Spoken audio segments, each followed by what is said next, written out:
Good evening, dear listener. Tonight, we drift into an extra special compilation, a collection of gentle, dreamy tales crafted by one of our longest-standing writers, Alexandra. Stories woven with calm, with wonder, and with that quiet softness that helps the world fade just a little more easily. If this bedtime journey brings you peace, feel free to like and subscribe, and tell me where you're listening from.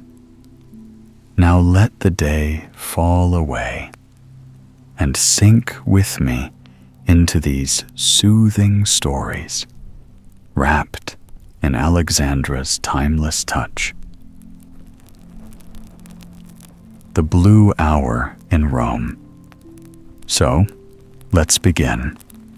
You're sitting in a cafe in the historic center of Rome. It's late afternoon in early summer. Although you're inside the cafe, in a way, you're outdoors too. The tall window opens right onto the street, and your table touches the gray cobbles of the piazza. This small square is one of the most beautiful in the city. It's tucked away in the heart of the ancient quarter, and it feels like a tranquil refuge from the hustle and bustle of the nearby shopping streets. In the middle of the piazza is a gorgeous Renaissance fountain. As you sit in the cafe, slowly sipping a cool drink, you admire the details.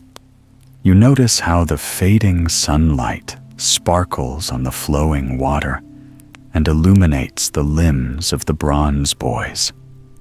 4 smiling statues that decorate the fountain.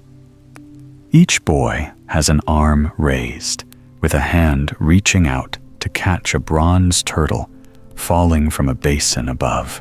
The boys rest their feet on a dolphin, which pours water into a shell, and then into the wide basin below. It's such an unusual, imaginative fountain, a true work of art. Your gaze drifts from the sculptures to the smiling faces of the passers, by who've stopped to admire it. For tourists and locals alike, this is a special place. You take another sip of your drink, relishing each refreshing mouthful, and glance down at your guidebook on the table. There's a short section on the fountain and the intriguing Roman legend about its origins. According to the story, a young man fell in love with the daughter of a wealthy older man who lived in this square. The young couple wanted to marry, but first, the man had to convince his potential father. In law, it was a good idea. So, in the middle of the night, the young man arranged for the turtle fountain to be constructed at the center of the square. When the father opened the shutters of his bedroom window the next morning and looked out, he was astonished to see it had appeared overnight. He was so impressed that he allowed the wedding to go ahead. The young couple soon got married, and 500 years later, this bronze symbol of love and imagination is still standing and capturing the hearts of passers-by. Looking up from the book, you see the fountain in front of you with a renewed appreciation. Although the legend is probably no more than a fantasy, it's still inspiring. If nothing else, it's a sign of the monument's importance in the neighborhood. The locals were so moved by its beauty that they dreamed up a story to explain its appearance. Sitting here, listening to the trickling water, is so relaxing that you could happily stay for the rest of the day. But glancing around the square, you notice the light fading, slowly softening. It's the beginning of the blue hour, the perfect time for a stroll around the streets of Rome. The blue hour is a phenomenon that happens across the world. When the sun dips below the horizon, the indirect sunlight is transformed into a beautiful shade of blue.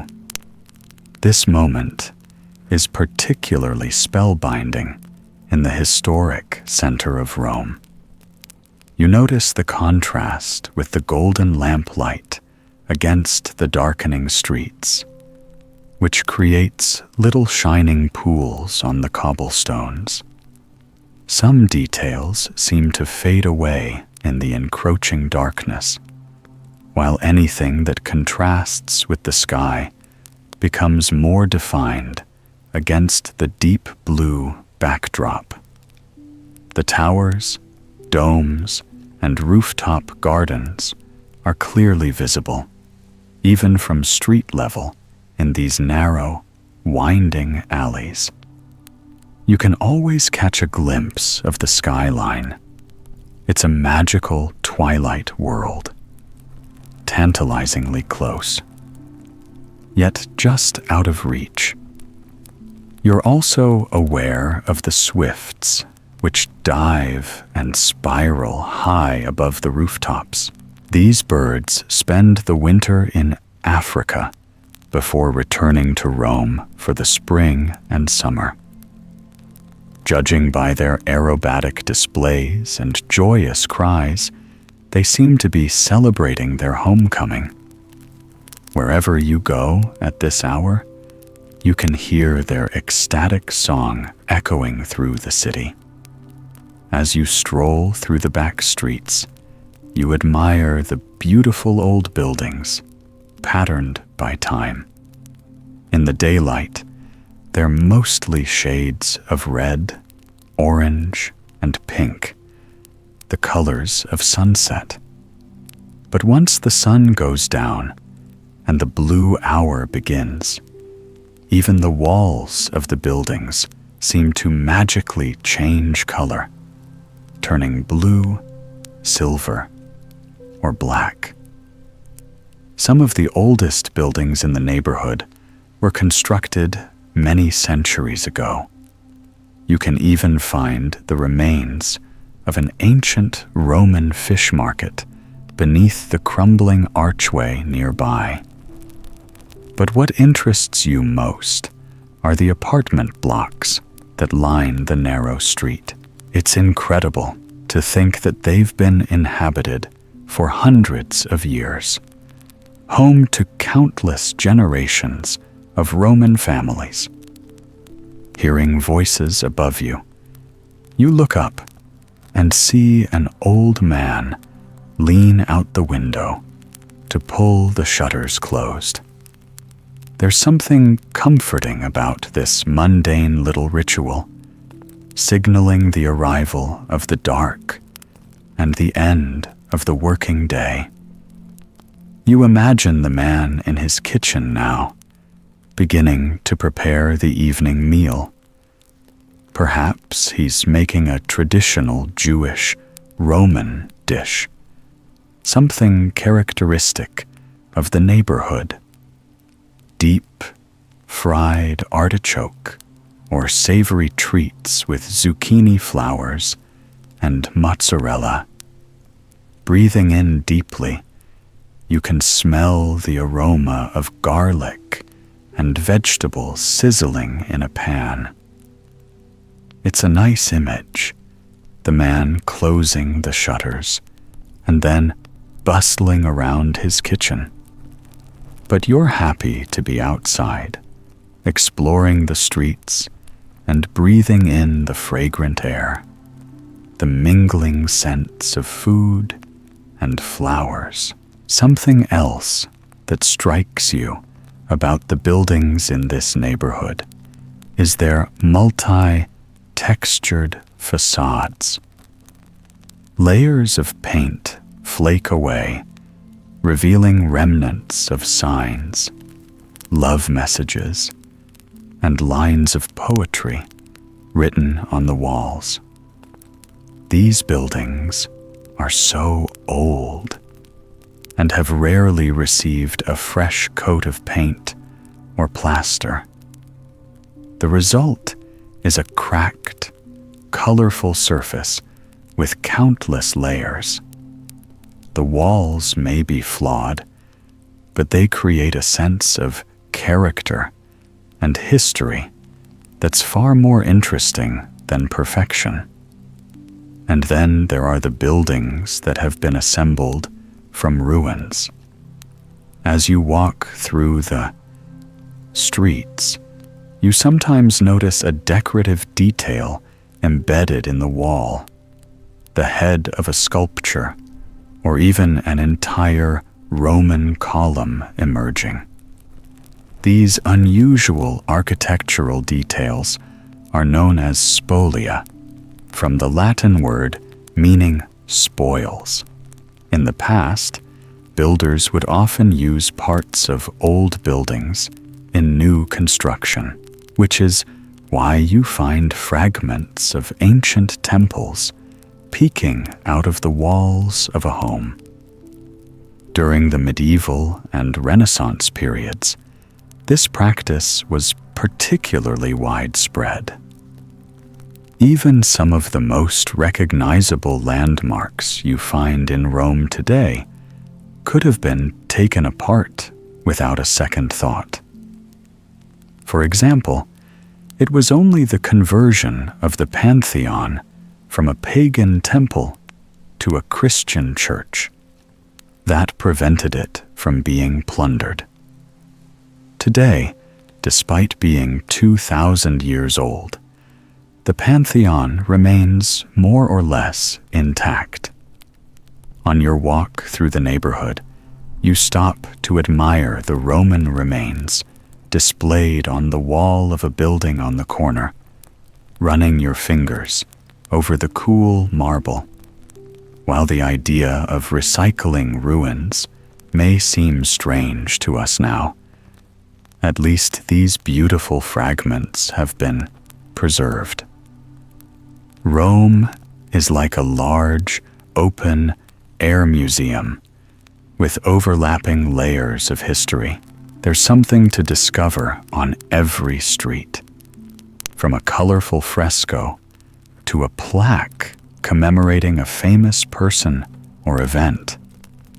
The past surrounds you, ready to be discovered by anyone who happens to pass by. You could spend the whole night exploring these alleyways, taking your time moving from one corner to the next.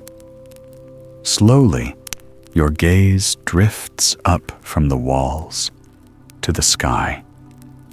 The streets in the center resemble a winding labyrinth, but all it takes is a glimpse of the deep blue overhead to feel a sense of peace and scale. Looking up, you forget for a moment that you're in the heart of the city. You could be in the countryside, in the middle of boundless space. You sense this change in atmosphere even more intensely during the blue hour. It's as if the city is taking a deep breath and winding down for the evening. You continue to look up at the rooftops, reflecting on how the low skyline creates a sense of openness. In the historic center, it's rare to find a building more than 3 or 4 stories high. There's a rule that no building here can exceed the height of St. Peter's Basilica, the Renaissance church in the heart of the Vatican City. Walking through the center of Rome, it strikes you that everything seems to be built on a very human scale. Despite the astonishing beauty and history of this city, it feels relatable and lived in. The vast number of piazzas adds to the impression of space and airiness. Every winding street eventually leads to one of these hubs of neighborhood life. But there are few quite as striking as the one you find yourself in now. Following your instinct has led you to Piazza Navona, perhaps the most beautiful square in all of Rome. One side of the large, oval-shaped space is lined by restaurants and bars, with tables spilling out into the center. On the other side stands a breathtaking 17th century Baroque church. The white marble has a silvery shine at this time of the evening. You see the outline of a crescent moon. The gradual, dreamy transition from dusk to night is almost complete. You wander across the square, listening to the murmur of voices in the restaurants, a blend of Italian, English, and other melodious languages drifting towards you. You can't quite make out the words, but the sound is soothing. The mix of languages makes sense. As this square is a meeting point for both Romans and tourists. It's where locals come for their evening passeggiata, or aimless stroll. Lovers walk hand in hand, children run and play, and visitors chatter happily while soaking up the atmosphere. Despite all the people coming and going, Piazza Navona retains its tranquil ambience, in part, perhaps, because of its many fountains. They stand at each end of the square, and there is a huge, majestic one right in the middle, opposite a church. You walk up to this beautiful central fountain to get a closer look. When you're standing next to it, all the other sounds of the square disappear. All you can hear is the flow of the water gushing into the serene turquoise pool in the basin below. This magnificent monument is known as the Fountain of the Four Rivers and was designed in 1651 by the artist Bernini. The impressive statues at each side represent the gods of four major rivers. But the grandeur of the fountain is almost overshadowed by the Egyptian obelisk at its center, an imposing pillar that surges up into the deep blue sky. From where you're standing, it looks as though it could almost touch the crescent moon coming into focus above you. You decide to sit down on a marble bench nearby. When you close your eyes, the sound of rushing water seems to intensify, resembling a waterfall rather than a fountain. The further you explore, the more you discover that Rome is full of these magical illusions, where one thing seems to transform into another. With the slightest movement or change in light, the scene before you seems to shift. This city of stone often has a transient, dreamlike quality. One example of the city's illusions is a little-known street high on a hill overlooking the Vatican. It opens up at the end to reveal a perfect panorama and a view of the dome of St. Peter's Basilica. But as you get closer, the dome appears smaller, as though it's receding into the distance. And when you move away, the dome seems to be moving towards you, growing bigger and bigger. This effect is particularly mesmerizing after dark. On another evening, perhaps you'll cross the river and discover this beautiful optical illusion for yourself. You'd like to understand how it works. Some say the changing dome is a trick of perspective, created by height and distance, amplified by the wide terrace at the end of the road. One day, perhaps, you'll find the answer. But for now, you're quite happy to continue walking through the city center. Feeling rested, you stand up from the bench and move on slowly.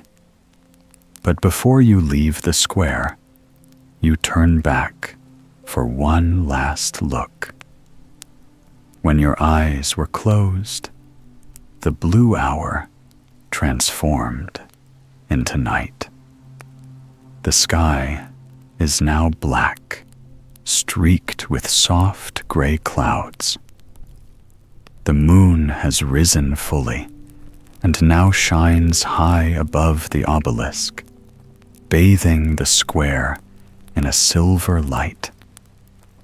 Beneath this perfect night sky, the buildings and monuments look somehow unreal, like the backdrop on a stage. It could be the setting for a play or an opera.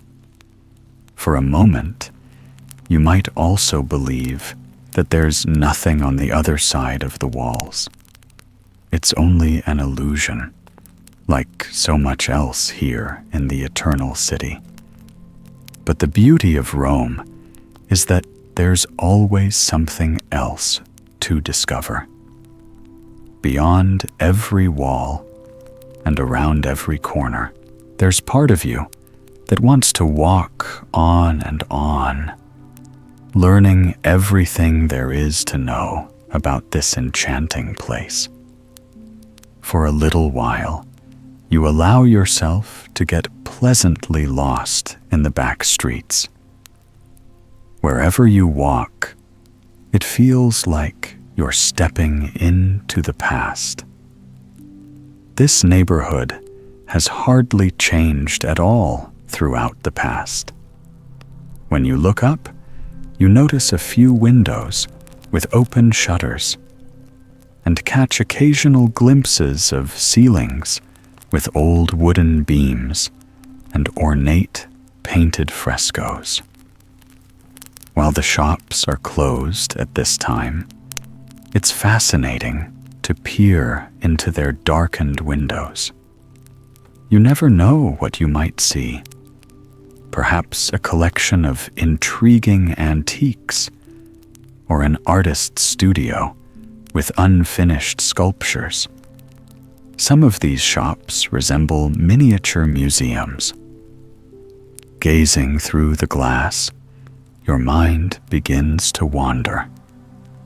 You find yourself daydreaming, imagining the stories behind each object, whether a marble statue or a tiny glass bottle. Are they as ancient as they look? When you reach the corner of the street, you pause for a moment, enjoying the sense of peace and serenity. This area is busy during the day, but now you're one of just a few, strolling along and enjoying the calm atmosphere. Across from where you're standing, you notice a wide space between the buildings, revealing an open stretch of sky and some lights twinkling in the distance. Suddenly, finding this gap in the skyline can mean only one thing. You're near the river. You cross the street, then the next, and pause beneath a row of verdant, plain trees that overlook the Tiber River. You lean against the low wall and gaze down at the waterway. It flows far below you, moving at a slow, dreamy pace. The Tiber is not quite what you would expect from the central river in a capital city. The water moves lazily, and there are no boats, just the occasional bird bobbing on the surface. It seems like something you might find in the tranquil countryside. Looking to your left, you see something quite unexpected. An island in the middle of the river. Its size and curved shape make you think of a ship. And for a moment, it seems to be moving towards you. Then you look again, more closely this time, and realize it's another illusion. The top part of the island is thick with umbrella pine trees, which sway and dance in the evening breeze. In the moonlight, the movement of the boughs makes it look as though the whole island is slowly drifting down the river.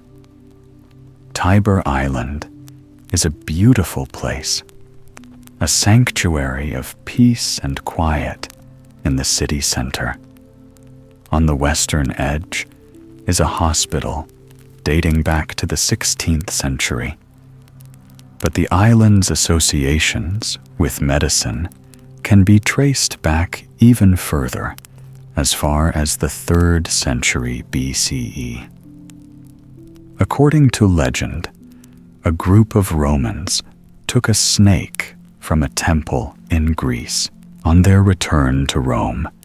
While they were sailing their ship up the river, the animals slithered off and disappeared into the vegetation. Of Tiber Island, the people interpreted this as an omen and decided to build a temple to the god of healing. A stone bridge connects the banks where you're standing to the island, built in 62 BCE. It's the oldest Roman bridge still in use in the city. As you walk towards it, planning to cross, you become even more convinced of the island's resemblance to a ship. This is no coincidence, and it stems back to the same tale. The legend of the ship and the snake was so popular with the people of Rome that they created a curved stone outline around the island to make it look even more like a boat. There's an obelisk in its main square, resembling a mast, and while it's not visible from this distance in the dark, if you look closely in daylight, you can even spot a carving on the wall, a depiction of the sacred snake. Although you're the only person crossing the bridge at this particular moment, you're not quite alone. On each stone parapet stands an enigmatic statue with 4 heads watching over the river. These statues are representations of Janus, the Roman god of beginnings, transitions, and passages. In mythology, Janus was the father of Tiberius, the god of the river. It's as though a father is watching over his son through the centuries and the changing seasons. You'd like to learn more about this intriguing island and explore it in depth, but you're beginning to feel sleepy. You decide to walk just a little further and find a place to sit and rest for a while. You cross through another moonlit piazza and continue until you find a flight of stone stairs leading down the side of the island. The noise of the city fades further away, replaced by the rushing water. The river flows faster here, propelled by a kind of waterfall next to the island. Soon, all you can hear is its perpetual flow and the occasional cry of a seagull. It's as though you're moving into another world by the water's edge. When you reach the bottom step, you take in a deep breath and catch the unmistakable scent of the river, cool, fresh, and earthy. There are a few other visitors nearby who have also come to appreciate the Tiber at water level. Looking around, you notice that there are a handful of deck chairs scattered along the stone walkway. It's the perfect place to sit quietly and take in the atmosphere. You wander over to the nearest chair and sit down. It feels so good to rest your feet after your long walk. You close your eyes. You've seen so much this evening that you no longer feel the need to look.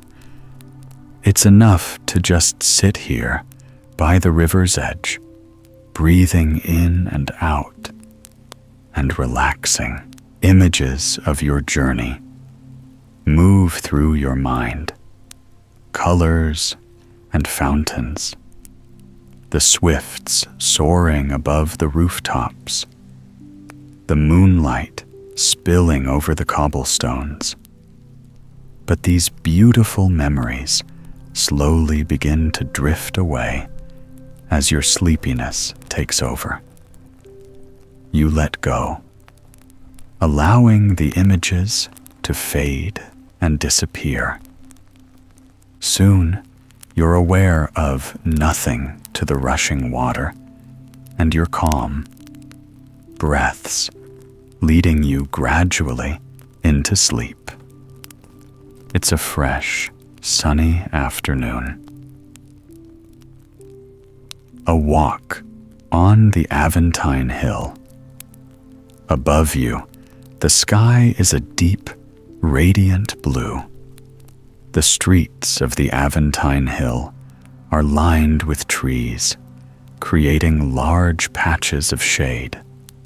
Here, in this sleepy, residential street, you feel sheltered from the sun, and you also feel sheltered from the noises of the city.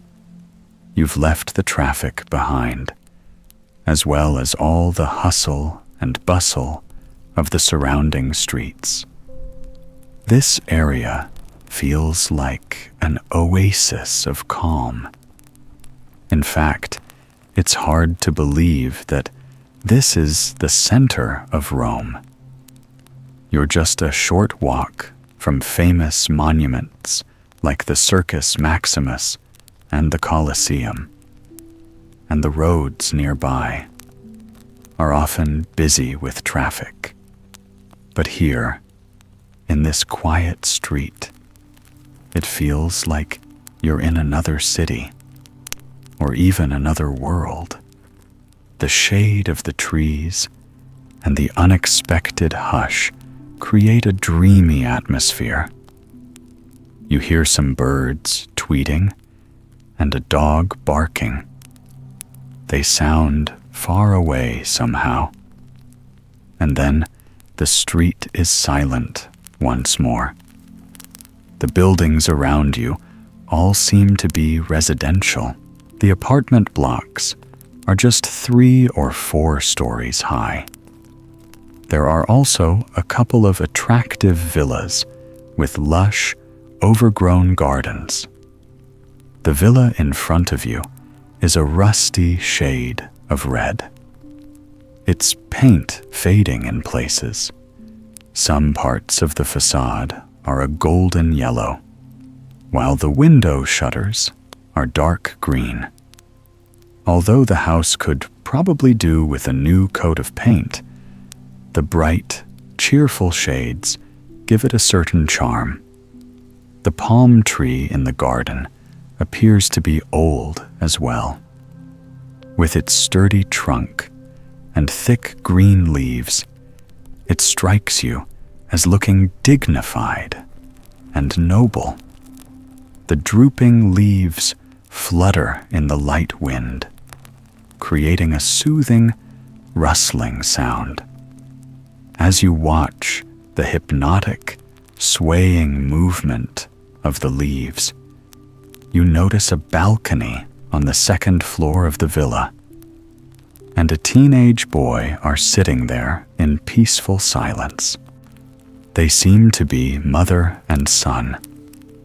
The woman looks relaxed, scrolling on her phone, while the boy appears to be focused on a book that lies open on the table.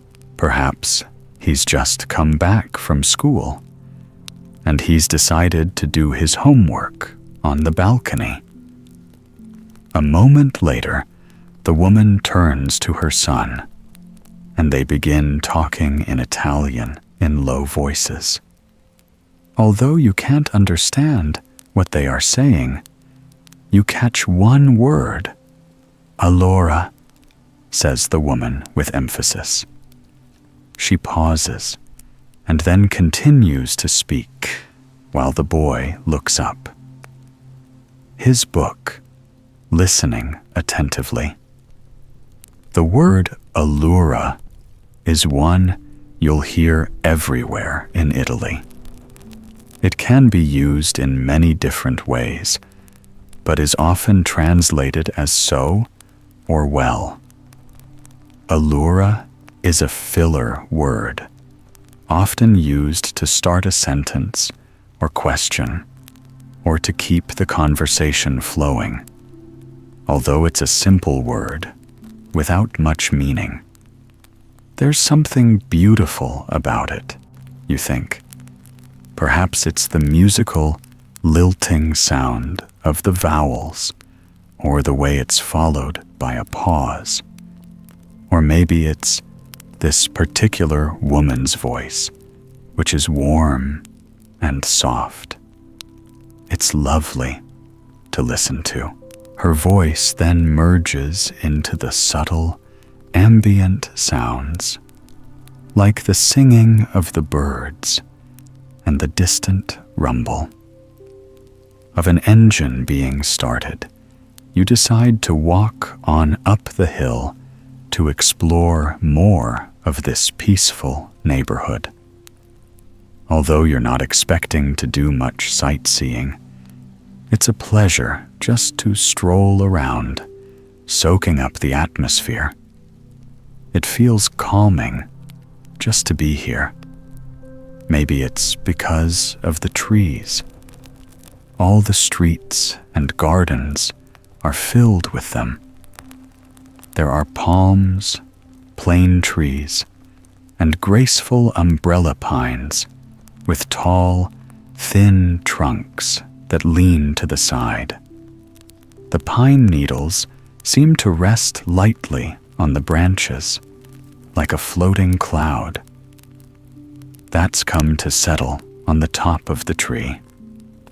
As you continue along the street, you breathe in the fresh scent of the trees and feel the crunch of the fallen pine needles underfoot. You walk slowly and mindfully, occasionally glancing down at the pavement. The surface is uneven in places, as gnarled tree roots spread through the asphalt. It feels like nature is slowly taking over. The gardens of the houses also give you this impression.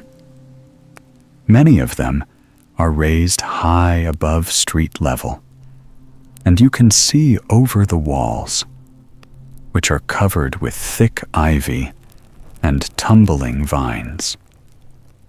You imagine that the gardens on the other side are similarly wild and untamed. It would be nice to catch a glimpse of these secret gardens, but everything here feels secluded and private, and even mysterious.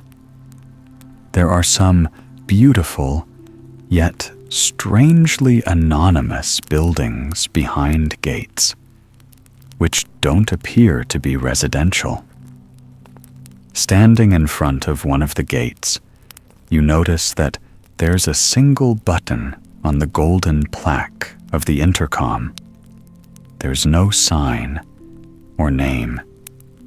It might be a religious building.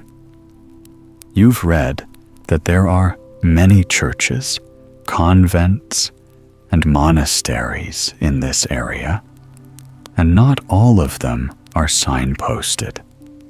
Most of the buildings in this neighborhood fit into just a few categories. If they're not residential, they're most likely religious buildings, schools, embassies, or hotels. There are no shops or cafes here, and only a couple of restaurants, which explains why it's so quiet. You wander aimlessly through the sloping streets, past villas and embassies, and a picturesque hotel with palm trees in the garden. Then, you become aware of a distant sound, the quiet trickle of water. Following the sound, you turn the corner and find the source. It's a classic Roman drinking fountain, known as a nazone. This name translates as big nose, though to you, the fountain resembles a little silver fire hydrant. Near the top of the fountain is a small heraldic shield with the letters SPQR. This is the abbreviation of a Latin expression, which means the Senate and people of Rome. Below the letters is a curved silver spout. A thick stream of water flows directly downwards. As it disappears into the hole in the pavement, it makes a gurgling sound. Although you haven't walked that far, the climb has made you thirsty. Cover the end of the spout with one hand, redirecting the flow to a small hole just above. This creates a thin jet of water that shoots upwards. You bend down and drink, savoring the cool, fresh taste. Inevitably, some of the water dribbles down your chin, but you don't mind. It feels so refreshing. And it's nice to participate in this little Roman ritual, as it's something you've seen the locals do. Returning to the main street that winds up the hill, you stop to admire another attractive villa. The walls are a dusky pink, and the path leading to the front door is made from sea green mosaic tiles. The small sign near the gate is also made from mosaics. The tiny black and white tiles portray a dog, and the Latin inscription means beware. You peer through the railings and see an old dog with shaggy gray fur waddling towards you. His muffled bark is more of a greeting than a warning. You reflect that the sign must be the owner's idea of a joke. There's no need to beware of such a docile creature.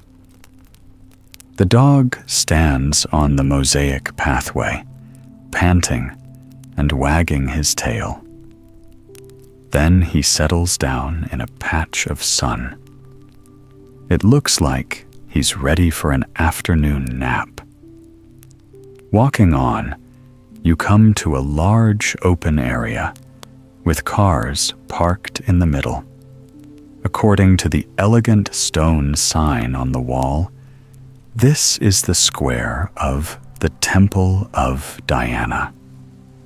Looking around, you can't see any sign of a temple. The nearby buildings look like private homes with walled gardens. As you cross the square, you find yourself wondering. What lies behind these walls? If the square is named after the Temple of Diana, perhaps there are some Roman ruins hidden on private property. Diana was the goddess of hunting, wild animals, and the moon, similar to the Greek goddess Artemis. Although you can't see the temple, the name of the square is a tantalizing reminder of this area's ancient history. This place has been inhabited for centuries, just like the neighboring hill, the Palatine. While the Palatine was the home of emperors and aristocracy, the people who lived on the Aventine were mostly plebeians, ordinary citizens. In Roman times, it would have been a lively, working-class neighborhood with a high proportion of foreign residents. There were also many temples and shrines here. Romans came to the Aventine to worship the deities of wine and the harvest. According to the historian Livy, worshippers of the wine god Bacchus would gather in a sacred grove on the hillside. Walking on the Aventine today, it's hard to imagine what it would have been like all those years ago. It's now a quiet, affluent area, and instead of pagan temples and outdoor rituals, there are Catholic churches and secluded monasteries tucked away behind high walls. Still, you like the idea of this place having been continuously inhabited for so long. And as you stroll onwards, you spot some other reminders of the neighborhood's history. The wall of one building is embedded with ancient marble fragments. Some of the pieces have Latin inscriptions. Others are decorated with images like a flower or a shell or the tendrils of a vine. Across the street, you see a house with burnt orange walls that seem to glow in the warm sunlight. It's an attractive building with a simple facade. There are white, framed windows and a brick balcony lined with potted plants and flowers. As you move closer, you notice another decorative detail. Just below the balcony, half hidden in the shade, is an alcove in the wall. And standing in the middle of the alcove is a white marble statue of a woman. It's difficult to tell from this distance, but you imagine she represents a Roman deity. Perhaps she's Venus, the goddess of love, or Diana of the hunt and the moon. Although this statue may just be a simple decoration, you like to think it was placed there intentionally as a symbol of the Aventine's past. You follow a steep, winding road to the top of the hill, thanks to the shade and the breeze. It's a comfortable temperature for walking, but even so, you are relieved to have reached the top. Here, the terrain evens out. The row of buildings in front of you marks the western edge of the hill. This area is quiet too. Only the occasional car passes through, moving at almost the same pace as the pedestrians. But while the other streets were almost deserted, here there are more people walking around. You spot a couple of families who look like tourists. This part of the Aventine has some interesting sights, attracting visitors from across the city and all over the world. These famous places are lined up next to each other on the road that runs along the top of the hill. In front of you is the entrance to a beautiful old church. Perhaps you'll go inside later, but your instinct guides you to the left. Looking down the street, it seems to be a dead end, but you notice that a few people are gathering near a wall and forming a line. Moving in this direction, you soon find yourself in a beautiful square, surrounded by ornately decorated walls. Tall cypresses and palms sway in the breeze. Short line of people has formed to the right. Now you see that they are standing in front of a large green at the center of a grand wall. The marble facade is decorated in a neoclassical style, with elaborate carvings and heraldic symbols. But the people waiting in line seem to be more interested in the closed door. At first, you think they must be waiting to enter. Then you realize what each person is doing. One by one, they look through the keyhole, lingering there for a moment before walking away. It would never have occurred to you to peer through a random door. But clearly, there's something worth looking at on the other side. There are only a few people waiting, so you join the back of the queue. When it's your turn, you put your eye to the keyhole. You're amazed by what you see. Through the keyhole, there's a view of a tunnel of trees casting shade over a pathway. And at the end of the tunnel is the gleaming silver dome of St. Peter's Basilica against the backdrop of soft blue sky. You seem to be looking through some kind of secret garden. It's been perfectly designed to offer an uninterrupted view from the Aventine Hill to the Vatican.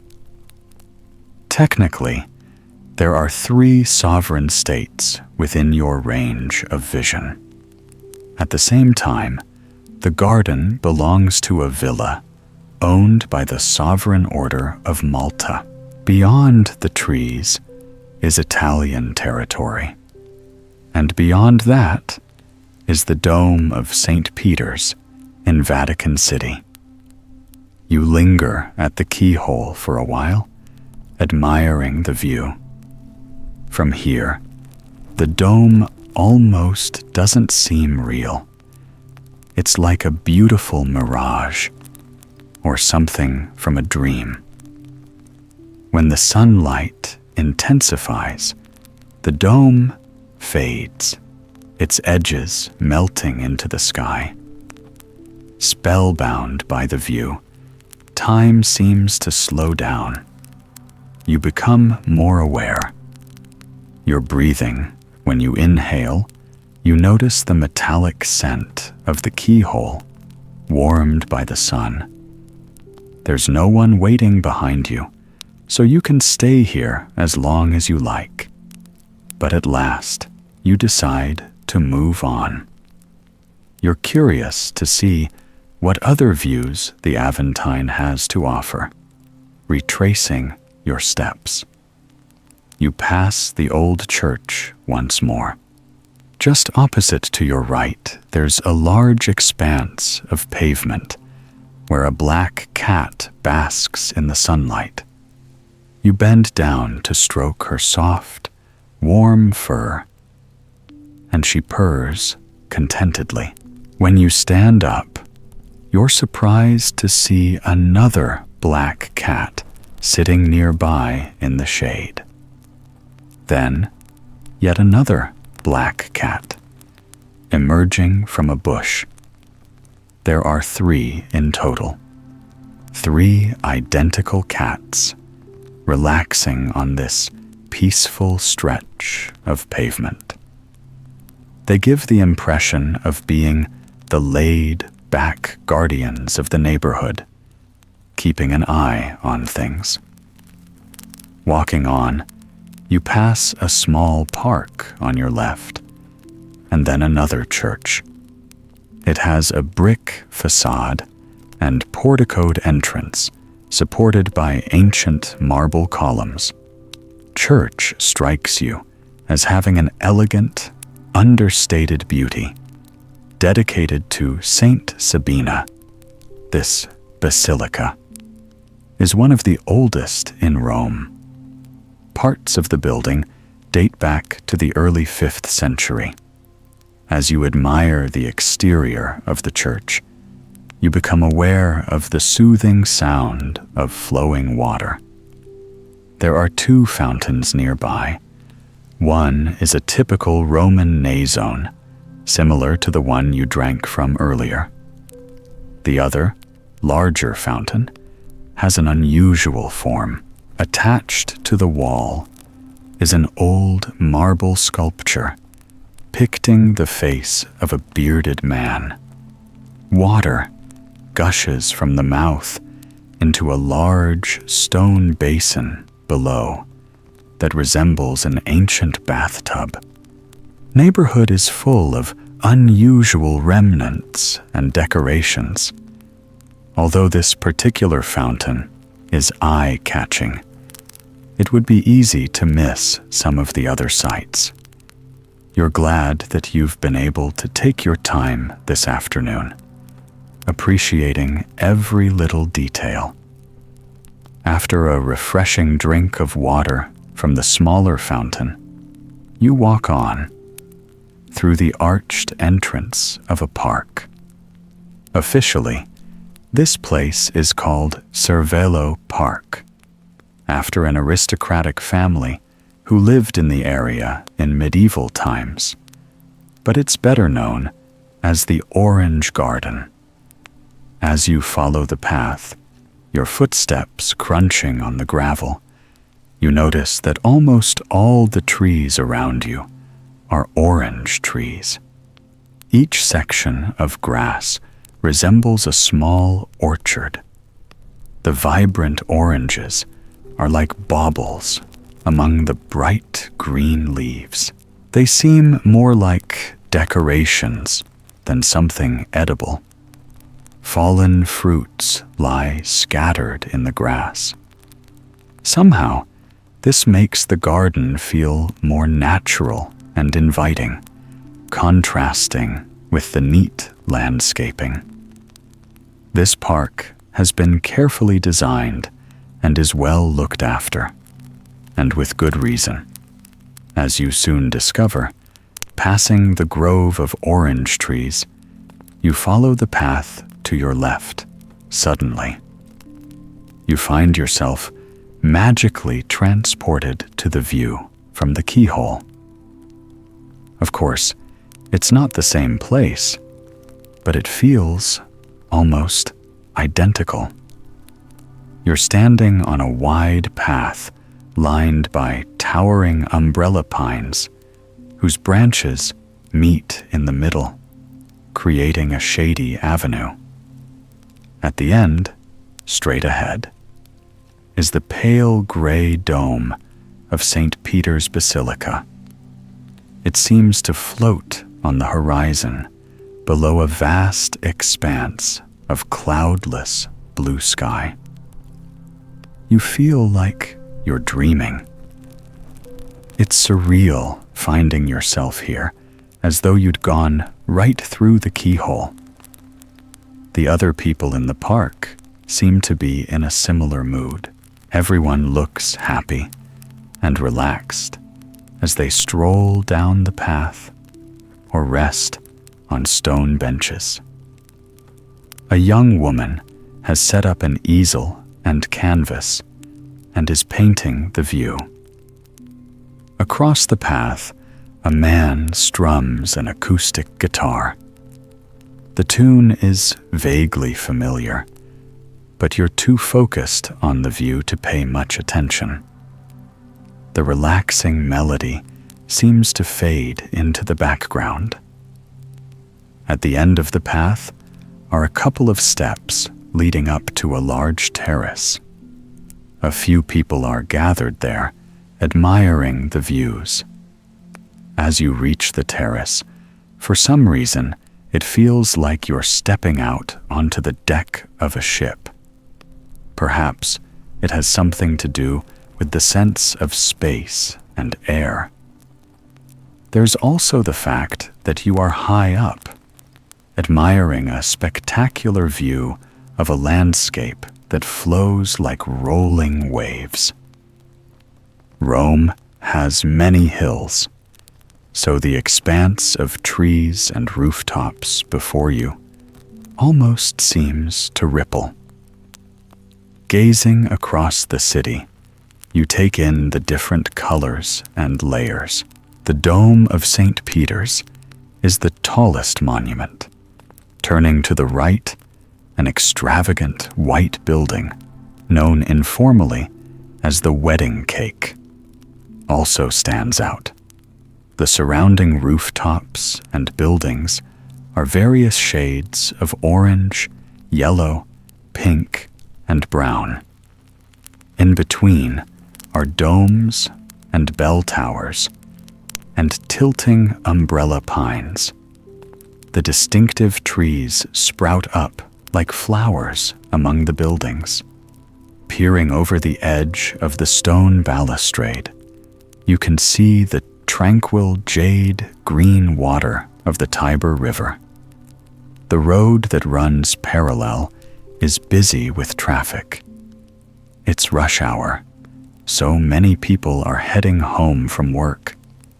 Standing here, high up on the Aventine, you feel at once to the city and detached from it. There's a calming sense of distance and belonging at the same time. As you become aware of this, you have the sensation that your mind is clearing. You're now feeling even more relaxed and at peace. You stay on the terrace for a while, gazing at the panorama and enjoying the fresh breeze. The blue sky gradually softens into a pale pink. You're facing west, which means you'll soon witness a gorgeous sunset.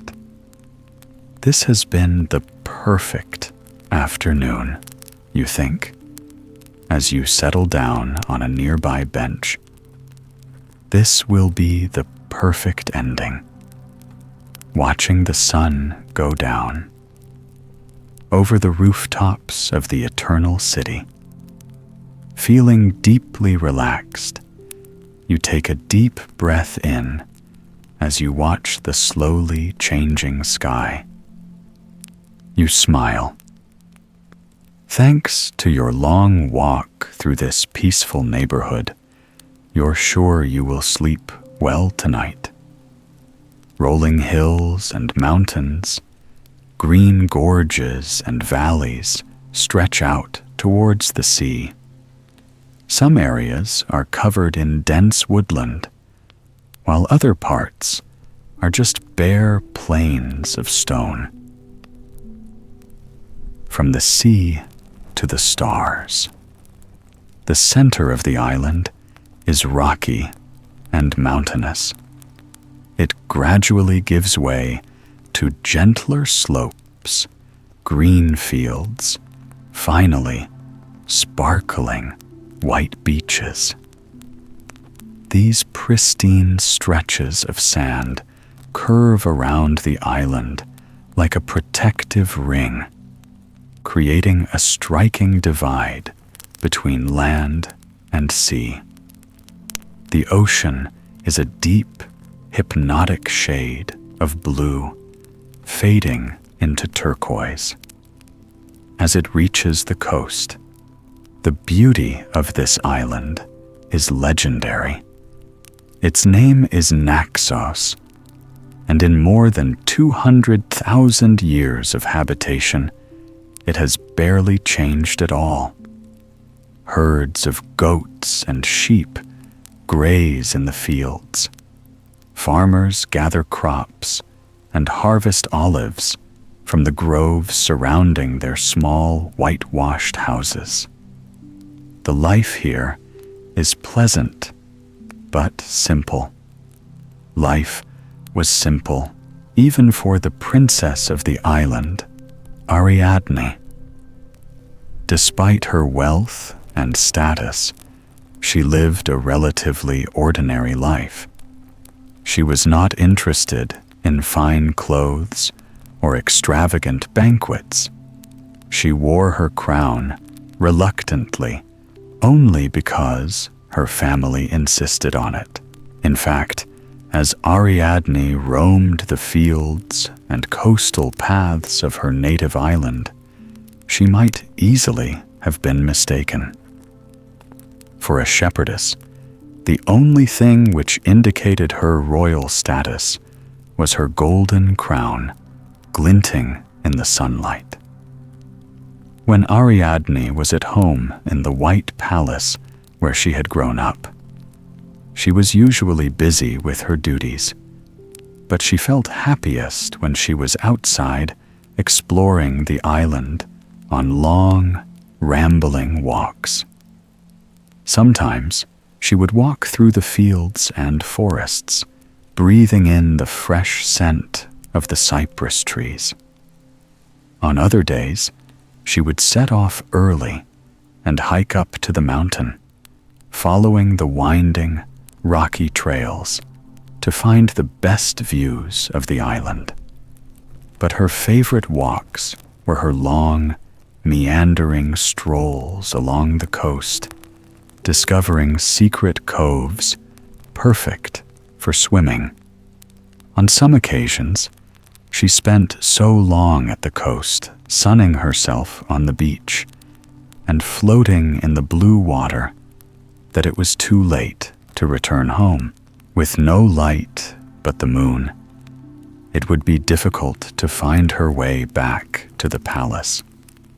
Those nights, she would stay on the beach, nestled in the sand, until sunrise. On this particular day, Ariadne had chosen to sleep on the beach once again. After a long, lazy afternoon, diving into the water and exploring the rock pools, she had watched the sun set over the ocean. Knowing that it would take at least a few hours to walk home again, she settled down in the soft sand, near the rocks and vegetation at the top of the beach.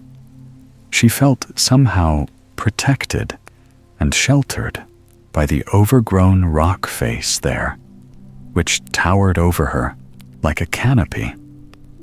The shadow of the tree-lined cliff would provide welcome shade when the sun rose, allowing her to stay cool and comfortable, and sleep in a little later.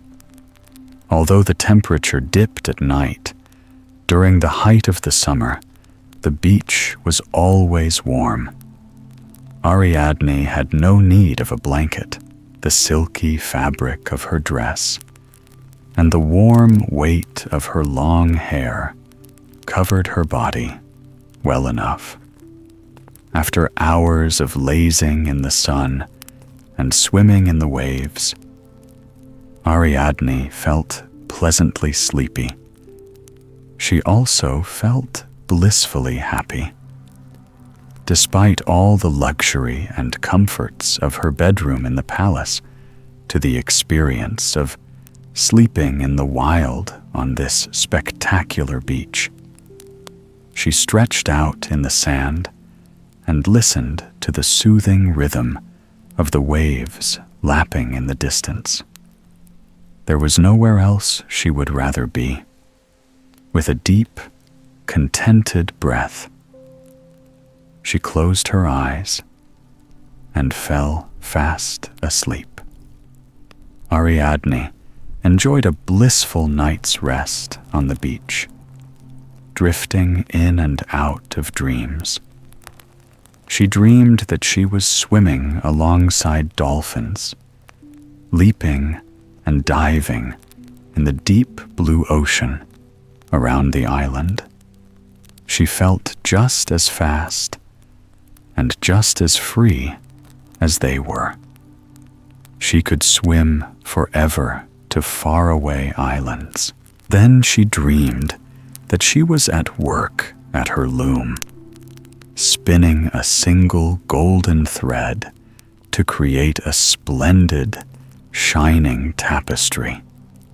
She knew that she had to be dreaming. It was impossible to make a tapestry from a single thread. And yet, it was magical nonetheless. Watching the thread flash and spin to reveal a work of art. When it was complete, the tapestry was so large and long that it covered the entire length of the palace walls. And then, she dreamed that she was standing on a cliff overlooking a vast, sandy beach. Using only her mind, she was able to create an incredible, intricate labyrinth of sand, just as children build sand castles. She was constructing walls of sand to create a maze. All she had to do was focus her gaze on a particular spot and imagine a wall. And there it was. It filled her with a deep sense of happiness and satisfaction, letting her imagination take flight. At one point, just before the dawn, she was briefly awoken by the cry of a seabird. But she was not fully awake, and she could sense that she was still lingering in the dreaming state. All she had to do was close her eyes, focus on her breaths and the sound of the sea, and she was fast asleep once more. Ariadne picked up the thread of her dream and continued exactly where she had left off, creating the labyrinth on the sand. Then the images faded away, dissolving into the darkness as Ariadne slipped into an even deeper sleep. When she finally awoke, it was long after dawn. The sunlight was already shining across her body, warming her skin. It was like a gentle encouragement to wake up and greet the day. Ariadne sat up and stretched, feeling her body slowly come back to life. Despite the fact that she had spent the night on the sand rather than in a bed, her limbs felt loose and relaxed. Perhaps she should make the beach her bedroom, enjoying night after night of peace and relaxation and beautiful dreams. Then she noticed a sound. It was so subtle at first that she thought it must be in her imagination. Somewhere in the distance, beyond the murmur of waves, was the low rumble of music. She could hear horns, flutes, drums, and even a chorus of voices. Was she still dreaming? If the music continued for more than a few seconds, it had to be real. She stood up and looked around the beach, searching for its source. And not only did it continue, but it grew gradually louder. The music was real, and it was coming towards her. One moment, there was nothing, and the next, there was everything.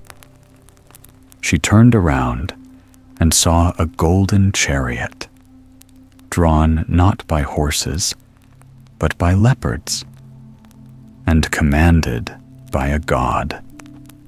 And behind the god were his followers, singing, playing instruments, and dancing. There were men and women, children and animals, and even mythical creatures. Ariadne was dazzled. Her first instinct was to shield her eyes, as if protecting herself from the light of the sun. She had seen images and heard stories of divine visitations, but she had never experienced anything like it. It was beautiful beyond her imagination, beyond anything she had seen in her dreams. As the chariot came closer, she realized that she recognized the god, a handsome young man with flowing dark curls. He was Bacchus, the god of wine and divine ecstasy. He wore a crown of ivy on his head, and the band of followers behind him were singing his name in praise.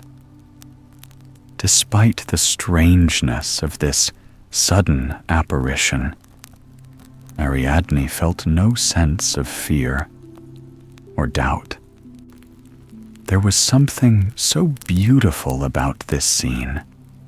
It was so strange and magical that she felt compelled to come closer. As if in a trance, she walked slowly towards them across the sand. The melody of their music was gorgeous and filled with joy, just like the faces of the singers and musicians.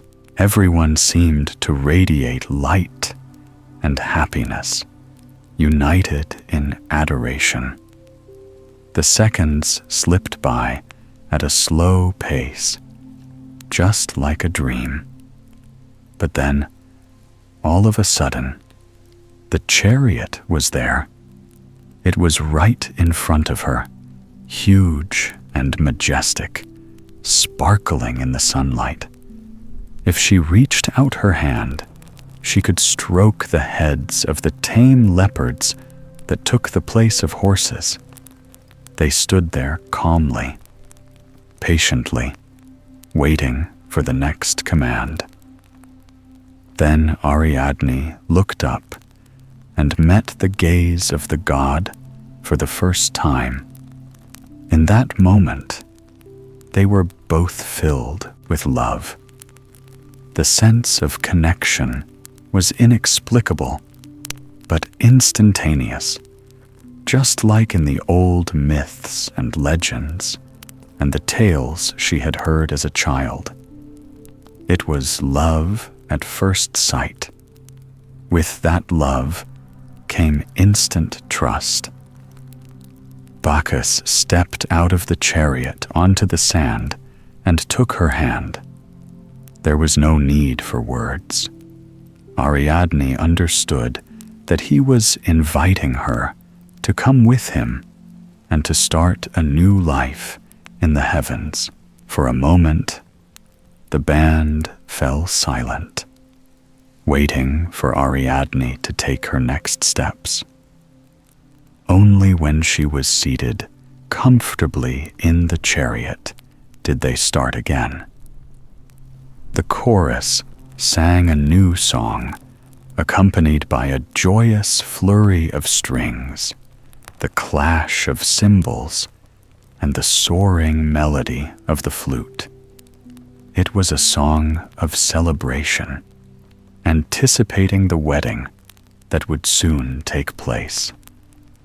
Bacchus and Ariadne sat hand in hand, listening to the swell of the music as the chariot continued its journey along the beach.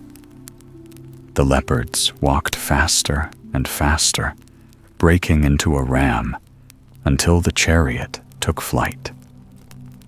Ariadne glanced over her shoulder and saw the followers remained on the beach down below, still singing and dancing. Ariadne had traveled by chariot many times, rolling down the dusty roads of her island home. She recalled the sound of the horses' hooves and the feeling of the wheels rattling beneath her, comforting and familiar.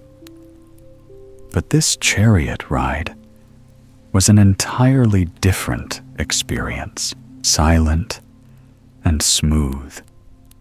They were gliding through the air, soaring effortlessly like the seagulls that flew beside them.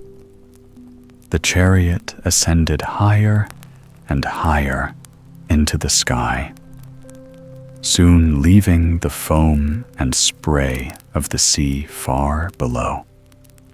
But even as they rose above the ocean, Ariadne could not resist peering over the edge of the chariot to watch the waves.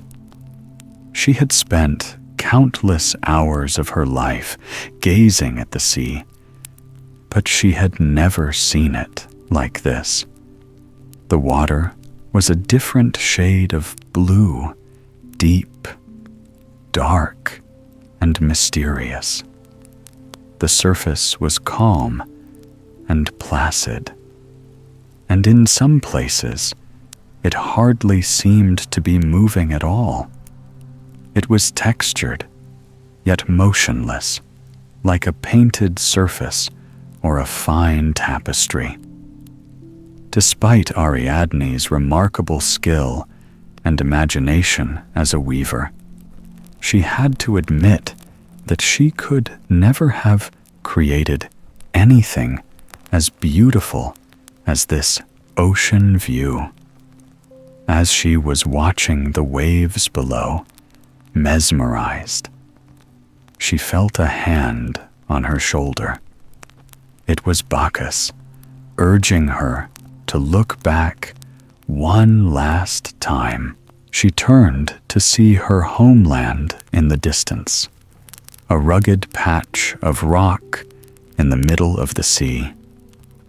It was growing smaller by the minute, dissolving into a speck of sand. Ariadne knew that this moment should feel bittersweet, but she was ready to leave her old life behind and continue on this magical journey, hand in hand with the god. She wanted to travel to other islands, discover strange new lands, and walk on distant shores. The chariot was rising even higher, pulled by the racing leopards, and even the islands right beneath them seemed small. Looking over the edge, Ariadne tried to catch a glimpse of a detail, something to identify the islands. There was a childlike part of her that hoped to recognize the places she had once dreamed of. As a young girl, she had read stories of gods, heroes, and mythical creatures. Perhaps this small patch of land beneath her was the sanctuary of Circe, the legendary enchantress. The woodland glade in the distance might be home to nymphs or other forest deities. Then there was the mountain range, shimmering on the horizon. Was it part of the mortal world, or could it be Mount Olympus, the home of the gods? Ariadne knew that she could turn to Bacchus and ask him anything. He was sure to know, but she was enjoying the peaceful silence of the chariot ride through the sky, as well as the guessing game. It was fun to speculate, to imagine where they might be. There would be plenty of time in the future to learn through travel and exploration. All she had to do was step into the chariot and take off. She could travel around the world in an instant, seeing more in a minute than other travelers would see in a lifetime. Ariadne looked up and noticed the clouds for the first time. From here, it almost felt like she could reach out, touch them. She imagined they must feel like the white heads of the dandelions that grew on the slopes of Naxos, feathery, soft, delicate, or perhaps it was like touching a ball of thread, the softest, finest thread she used in her weaving. She smiled to herself, thinking that she would soon find out what it felt like to go through the clouds. The air was cooler up here, but she was so enraptured by the view that she barely felt the change in temperature. Bacchus noticed before she did, wrapping a golden shawl around her. Despite the speed and grace of their leopard-drawn chariot, they still had a long journey ahead of them. Bacchus told Ariadne to relax, to rest against him, and fall asleep if she grew tired. It was like a spell, wrapped in the golden shawl, with the god at her side. Ariadne felt warm, protected, deeply relaxed. She rested her head against his shoulder, closed her eyes, and fell into a deep, enchanted sleep. If you look up at the night sky today, you can still see a sign of Ariadne. On the day of her wedding to Bacchus, the god threw her crown into the heavens. The silver diadem remains visible even now, as the constellation known as Corona Borealis, the name which means Northern Crown. This constellation is a beautiful everlasting symbol of the love between Bacchus and Ariadne, the god and the princess who lived happily ever after. Imagine yourself sitting on a bus in London on a damp autumn afternoon. Autumn in London. You've found a seat on the top deck at the front, so you're surrounded by windows. It feels a little like flying, slowly gliding through the streets of the city, past distinguished white buildings and the sensationally red leaves of the plane trees. It's cool outside and raining lightly on and off, the typical drizzle of an English autumn. But the bus is warm and cozy with all the heaters on. This difference in temperature makes the glass steam up.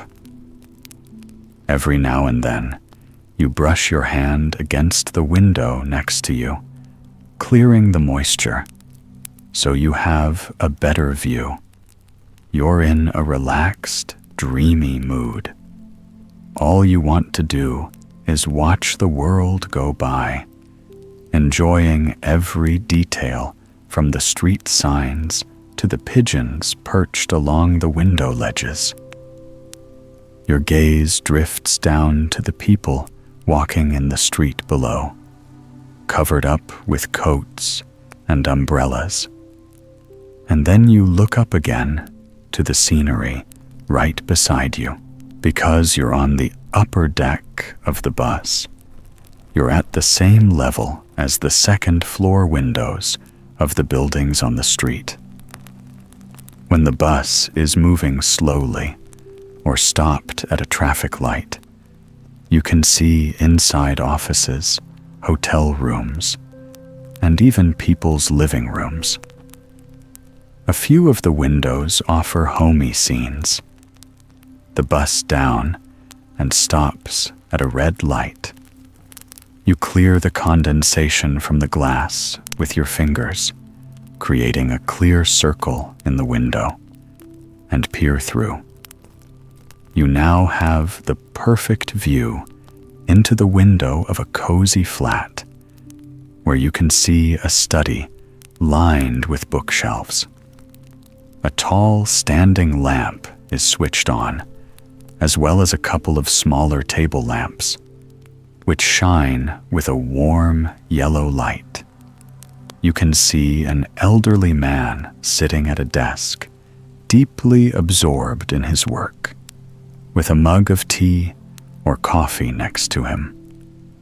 He's leaning over the pages of a large book, his index finger following the lines of text as he reads. There are some pictures on the wall behind him. A portrait of a woman, and what looks like a print of an old map. But then you feel the engine of the bus rumble into action as the light turns green. You're off again, leaving the man and his study behind. You love getting these little glimpses into people's lives. They're like portals into other worlds, revealed for just a few fleeting seconds. Late afternoon is the perfect time to gaze through windows. It's too early for people to close their curtains, but the fading daylight means that all the lights are switched on, so the rooms are illuminated. The bus soon halts again. It's stuck in a bit of traffic, and you gaze through another window to find a young woman playing the harp. She's perfectly framed in the glass, and the ceiling lamp above her shines down like a spotlight on a stage. It seems almost intentional, a silent performance for anyone passing by on the bus. You watch her fingers glide across the strings in quick, flurrying movements, and try to imagine the sound of the music.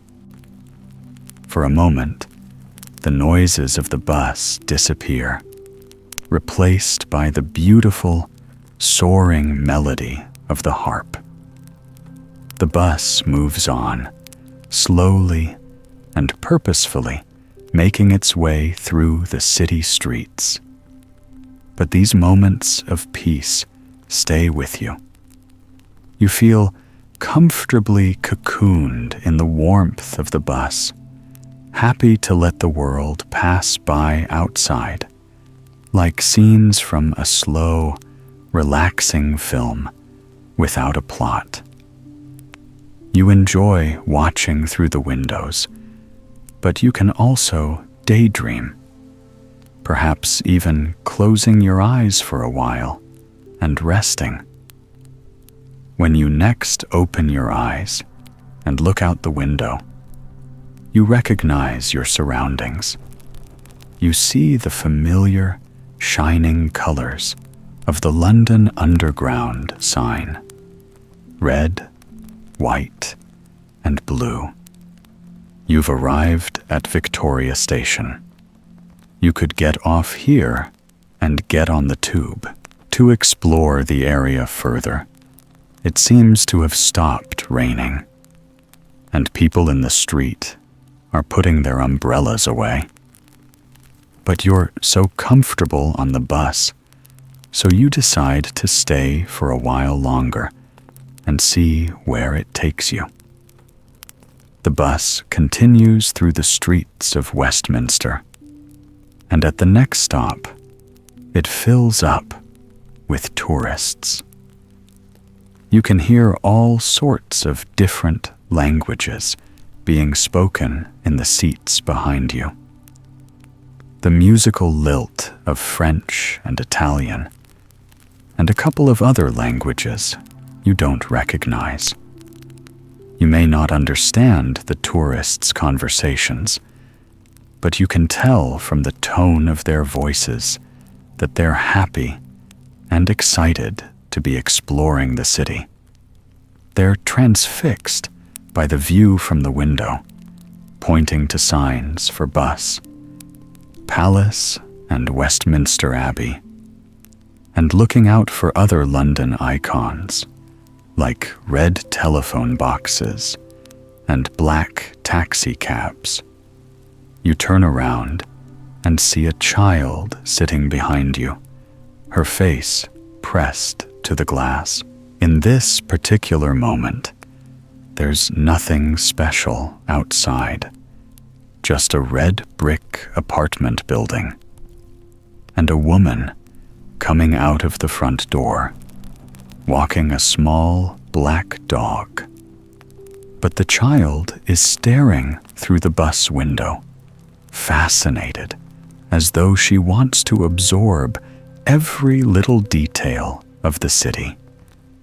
She seems to understand that these ordinary places are part of London too, just as representative as any famous site or tourist attraction. You're tempted to stay on the bus and continue this relaxing city tour, but you decide to make the most of the remaining daylight and take advantage of the fact that the rain has paused, at least for a little while. As the bus pulls up to the next stop, you carefully make your way down the narrow steps and through the open doors into a quiet street. On the other side of the road, there are no buildings, only an endless line of golden trees. This is St. James's Park, the oldest royal park in London. You cross the street to the entrance and walk slowly down a wide, tree-lined avenue. This park is usually full of people, office workers enjoying a lunch break, or tourists on their way to Trafalgar Square nearby. But the recent rain means that this afternoon it's quieter than usual. There are only a few people near you, a couple walking arm in arm, and a family of tourists wearing plastic ponchos for the rain. As you continue down the path, looking all around, you notice other signs of life. There are pigeons pecking at the ground beneath a bench, and tiny sparrows flitting between the trees. A small gray squirrel hops across the path in front of you and then stops just a meter away from where you're standing. The squirrels that live here are so tame and so used to the presence of humans that they'll even take food right from your hand. This squirrel pauses to look at you, its nose twitching, and then it scampers away over the grass and up the trunk of a large tree until it's lost among the leaves. But once you've spotted one squirrel, you start noticing more. Suddenly, they seem to be everywhere, crouching in the grass or running up and down tree trunks. It's enjoyable to watch them, following their quick, nimble movements across the park. You're struck by their sense of purpose, unlike the pigeons who sit or walk around in aimless circles. Each squirrel seems focused on its own secret mission, darting quickly from one place to the next. You follow the path round the park, taking care as you walk across the damp, fallen leaves. The air is growing cooler, and you sense that it's about to rain again. But you'd like to explore a bit more and see one of the most famous landmarks here. The park is divided by a beautiful, long lake. Passing through the trees, it seems to appear out of nowhere, a large expanse of still water reflecting the gray clouds that drift slowly through the sky above. You walk towards the water onto the low footbridge that crosses the lake. This bridge offers the best views. On the other side, at the far end of the park, you can see a large, elegant white building and the top of a gigantic Ferris wheel called the London Eye. There's also plenty to admire. Just looking at the lake itself, the red autumn leaves are reflected in the water along the sides of the lake, creating beautiful mirror images. Nothing disturbs the quiet stillness of the lake, except for the leisurely movement of a single swan gliding effortlessly across the water. You stroll across the bridge and notice that there are other birds resting at the edge of the lake. Some are in the water, and others are in the grass nearby, underneath the golden leaves of a willow tree. There's a group of ducks, some black moorhen, and even a pelican, an impressive, tall, white bird. St. James Park is famous for its pelicans. They first arrived here in 1664, when the Russian ambassador, King Charles II, a pair of them as a gift. The descendants of these birds have remained in the park ever since. One hungry pelican used to fly away to the London Zoo to to steal some fish for lunch. But generally, they don't stray too far from the lake.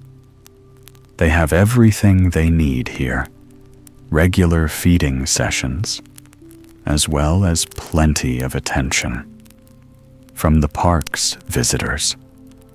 They are friendly, sociable creatures who sometimes come to sit next to people on the benches. But this particular pelican seems to be happy where he is, resting beneath the willow tree. Then you feel the first drops of rain on your skin and realize that the birds are sheltering.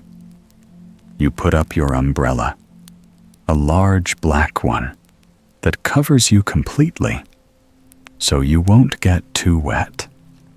You don't need to find shelter just yet, and you're happy to continue walking, especially while the rain is light. You amble slowly back across the bridge. The park is even emptier than before. The only sounds you can hear are the gentle pattering of raindrops on the surface of the lake and some distant bird song. From where you are, you can't hear the city traffic. You could even pretend, for a moment, that you're in the grounds of a country estate instead of the center of a bustling metropolis. You're enjoying the tranquility of the park, but you now feel ready to go back to the busy London streets. It's getting dark, and you like the idea of finding a cozy spot inside where you can warm up and dry off. This part of London is full of lovely pubs and cafes, perfect places to take shelter from the rain. You leave the park, cross a wide road, and then enter the back streets. You don't have a particular destination in mind, but you're curious to explore and see what you might stumble across. Is full of interesting sights, historic pubs, and old buildings with blue plaques on the walls commemorating famous people who once lived there. Everywhere you look, there are reminders of the past. Even the shops seem to belong to another age. You close your umbrella as you enter a covered arcade of shops, which seems almost frozen in time. There's an old-fashioned hat shop, which has so many hats stacked up against the window that you can only catch a glimpse of the interior. You see light emanating from a sconce on the wall and the edge of an open door leading into another room. On the other side of the arcade is a smart, traditional barber shop with wood, paneled walls, and stylish vintage furniture, like something from a film set.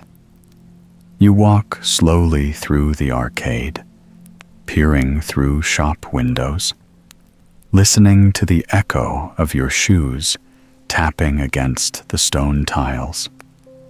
There's some faint, jazzy background music, but you aren't sure where it's coming from. When you come out at the other end of the arcade, it's like a time warp back to the present. You're greeted by cars and taxis and the neon light from a supermarket sign. The rain is gradually starting to get heavier. The pitter-patter of raindrops on your umbrella is louder now, and small puddles forming on the gray pavement. You pass a few cafes and coffee shops that look inviting. There are free seats and tables inside. but you feel like walking just a little bit further. You're not sure exactly what you're looking for, but when you find it, you'll know. No matter what the weather is, there will always be some shoppers and tourists in this part of the city, and nobody seems to really mind the rain. People walk briskly, carrying umbrellas or wearing raincoats. Even the dogs are dressed for the weather. As you turn the corner, you pass a small brown dog that resembles a teddy bear, wearing a miniature plastic coat. It's trotting happily next to its owner, carefully navigating around each puddle to avoid its paws getting wet. You walk on and on, deeper into the heart of the city. You follow your instinct, hardly aware of which direction you're heading in. On a whim, you turn off the main road and into a quiet street, even though at first glance there's nothing there but the background, doors of shops and restaurants. The facade of one building seems particularly anonymous, with black walls and frosted glass windows you can hardly see through. There are no signs to indicate what it might be, but then you look up and see a glowing sign in the shape of a lantern sticking out from the side of the building. The sign feels somehow familiar, although you can't explain why. It's like something you read about in a book long ago or saw in a dream. The sign bears a traditional English pub name. Like many of the pubs in the cities, it's probably been around for hundreds of years. So you're curious to see what the interior looks like. The door is hidden on the side of the building, down a narrow alleyway. You close your umbrella and shake off the raindrops, push open a creaky old door, and walk inside. Your first impression is one of warmth.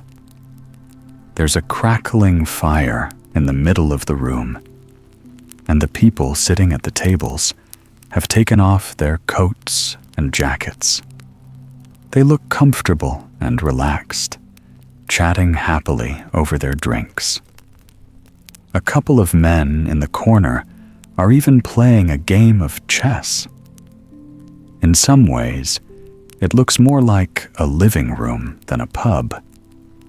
There are other signs that this is no ordinary room.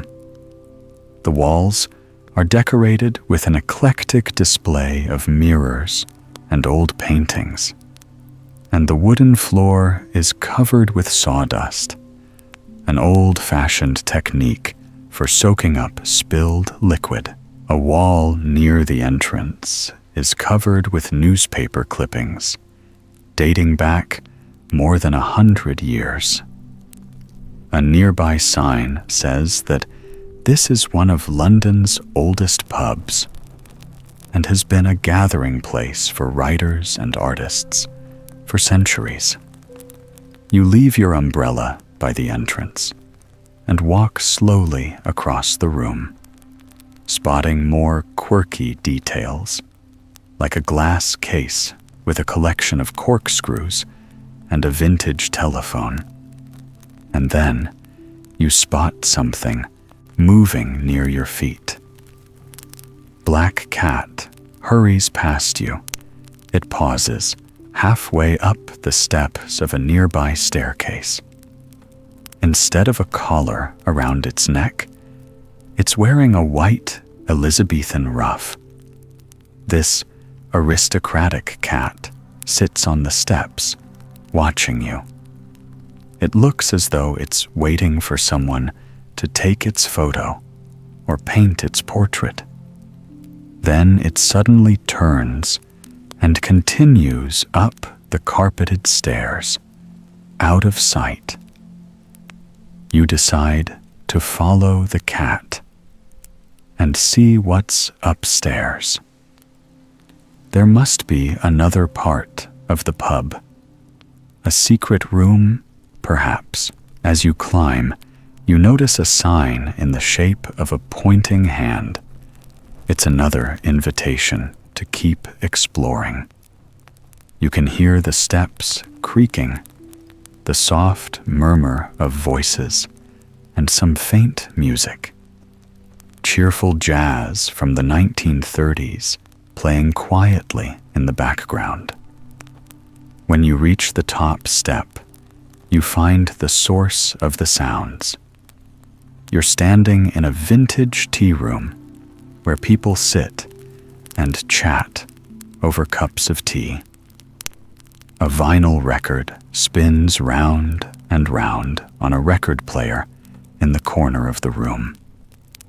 You were expecting to find yourself in a part of the pub, but this is a separate cafe that just happens to be connected by a staircase. Next to the stairs is a sign in cursive script that reads, "Welcome to London's secret tea room." A few of the tables are occupied by other people, but the small one in the far corner is free. It's a low wooden table, next to a plush velvet love seat. There's also a standing lamp with an old-fashioned tassel lampshade, which emits a warm golden glow. And nearby is a small window with lace curtains.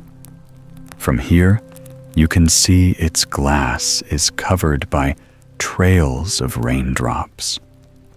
You cross the room, walking past a couple enjoying afternoon tea with scones and sandwiches, and a young woman on her own, reading a book as she waits for her steaming cup of tea to cool. Then, you sit down on the comfy sofa and sink into the cushions. It's only now you realize just how much you needed to get off your feet and relax for a while after your long walk. You've earned an equally long rest. Friendly waitress in a white apron comes to take your order. And then, a few moments later, you're greeted by another friend, the black cat. He purrs and jumps up onto the cushion beside you. You stroke his fur and scratch him behind his ears, noticing how wonderfully warm and soft he is. The cat seems to relish attention and affection, purring happily and nudging his head against you, encouraging you to keep petting him. While you wait for the tea to arrive, you gaze out of the window. The glass is becoming wet and is steaming up, so it's harder to make out the details.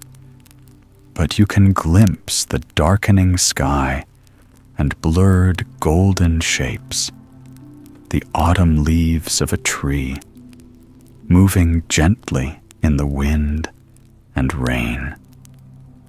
You feel so happy to be here, warm and dry, in the tea room on a wet afternoon, and you find it deeply relaxing to watch the rain. If you listen carefully beneath the piano music that crackles softly on the record player, you can also hear it. You focus on the raindrops, quietly tapping against the window. It's a monotonous, calming sound. The room of rare books. Listening to the soft pattering, you're slowly lulled into total relaxation. If you close your eyes, you could even fall asleep. There are elegant cast iron street lamps shining with a soft golden glow. It's still daytime, though the ambient light is dim. The days are shorter at this time of year, and on wintry afternoons, the street lights come on early. You wander down this cobbled road, gradually noticing more details. The glossy shine of the dark stones beneath your feet, and the occasional yellow leaf stuck to the ground. It must have rained recently. You can still feel the damp in the air. The street is quiet. There are only a few passers by, chatting in hushed tones. Every now and then, someone stops to look in a shop window. Intrigued by the display, the owners in this part of town clearly take pride in their presentation. Each shop front is an opportunity not just to promote their goods, but to add something to the overall atmosphere of the street. On your left is an elegant building with a wide, curved window. On the other side of the glass are woolen scarves, hats, and gloves in every color of the rainbow. They're arranged so beautifully, spread out with the utmost care and attention. Cashmere, says the sign in the window. This special wall is one of the softest, lightest kinds. Just looking at it is enough to make you feel warmer somehow. Next to the clothing shop is a cozy-looking cafe. The windows are misted up with the heat inside, but you catch a glimpse of wood, paneled walls, and comfy leather sofas. The door opens as a customer leaves, and you breathe in the scent of freshly roasted coffee. It's tempting, but for now, you want to keep on walking to see what other shops you can find in this charming little neighborhood. You pass a few selling clothes, chocolate, stationery, and then something catches your attention. Tucked away at the end of the street is a tall, narrow building. There's just a single window on each floor. Everyone has its shutters thrown wide open, and the rooms are brightly illuminated, so you can see what's inside. There are shelves and shelves of books. There's no space for a fancy window display on street level, but there is a sign, books and seashells and more. Browsers welcome. You're intrigued. You decide to go in and have a look, just as the sign suggests, and perhaps warm up a bit from the cold outside. As you push open the door, the first thing you notice is that powerful scent. It's unmistakable. The comforting smell of hundreds or even thousands of old books. You've always loved this smell, without knowing exactly why. Perhaps because the scent is richly evocative. Somehow it transports you to another time, another place, while also making you feel connected to the present moment. It is the strange magic of bookshops and libraries. You breathe in deeply. The aroma is so intoxicating that for a moment it has your full attention. It takes a few seconds for the rest of your surroundings to register. But then, looking around slowly, you see rows of tool cases to overflowing, and a wide table piled high with books and seashells. The more you look, the more shells you spot.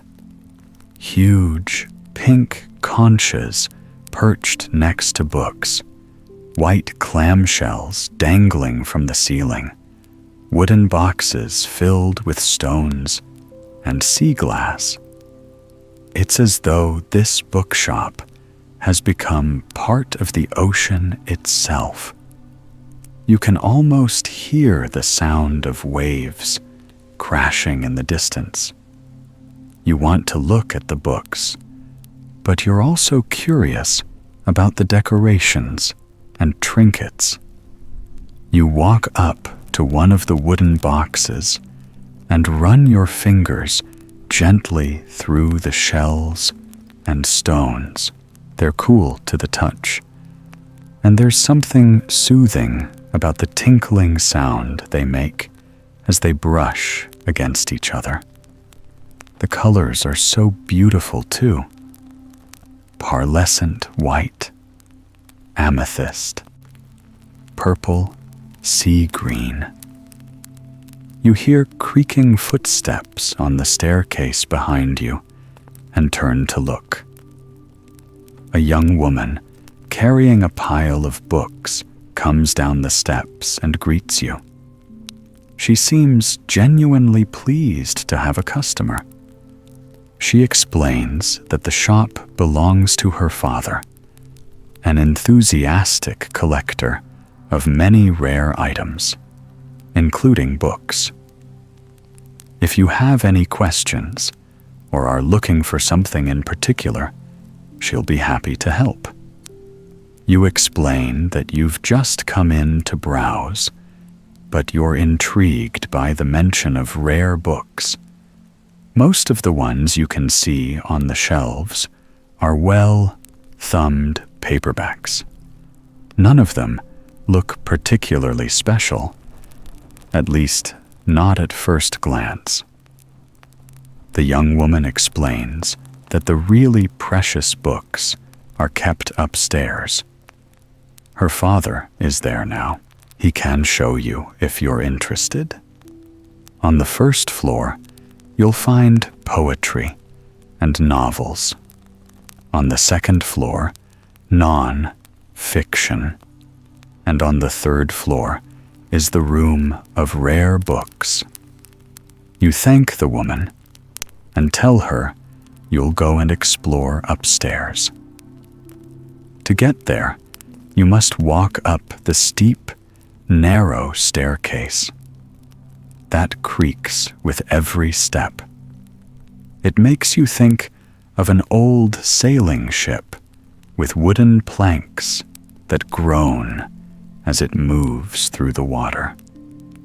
233-39. Above you, the ceiling is so low, you have to crouch down slightly. On the landing between the second and third floors, you encounter a purring ginger cat. He comes to rub up against your legs and then follows you up the stairs, overtaking at the last step. It's as though he's inviting you to follow him and welcoming you to his home. The third floor consists of a large, cozy room lined with beautiful hardback books.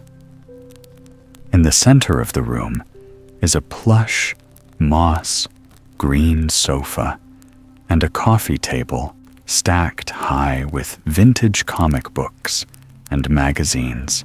Everything is softly illuminated by the golden light from a gorgeous, old-fashioned ceiling lamp. This is your idea of paradise, a warm, comfortable room with every kind of reading material imaginable. Perhaps you'll settle here for a while, browsing from the comfort of the sofa. You pick a book from a nearby shelf. The spine is very thin, but decorated in ornate gold leaf that glints in the lamplight. As you sink into the cushions of the sofa, you glance at the cover and then run your finger over the edges of the pages. Even the paper is lined with gold. It truly is spectacular. It's only when you open a page at random that you discover it's actually a children's book, an old story you know well, the sight of familiar illustrations, combined with the musty, vanilla scent of the paper, fills you with nostalgia. You'd completely forgotten that this story even existed. Suddenly, you are transported back in time to your own childhood as you slowly turn the pages, breathing in that wonderful, evocative smell. The ginger cat leaps up onto the cushion beside you. With your spare hand, you scratch him behind the ear and run your fingers through his fur, stroking the soft arch of his back. You are so deeply relaxed. You could almost drift off to sleep, right here on the sofa. You sit there for a while, reading slowly. You're not fully focused on the story, but the words gradually filter into your consciousness. Beautiful and melodious. You love how just one simple word can cast a spell, creating images and conjuring up memories. Just as you're about to turn to the next page, you hear footsteps behind you. You turn to see a man hugging a pile of books to his chest. He must be the owner, the father of the young woman you met downstairs. He walks over and introduces himself as Peter. He glances at the book in your lap. It's one of his favorites too, he says. He's glad to see that someone else appreciates it. You tell him that you love all kinds of books, but that you're particularly interested in rare collections. Peter's face lights up. He looks delighted to have met someone else who shares his passion. He carefully puts the stack he's carrying down on the coffee table. Then he walks over to a bookcase on the far side of the room and gestures for you to follow him. "What do you notice about this bookshelf?" he asks. You stand beside him and scan the shelves, looking up, down, and side to side. You don't notice anything in particular. It resembles all the other shelves you've seen so far, packed tightly with old hardbacks in every possible space. You turn to him in confusion, but his smile seems to say, "Keep looking." So you do, skimming over the spines from left to right. You have no idea what you're supposed to find until you see a book at the very end of the shelf. It has a red cover with a strange title written in silver. It reads, "The Door." Peter sees you staring and chuckles. This must be it, you think. You reach out to touch the red book and realize at once that it's not real. Instead of trying to pull it out, you push it lightly until you hear a quiet click. Slowly, the bookshelf begins to move. First, it seems to sink into the wall, then travel beyond it. It's no ordinary shelf, you realize. It's a door to another room. For a moment, you think you must be dreaming. You rub your eyes, then gaze through the gap in astonishment. How can it be possible? You had imagined that this room was the final part of the bookshop, with nowhere else to go. And now you find yourself staring at the entrance to a secret room. You're filled with a sense of childlike wonder, as if you're standing on the threshold to some new magical wall. Peter pushes the door open a little wider, taking care not to dislodge any of the books on the shelf, with the exception of the red one you pushed. All the others are real. It seems that every single nook and cranny of the bookshop is packed with treasures. This secret place is no exception. Peter tells you this is the room of rare books. It's small, but every inch of available space seems to be occupied. There are large, heavy hardbacks with crumbling spines and delicate little pamphlets made from transparent paper. On the far wall is a glass display case illuminated by a pair of spotlights. Peter jokes that this is the town's smallest and most exclusive museum. Admission is free for the special few. Most of the time, only academics and collectors enter this room. The average customer who visits the shop has no idea that this place even exists. But it seems Peter has recognized a fellow book lover in you. And with no other customers this afternoon, he has the time to show you his collection. He's happy to give you a little tour, slowly circling the room and pointing out highlights. Rare or antiquarian books are not necessarily as old as you might expect. Even a relatively modern book can be classed as rare, he tells you. For example, a first edition hardback, printed in limited numbers, can be particularly sought after.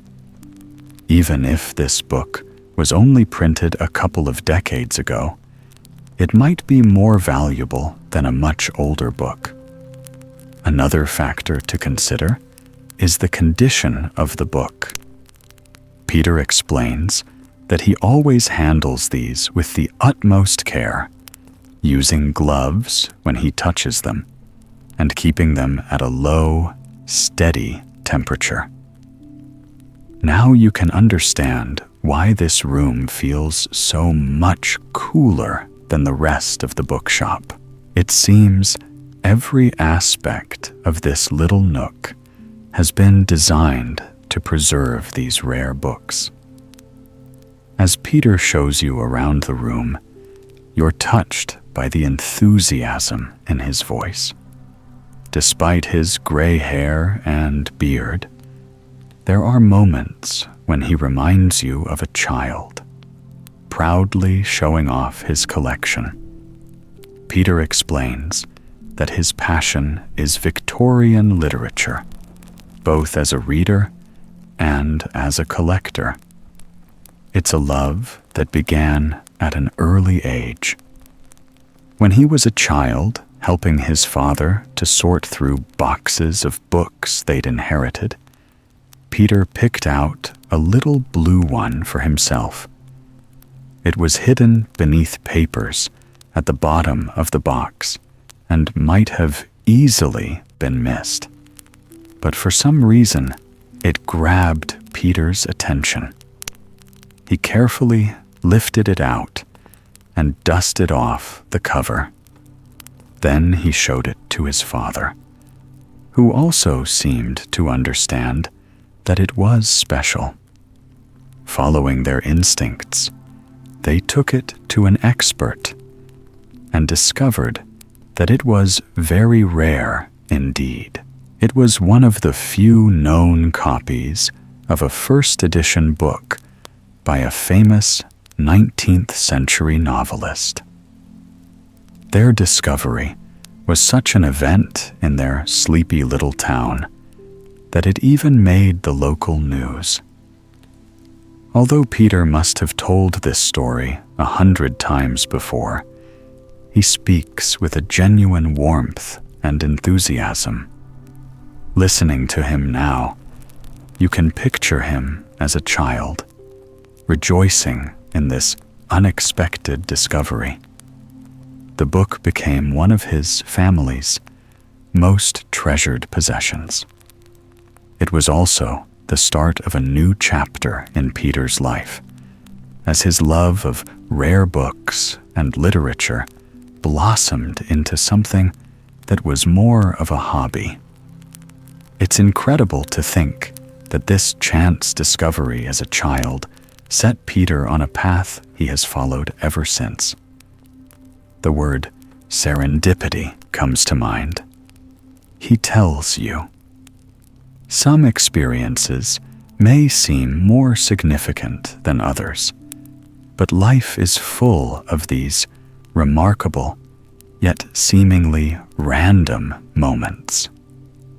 Just think, says Peter, of everything that had to happen for you to get where you are now, even your choice to keep exploring the street, which led you into the bookshop, and your choice to linger on the sofa and have a conversation that in turn revealed the room of rare books. It pleases you to think of all the little moments that came together to bring you to this place. But now, Peter says, he must return to work, cataloging and stacking shelves. But before he leaves, he wants to show you just one more thing. Have you ever held a very rare book? He asks you. You shake your head. He takes a silver key out of his pocket and opens the glass door of the display case. Then he puts on a pair of white rubber gloves and hands a matching set to you. Peter gently picks up a small, leather-bound book from the display case and places it carefully in your hands. There's nothing written on the spine or cover, and some of the pages seem to be coming loose. You don't want to damage it, but Peter insists that as long as you turn the pages slowly and gently, you have nothing to worry about. Imagine that you're reading the book underwater, he says. It may sound strange, but it can help you to slow down and avoid flicking through the pages as you would normally. Ever so carefully, you turn the brittle pages one by one. You breathe in that lovely smell of old paper, along with a faint floral scent. you glimpse flashes of color near the binding, and the aroma intensifies.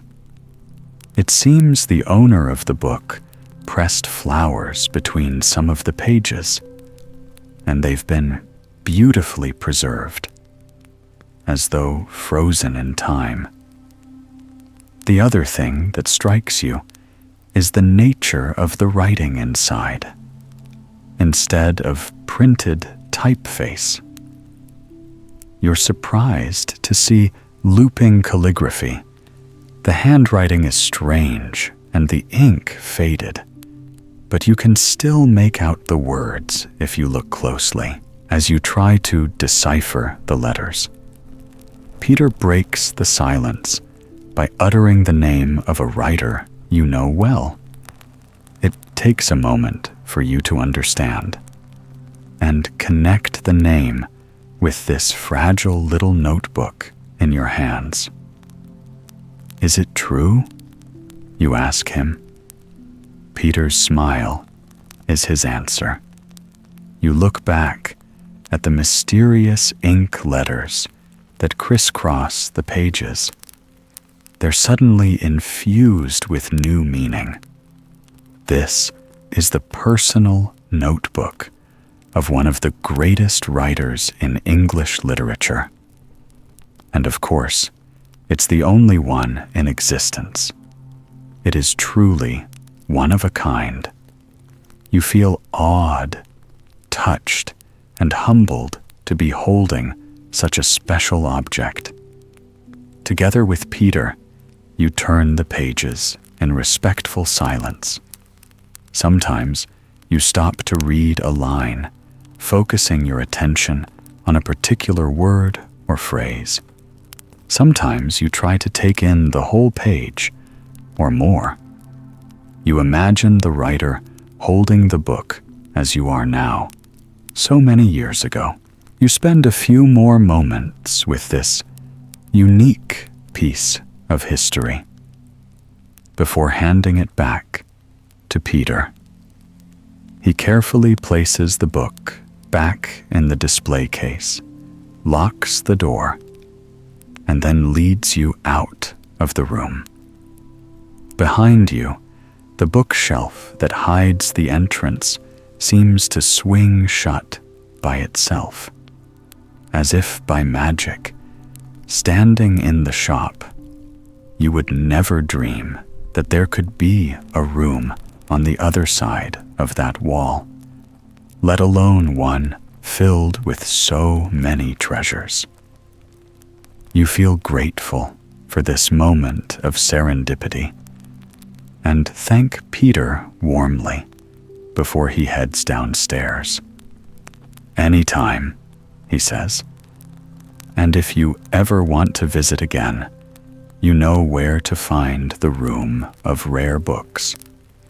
Before you leave the shop, you'd like to browse a little more, perhaps, and choose a couple of books to buy. But first, you can't resist the temptation of the sofa.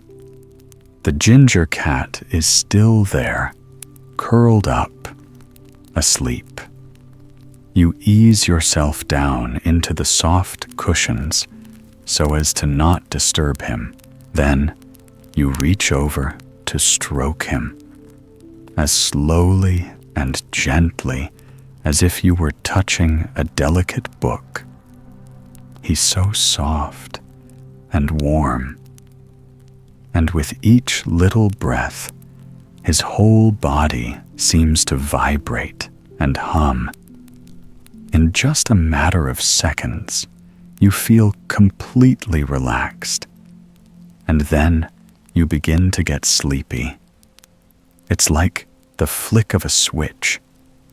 You sink deeper into the sofa and close your eyes just for a moment, and then, lulled by the quiet purring of the cat, cozy hush of the bookshop, you cross the threshold into another room, another world, a realm of dreams and stories yet to be told. a peaceful, foraging walk. This beautiful morning in early June, you've come to explore the countryside, this part of central Italy, not far from Rome, is full of natural beauty. It's a land of lush fields, hills, and volcanic lakes. And there's more to the countryside than meets the eye, as well as the many farms and vineyards. There are woods full of edible treasures, but you have to know where to look. As you walk through the field, you're accompanied by a local guide. Sonia is a cheerful, talkative woman in her 60s who carries a large wicker basket over her arm. Like you, she's dressed in light, comfortable clothes and wearing sturdy shoes. Trotting beside Sonia is her black and white dog, a spaniel named Lola. Together, the three of you walk slowly through the long grass, which is dotted with bright red poppies and other wild flowers. You can feel the sun gently warming the back of your neck, as well as a cool, pleasant breeze. It's going to be a hot day, but right now, mid-morning, the temperature is perfect. The gradual transition from spring to summer is such a lovely time of the year. The days become warmer, but they're still fresh.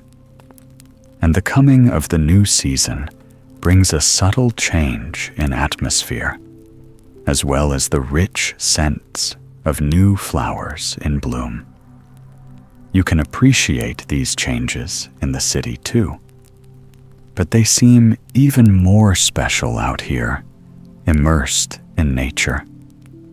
It's so quiet and peaceful. This part of the countryside has remained almost untouched.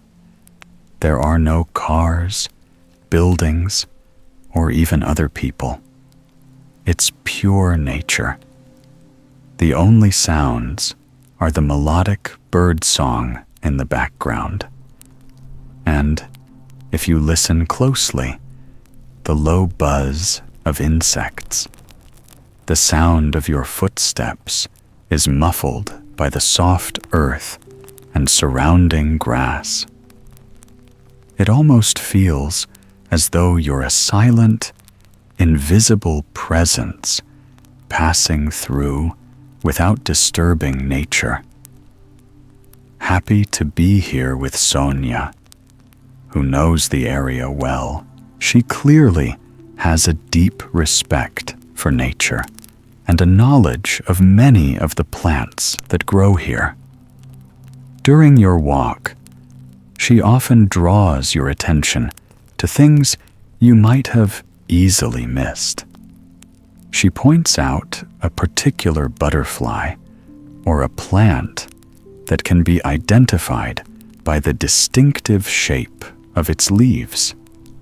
Sonia explains that she has always been observant ever since she was a child. She enjoys looking closely at things and appreciating aspects of nature that others take for granted. Many of the plants you're going to see today are often called weeds. But as Sonia points out, there's nothing wrong with them.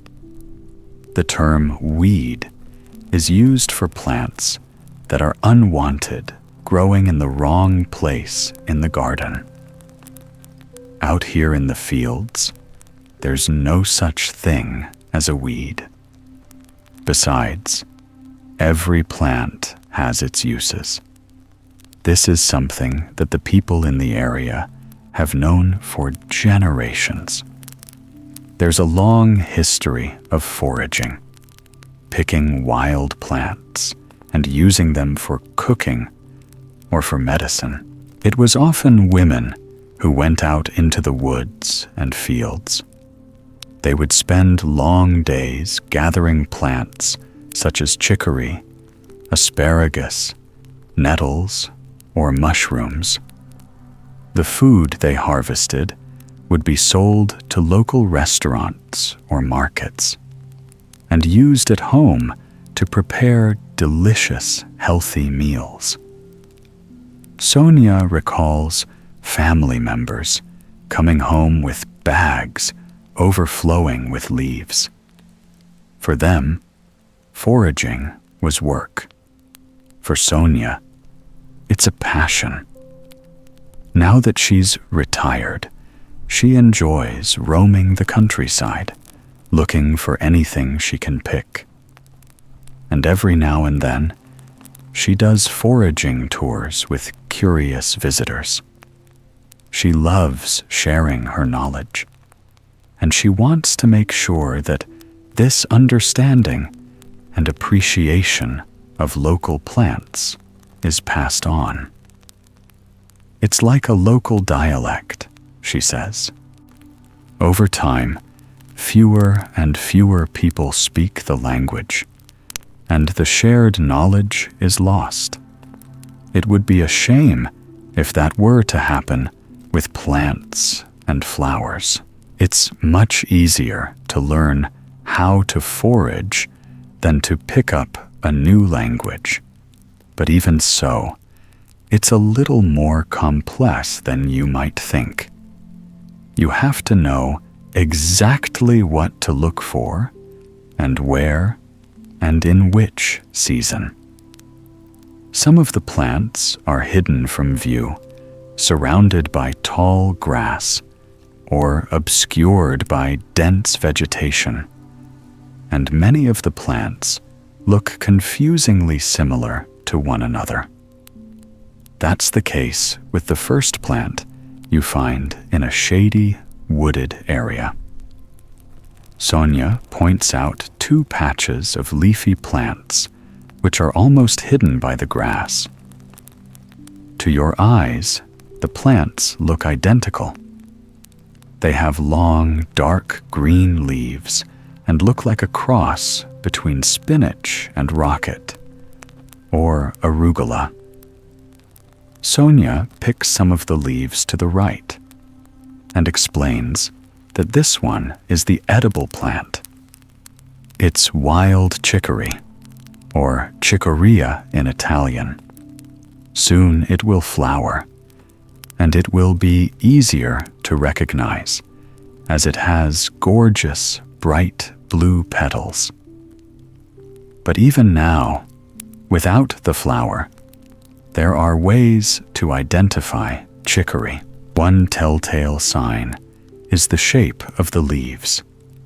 They are pointed, resembling serrated arrowheads. Another clue is the arrangement of the leaves near the soil in rosette formation. The chicory leaves spread out like a star. As you bend down to help Sonia pick the leaves, she tells you more about the plant. It has a strong, bitter taste and is full of fiber and vitamins. In this part of Italy, chicory is often cooked and then fried with oil, garlic, and chili. In the winter, another kind of chicory is used in a crisp, delicious salad known as puntarelle.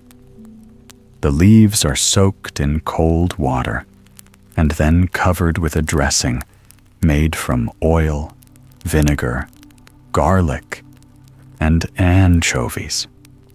It's an acquired taste. But in this region, it's a popular side dish that goes with just about everything. You ask Sonia what she plans to make with these particular leaves. With a laugh, she explains that these are just a souvenir from your walk, like spinach. It takes huge quantities of chicory to make anything. Even so, it feels good to pick the leaves, feeling the slight, rough texture between your fingers. You like knowing that this plant has so much potential, and that you're taking part in a kind of tradition. For centuries, people have been foraging for chicory in the countryside, just as you are now. Lola also shows an interest in the plants, sniffing everything enthusiastically. She can't help with this kind of foraging, but with her keen sense of smell, she could hunt for truffles. One day, she might be trained, but for now, Sonia is happy just to have her company as the dog bounds through the grass, tail wagging. A little further ahead, Sonia spots another plant. Growing in the shade of an oak tree are long, thin shoots of asparagus. These are easier to recognize, as they're so distinctive, they look like delicate green spears with feathery tips. You're surprised by just how long the stalks are. Some are more than a meter in length. When they sway in the breeze, they make you think of strands of kelp underwater. There are moments when this secluded grove reminds you of being in the sea. The vegetation and long grass are like plants on the seabed, and the sunlight that filters through the leaves above has a dreamy underwater quality. The atmosphere is so tranquil that you find yourself moving slowly, picking the asparagus one strand at a time, then placing it in Sonia's basket.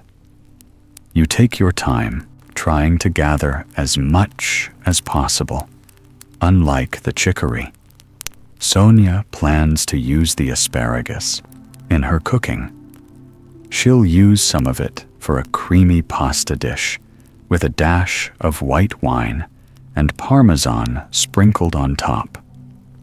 But her favorite way to cook asparagus is in a frittata, an egg dish similar to an omelet.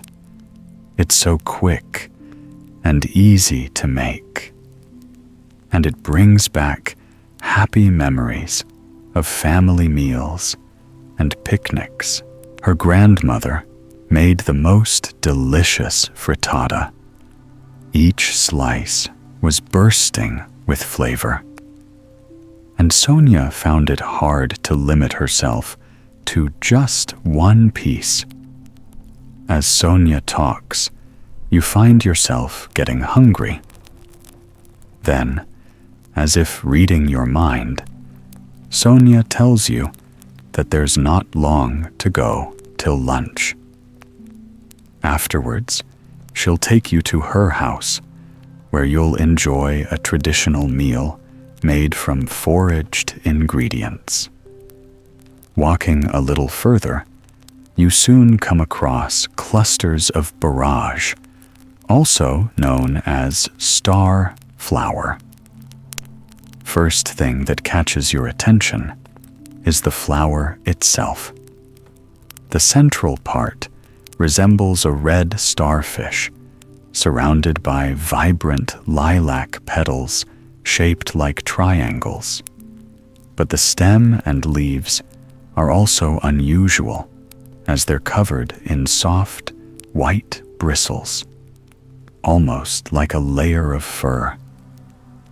Each flower seems to droop, bowing its head, while the asparagus shoots stood calm and proud. The borage looks shy by comparison, flowers are so beautiful that you're almost reluctant to pick them. Sonia encourages you to go ahead. At this time of year, they are everywhere, and these ones will be put to good use. Sonia will give some of the leaves and flowers to her sister, who likes to make barrage tea.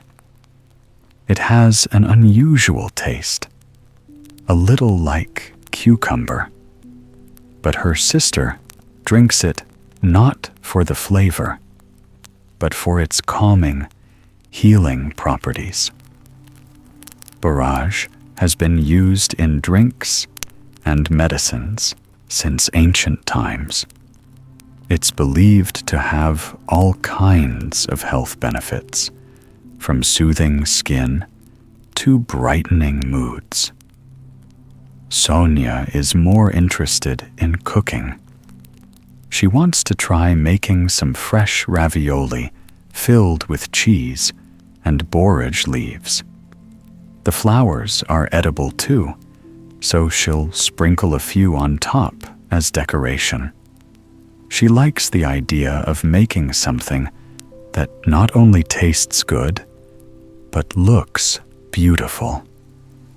After gathering some of the flowers and leaves, you walk on deeper into the woodland. Lola seems happy to lead the way, bounding ahead.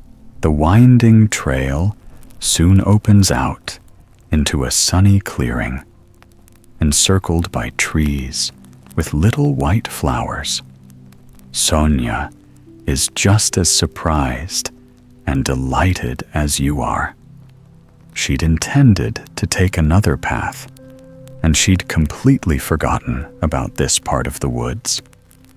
Bending down to stroke Lola, she thanks her for being such a good guide. Lola has brought you to an area filled with elder trees. Each one blooms with clusters of tiny cream-colored flowers. They resemble little white trees springing out of the green leaves. In the rays of the sun, some of the flowers almost seem to glow a bright, radiant white. Sonia takes out a pair of pruning shears and cuts one of the little bunches of elderflower. Then she hands the flowers to you and asks what you think of the smell. Inhaling deeply, you notice a rich floral scent mixed with an almost citrusy aroma. It's the smell of summer. Sonia takes a sniff and agrees with you. When the elderflower smells like this, it means it's perfect for harvesting. As you take it in turns to cut the flowers, you ask Sonia what she intends to do with them. You imagine she'll make a syrup and use it as a cordial or cocktail, or perhaps a dessert. Sonia smiles. "You'll find out later," she says. "It will be a surprise." Once you've finished gathering the elderflower, you cross the clearing and follow another trail. Along the way, Sonia points out other plants and flowers, including some nettles, which she says are edible. "Nature has so much to give," she says, "if you're patient and learn how to look." She could easily spend the entire day here, searching every bush and grove. But it's time to move on, as lunch awaits. And as much as you're enjoying the walk, you're looking forward to sitting down, resting, and of course, eating. When you come out of the woodland, you can hardly believe your eyes. In front of you, in the middle of the greenery, is a bright patch of blue. It's a lake. The still surface is like a mirror, reflecting the sky and the glittering sky. You knew that there was a lake somewhere near here, but you weren't expecting it to appear out of nowhere, like something from a dream. The intense shimmer of the water gives it an unreal quality, like a vision. But as you walk towards it, meandering through the tall grass, it becomes clear that the lake is not just a figment of your imagination. It's really there, a vast, still pool surrounded by trees and gently sloping hills. Sonia tells you that this is a volcanic lake. It was formed thousands of years ago when a volcano collapsed during an eruption. Over time, it filled with water, forming a lake. Some volcanic lakes become tourist attractions and popular swimming spots, but this particular lake has remained virtually untouched. It feels like a wild, timeless place. At first, the lake seems to be just as silent as the woodland. The only sound is the quiet chirping of the birds. But as you walk through the field close to the lake, you hear a soft splashing sound. Then, passing through a thicket of trees, a fisherman comes into view. He's sitting comfortably in a chair, his fishing rod extending out into the lake. Although you can't see his face clearly from here, you can imagine his expression, a look of calm contentment. He's alone in this beautiful paradise, basking in the warmth of the sun and savoring the cool breeze from the lake. Sonia whispers to you. She thinks she recognizes the fisherman, but she doesn't want to disturb him. You walk on, leaving him to enjoy his quiet, tranquil morning by the lake. There's not much further to go now. Sonia leads you up a sloping path through another wooded area. Here, she points out some more edible plants. Some are eye-catching flowers, while others are ordinary-looking plants camouflaged in the grass. Sonia is amazingly observant, able to pick out edible treasures, even in the most unlikely of places. You notice everything with interest, but this time you don't stop.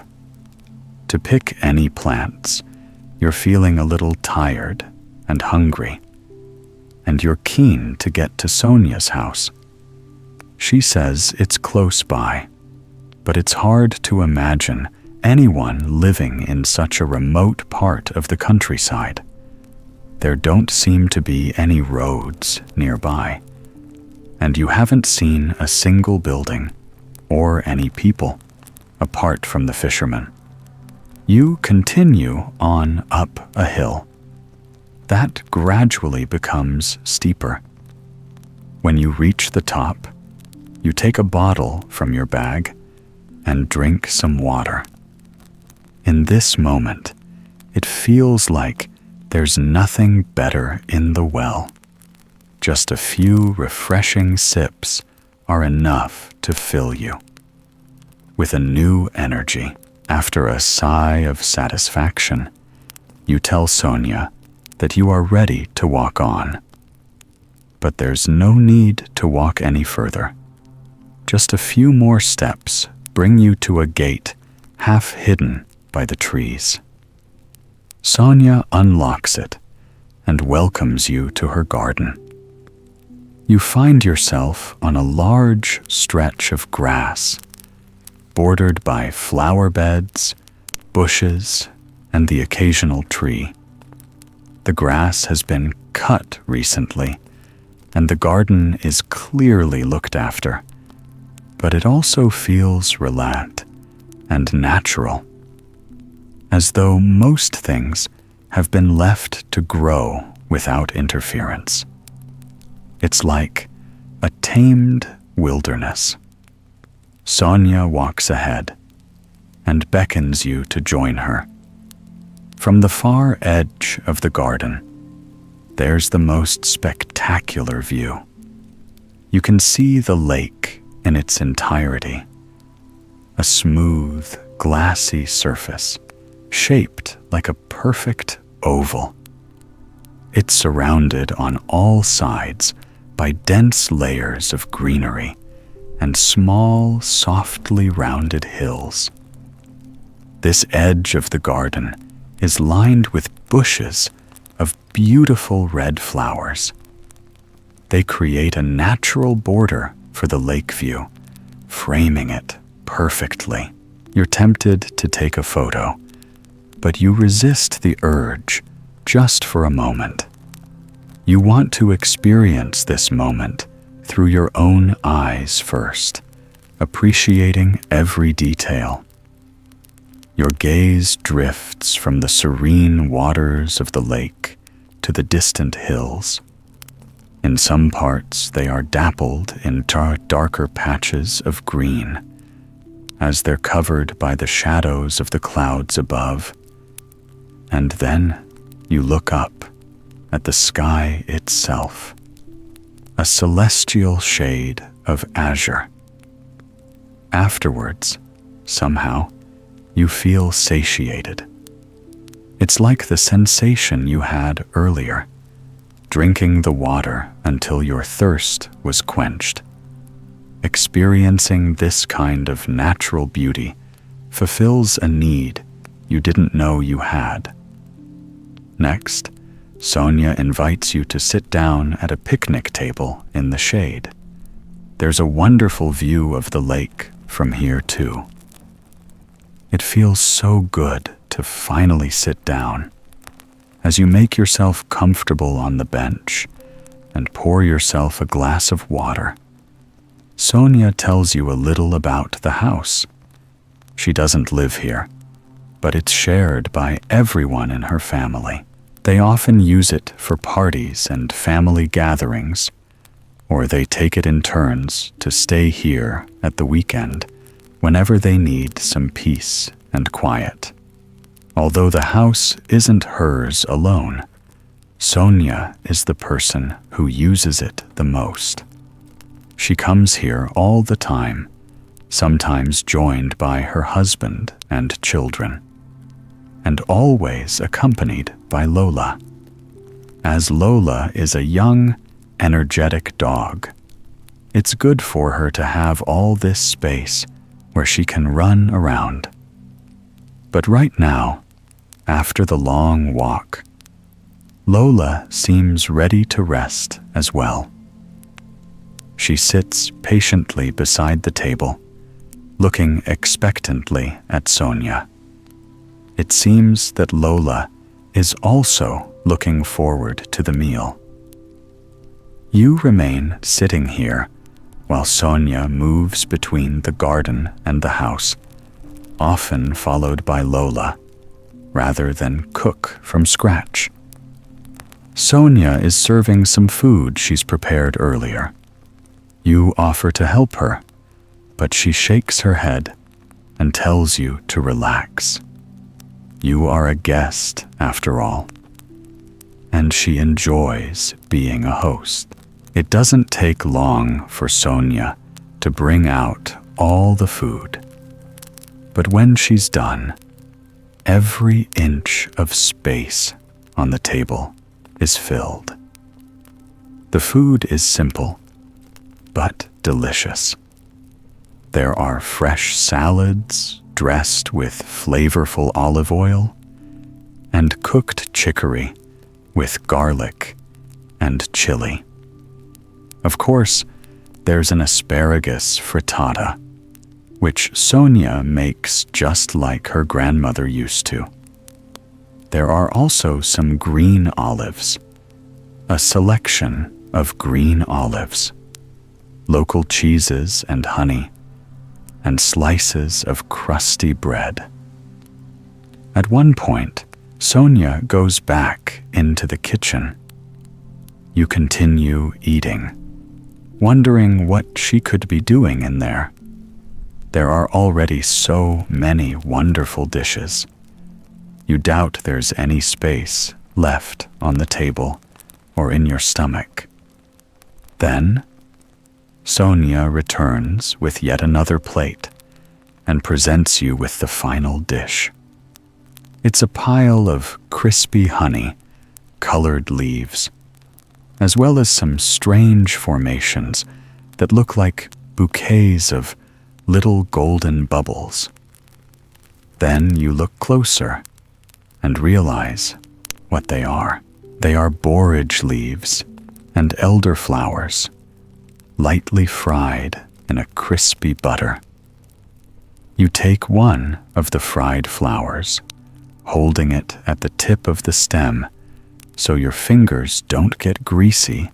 Then you take a bite, feeling the warm bubbles melt on your tongue. It's a subtle flavor, but absolutely delicious. The layer of batter is remarkably thin, creating a light, salty coating around the flowers.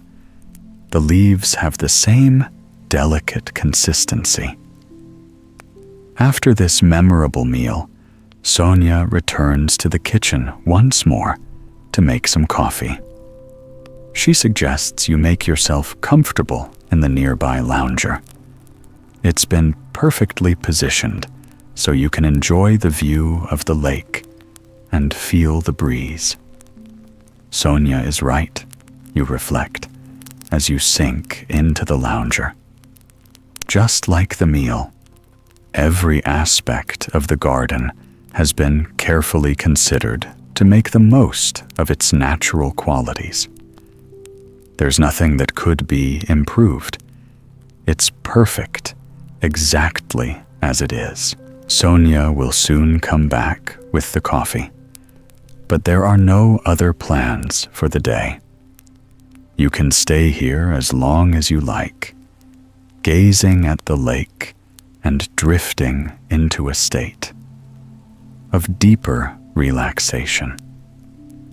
It's been such a beautiful day, you think, and just moments later, you give in to the urge to close your eyes and rest.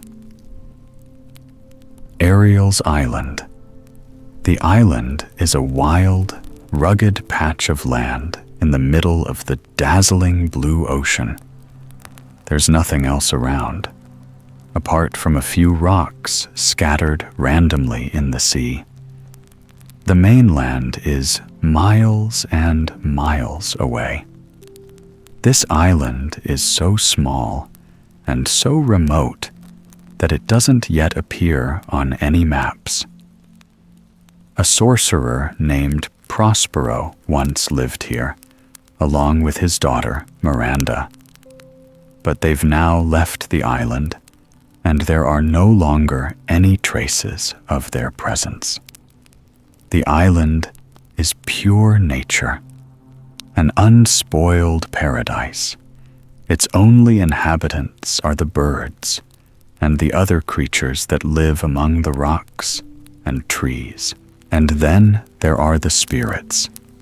They're as old as the island itself, and they represent the very essence of the elements. There are spirits of fire, air, earth, and water, who live at one with nature. Ariel is a spirit of the air, born from a cloud. Ariel has lived on the island their entire life. They know every inch of the land, from the crumbling rocks of the cliff face to the fine white sand of the beaches. And of course, they know the air above the island. Every morning, Ariel wakes up with the sunrise and soars into the sky.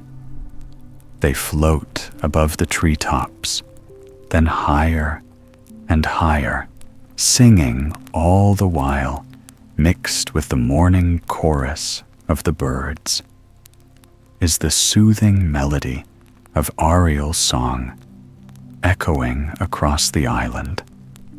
As Ariel flies and sings, they are almost invisible. Like other spirits, Ariel can take just about any form, but most of the time they're in their natural state of luminescence, near transparency. In the air, they resemble a shimmering patch of light, like a glowing outline of a bird. Ariel flits smoothly through the sky, sometimes visible as a radiant cloud, and sometimes disappearing completely. When Prospero lived on the island, Ariel was kept busy all day, helping the sorcerer with various tasks. But now they are free. They can spend their mornings like this, swooping joyfully through the air and admiring the views of their beloved island. From up here, it looks so lush and green, apart from the rocky cliffs to the north and the thin stretch of sand to the west. The island is entirely covered with trees. There are pines and cypresses forming dense groves, as well as ancient, majestic dragon trees spread among the rocks. Even here, high above the treetops, Ariel can smell their fresh, woody fragrance. The scent travels far in the morning breeze, mixed with the salty air of ocean. Ariel breathes in deeply, letting these beautiful aromas mingle, spreading throughout their entire being. In moments like these, the spirit is inseparable from the nature surrounding them. Ariel and the air are one and the same. For a while, Ariel drifts lazily on the wind, watching the branches sway below. This is one of the best ways to spend the morning, floating without direction, going wherever the breeze takes them. It's so deeply relaxing. Ariel could even fall asleep right here on the breeze. But eventually, the spirit turns their attention skywards, gazing up at the billowing white clouds. Ariel decides to play their favorite game. As an air spirit, they command the clouds, making them grow, shrink, or move in any direction. It requires no effort and no magic spell. All Ariel has to do is gently shift their awareness, focusing on the clouds before them. The air spirit can move the wind and the clouds as freely and easily as a bird flapping its wings. Ariel focuses on a small white cloud directly above the island. First, it spreads outwards, growing softer and thinner towards the edges. Then it transforms into a fluffy ball, then a pyramid, and then a mountain. It gets bigger and bigger, casting a soft shadow over the island. Once, at Prospero's command, Ariel created a tempest, a dramatic storm with booming thunder and white flashes of lightning. Conjuring up a storm is easy for Ariel and enjoyable in a way. They like the creativity of summoning great claps of thunder and choosing where to direct the lightning bolts. But these days, Ariel rarely finds a reason to unleash a tempest. Instead, they settle for rain showers or playing with the clouds, just like this. The spirit watches with satisfaction as the mountainous cloud changes shape once again, dissolving into silvery tufts. The pieces then scatter into the sunlight, glowing at the edges. Ariel could happily spend hours like this, absorbed by these games in the sky. Controlling the clouds is like directing an orchestra or painting a picture. It's pure creativity, and it feels so freeing. When Ariel is up here, surrounded by the ever-changing clouds, they are completely at peace. The sun gradually becomes warmer and brighter. The clouds turn from gray to white, and then to gold, or floats in the air below, bathing in the divine warmth of the sunlight. They become so relaxed and sleepy that they eventually let the clouds slip from their control.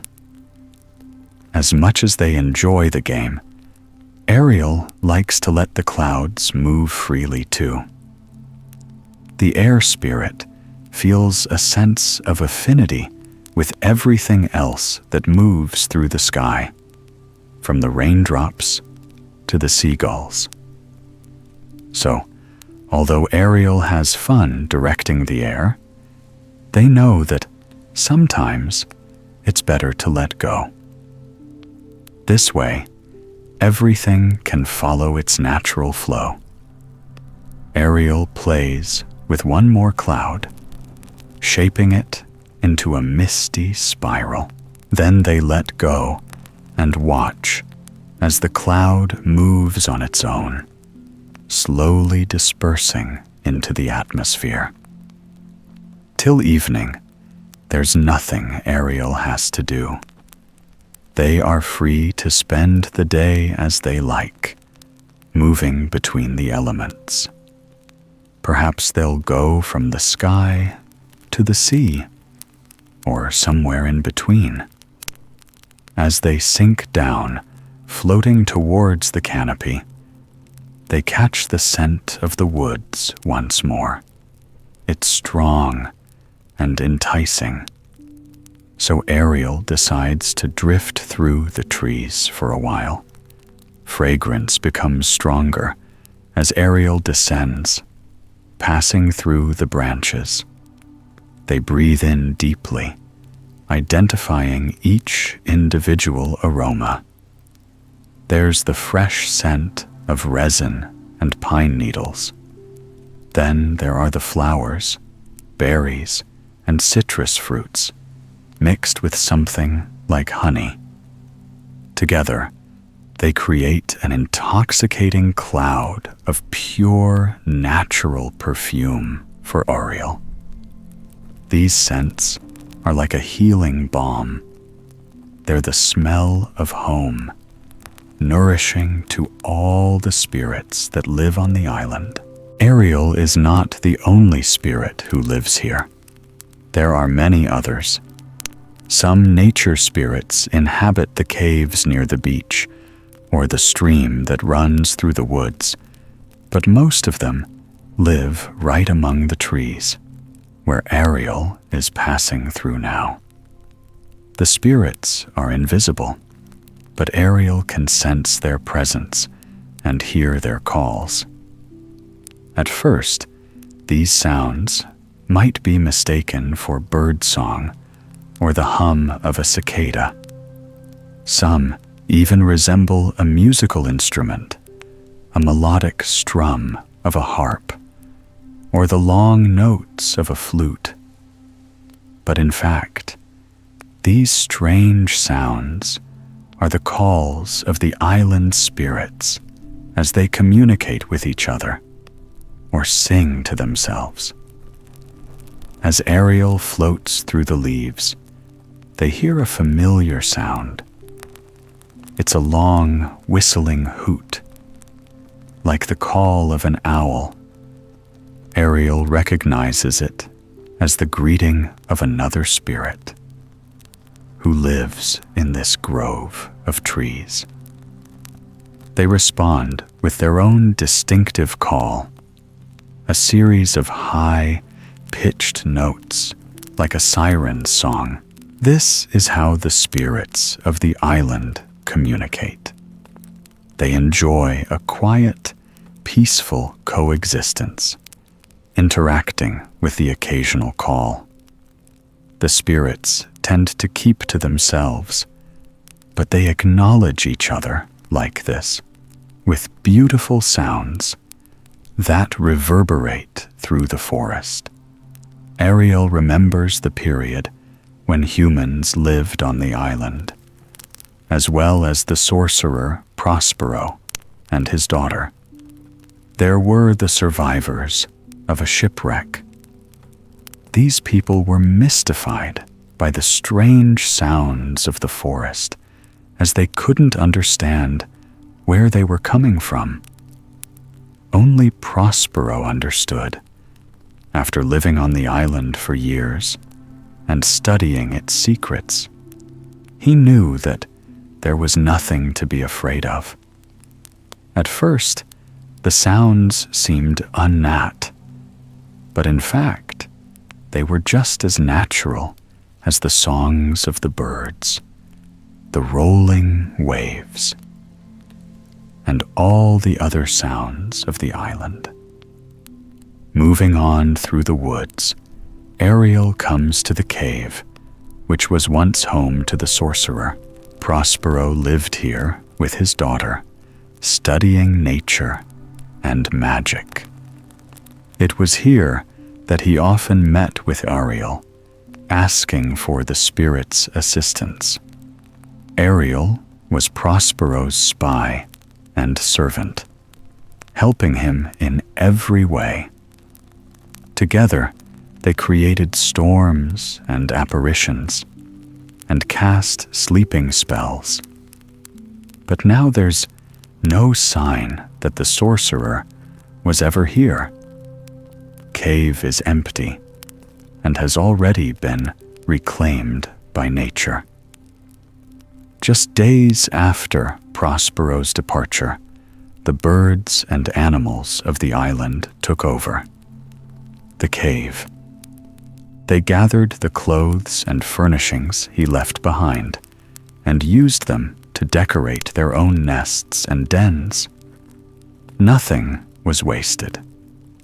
Passing the cave, Ariel is happy to see how wild and natural it's become.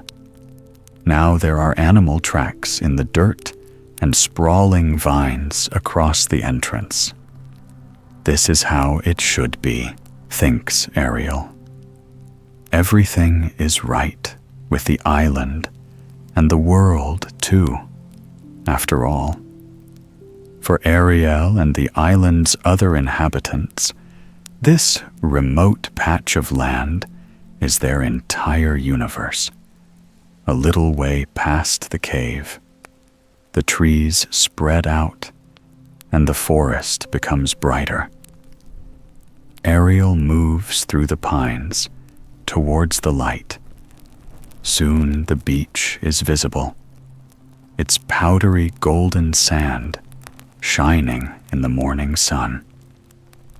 This tranquil stretch of coastline is completely empty. It's so quiet, so peaceful. The only sound is the murmuring rush of the tide. Ariel hovers over the glittering waves. In this light, the water is many shades of blue. There are dark patches of indigo merging into crystalline turquoise. For a moment, Ariel is content to simply float over the waves, watching them sparkle in the sunlight. But gazing into the water, they soon feel the familiar pull, craving to dive into the blue depths of the ocean. In an instant, Ariel changes into one of their many forms, a sea nymph. Now, Ariel resembles a glowing fairy with a small, human-like body. This shape allows them to swim more easily, and this way, Ariel can fully enjoy the sensation of being in the ocean. As they plunge into the waves, they savor the feeling of the cool water on their body. Although Ariel's favorite element is the air, they also feel at ease in the water, gliding through the sea with the speed and grace of a dolphin. Ariel delights in every moment, spinning and twirling in the clear water. Then, when they start to feel tired, they let their limbs relax and float up to the surface. Here, they drift on the gentle waves, looking up at the blue sky and watching the clouds. After floating lazily for a while, Ariel dips their head below the surface once more. They like watching the slow, hypnotic movements of the brightly colored fish and keeping an eye out for treasures. Sometimes they'll find a patterned shell or a shining pearl.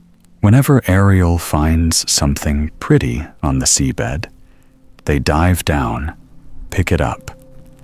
Then, they add it to their secret collection of treasures. In a cave near the beach, Ariel has hidden away a box made of driftwood. It contains all the beautiful objects they found on their adventures. Swimming deeper, Ariel has hidden away a box made of driftwood. Nothing but schools of fish and long strands of seaweed. Today, there's nothing to collect. But Ariel doesn't mind. They can come back the next day, and the day after that. The sea is constantly changing, and you never know what might appear carried by the current. Just as Ariel's about to return to the surface, something catches their eye. Nestled in the seaweed forest is a strange brown object. Ariel swims closer to investigate. There's something familiar about this object. They've seen it before, and not so long ago. Brushing away the seaweed, Ariel realizes what it is. It's a large, leather-bound book. A book of magic. Ariel remembers seeing this in Prospero's cave. The sorcerer used it to teach himself spells and enchantments. This was the book that enabled him to communicate with the spirits of the island, including Ariel. But when Prospero left the island, he renounced his magic and threw his book into the waves. Here it is now, deep underwater. Ariel looks at it curiously, wondering whether the pages are still legible. There's a temptation to rescue it and to add the book to their collection of sea treasures. But in the end, Ariel decides to leave it where it is. The book is exactly where Prospero intended it to be when he gave up his magic and said goodbye to the island. It represents the end of an era, and it seems fitting that the book should be returned to nature, just like everything else on the island. Over time, below the waves, Prospero's book of magic will slowly be changed by the sea, transforming into something else. Swimming onwards, Ariel can feel themselves undergoing a similar kind of sea change. They feel so calm and relaxed down here. It's a beautiful sea, feeling the water flow right through them. Ariel can merge into all the elements and feels at home anywhere. They spend the rest of the day in the ocean, swimming alongside fish, turtles, and dolphins. But eventually, Ariel becomes aware of the changing light. The water is slowly becoming darker, turning a deeper shade of blue as the sunlight fades. It's time to return to the surface. There's something Ariel has to do before the day is over. After emerging from the water, they change shape. It's twilight now, and they're almost invisible as they fly over the sand. The only sign of their presence is a slight glimmer in the air as they catch the last rays of the setting sun, crosses the beach, and then enters the woods. It's stark among the trees as the light that filters through the leaves is fading by the second. But here and there are tiny, glowing sparks. The fireflies often come out at dusk, providing specks of light at the end of the day. Ariel is guided by the glow as they move through the trees. The scents of the forest are like signposts, too. Breathing in, Ariel recognizes the fragrance of oleander, and then the familiar aromatic scent of a rosemary bush. At once, they know exactly where they are in the woods. They can easily find their way, even when darkness falls. From the insects to the spirits, everything on the island lives according to the rhythms of nature. As soon as the sun sets, every living creature is ready to settle down and rest for the night. Ariel is drowsy too, after a busy day playing with the clouds and riding the ocean current. But every night before they go to sleep, they carry out a special ritual. As the spirit flies through the forest, weaving between the trees, they sing. It's a song without words, unlike any human melody. Ariel's song is more like the call of a bird or a sea creature. At times, it even resembles the jangling chords of a stringed instrument. Harmony echoes through the trees and beyond. It reaches every part of the island, from the nests of the birds high in the treetops to the burrows of the rabbits deep in the earth. The vibrations of Ariel's song even reach the shallows of the sea, where tiny fish float in the calm, moonlit water. Hearing the soothing sounds, all the creatures of the island experience the same sensation as they listen to the music. They instantly feel calm and sleepy. No time at all. Every living thing is sound asleep. Ariel's song has the same effect on the other spirits. Soon, the island is still and silent, except for the sweet notes of the lullaby. The hypnotic music works its magic on Ariel too, as they drift silently through the forest. The song finally comes to an end. Work is done, and now it's time to rest. Doesn't have a bed or any particular dwelling place. For the spirit, the entire island is home. When it's time to sleep, they can rest wherever they happen to be in that moment. So, Ariel continues to glide slowly through the air, feeling calm and completely at ease. We know that tomorrow will be another beautiful day on the island for now. Enjoy the tranquility of the night, floating peacefully in the breeze before drifting into sweet dreams. A young, hooded crow perched softly in her nest.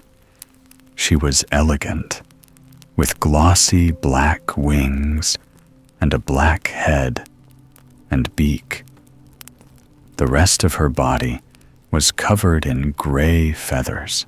Her back was a dark storm cloud gray, and she had a soft, pale gray on her belly.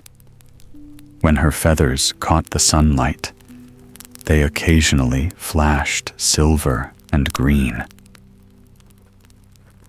Flight of the crow. This crow lived a long, long time ago. She built her nest on the edge of a golden cliff overlooking the crystalline blue waters of the sea. She spent her days soaring over the beach, searching for bits of seaweed to add to her nest. Or she chatted with the neighboring birds, who made their homes in the different nooks and crannies along the cliff. It was a beautiful, peaceful existence. There was food and water in abundance, and nothing she had to fear. She lived the life she had always known, with the sun and the sea and the long, lazy days of what felt like eternal summer. One day, she became aware of a change in the environment. Sitting in her nest, she noticed a subtle shift in the sea air. It was cooler than before, no longer the soft, refreshing summer breeze, but a wind that felt almost cold. The crow shivered in her nest and buried herself in a blanket of moss. The summer was all she had ever known. Now that cooler weather was arriving, she would have to find another place to nest, at least for the next season. She would then come back to the coast the following year for another glorious summer. After tidying up her nest, the crow took flight. She soared up into the air and took one final, lingering look at the sea. Then, with a sigh, she turned her back to the waves and let the wind carry her south across the land. Although she felt wistful, at the thought of the beauty she was leaving behind. She knew in her heart it was time for a change. She was young and curious and ready for a new adventure. Perhaps she would find strange, exotic trees unlike anything she had ever seen before, and lands even more wild and beautiful than her dreams. As she sailed over the dusty earth and golden fields, the crow daydreamed of the places that awaited her. She imagined tall green trees with twisting, spiraling branches, so many of them that they seemed as infinite as the stars. She pictured vast lakes that mirrored the sky, and snow-capped mountains lining the horizon. She saw herself in all these magical landscapes, soaring and diving through the air. As she traveled, she would collect all the beautiful things she found, like feathers, twigs, and flowers. She would use them to create a new nest. It would be a cozy home for the winter months, and a work of art that she could be proud of. The land beneath her looked like a patchwork quilt. Yellow squares of wheat stood next to green fields. These were sometimes divided in the middle by long, straight paths where people and horses traveled. The land was mostly flat, but she could sometimes detect a rising slope or hill, like a ripple in the fabric of the earth. As she moved further inland, there was more variation. The land went up and down in waves, and the trees became greener and denser. From above, these vast canopies looked inviting. They were the perfect place to build a nest.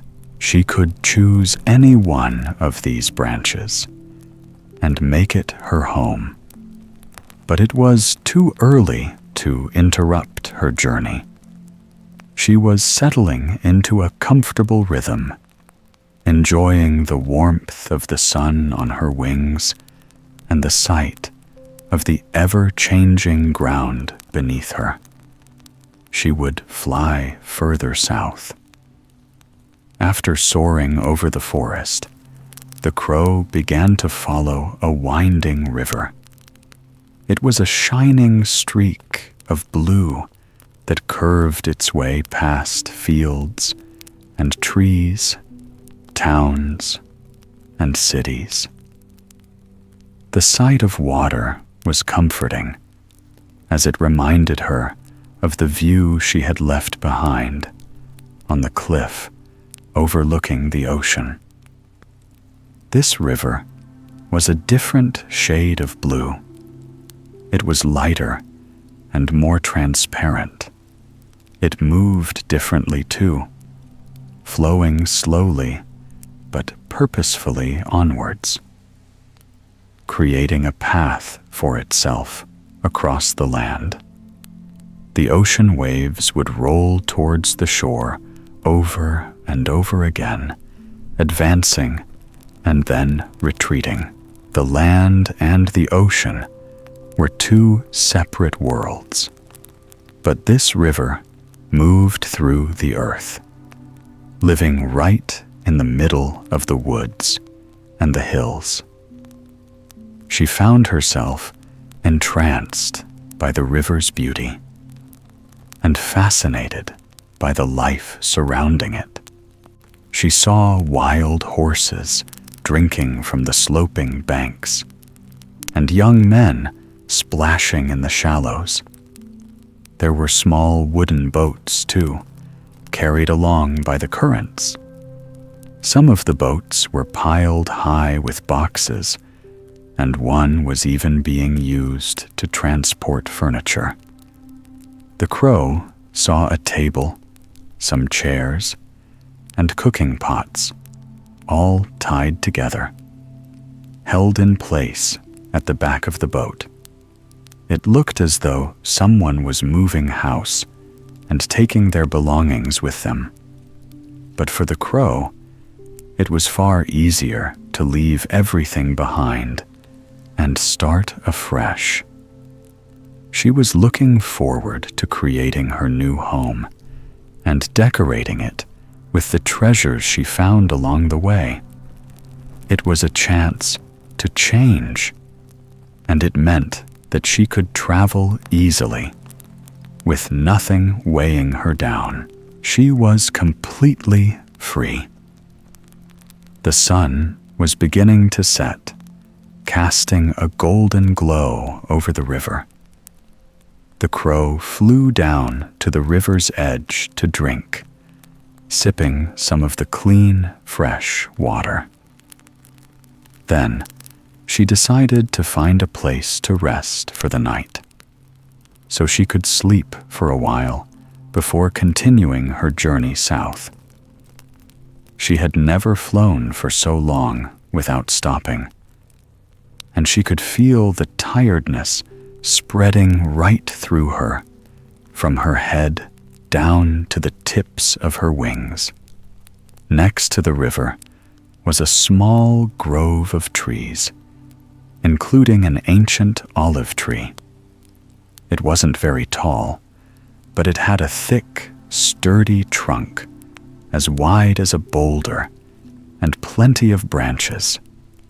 A couple of birds had already made themselves at home and were resting in the upper branches, their green feathers blending into the leaves. The Crow flew up into the tree and began to explore, walking from one branch to another, until she found the perfect spot. There was a long, straight branch that stretched out in the direction of the river. From here, she could watch the sunset over the water. It was the closest thing to the view from her old nest on the seaside cliff. She perched on a comfortable part of the branch and gazed at the leaves and the golden light on the water. She found it so calming that she drifted into a deep, peaceful sleep before darkness fell. When she awoke the next morning, the sun was already high in the sky. The light danced and sparkled on the surface of the river between the passing boats. The Crow decided to continue following the water to see where all the boats were heading. She stretched her wings and took flight, traveling directly above the river and mirroring every bend and curve. She noticed the occasional building near the banks, modest huts and farmhouses. Soon, one house became 2, then 3, then a whole street. The change was so gradual, she hardly noticed until she found herself right over the rooftops of an enormous city. She had never seen anything like it. From up here, the city was a vast maze, an intricate labyrinth of rooftops, columns, domes, and towers. The roofs of most of the houses were made of red tiles, a color resembling the sky at sunset. Then there were the golden domes, shining as brightly as the sun itself. The rest of the city was like an ocean of white marble flowing over the land as far as the eye could see. There were even a few trees in between the buildings. As the crow glided over the rooftops, she spotted huge palm trees swaying in the breeze, and a square lined with purple jacarandas. But although it was beautiful, the crow could not imagine herself living here. She could admire it from a distance, but she would have to keep searching for a quieter, greener space. After one last glance over the glimmering rooftops, she slowly flew away from the city towards the countryside in the south. She had now lost sight of the river, but there were always new things to look at. There were orchards, vineyards, and fields where sheep and cattle grazed.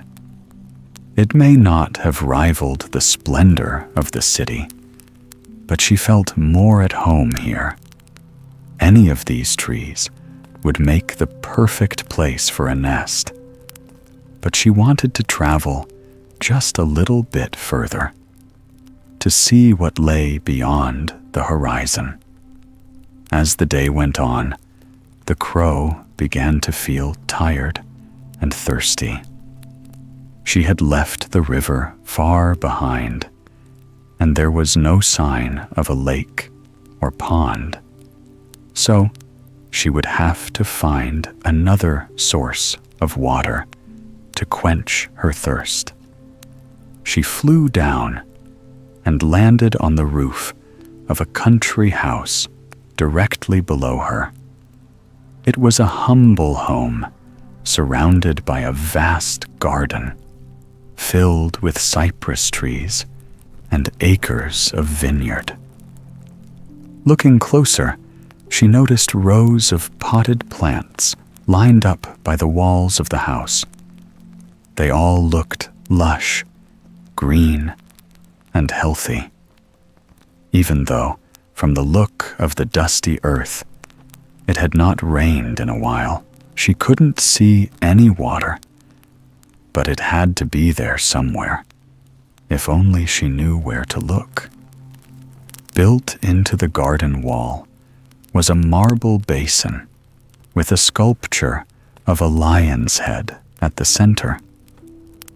The crow flew over and perched on the edge of the basin.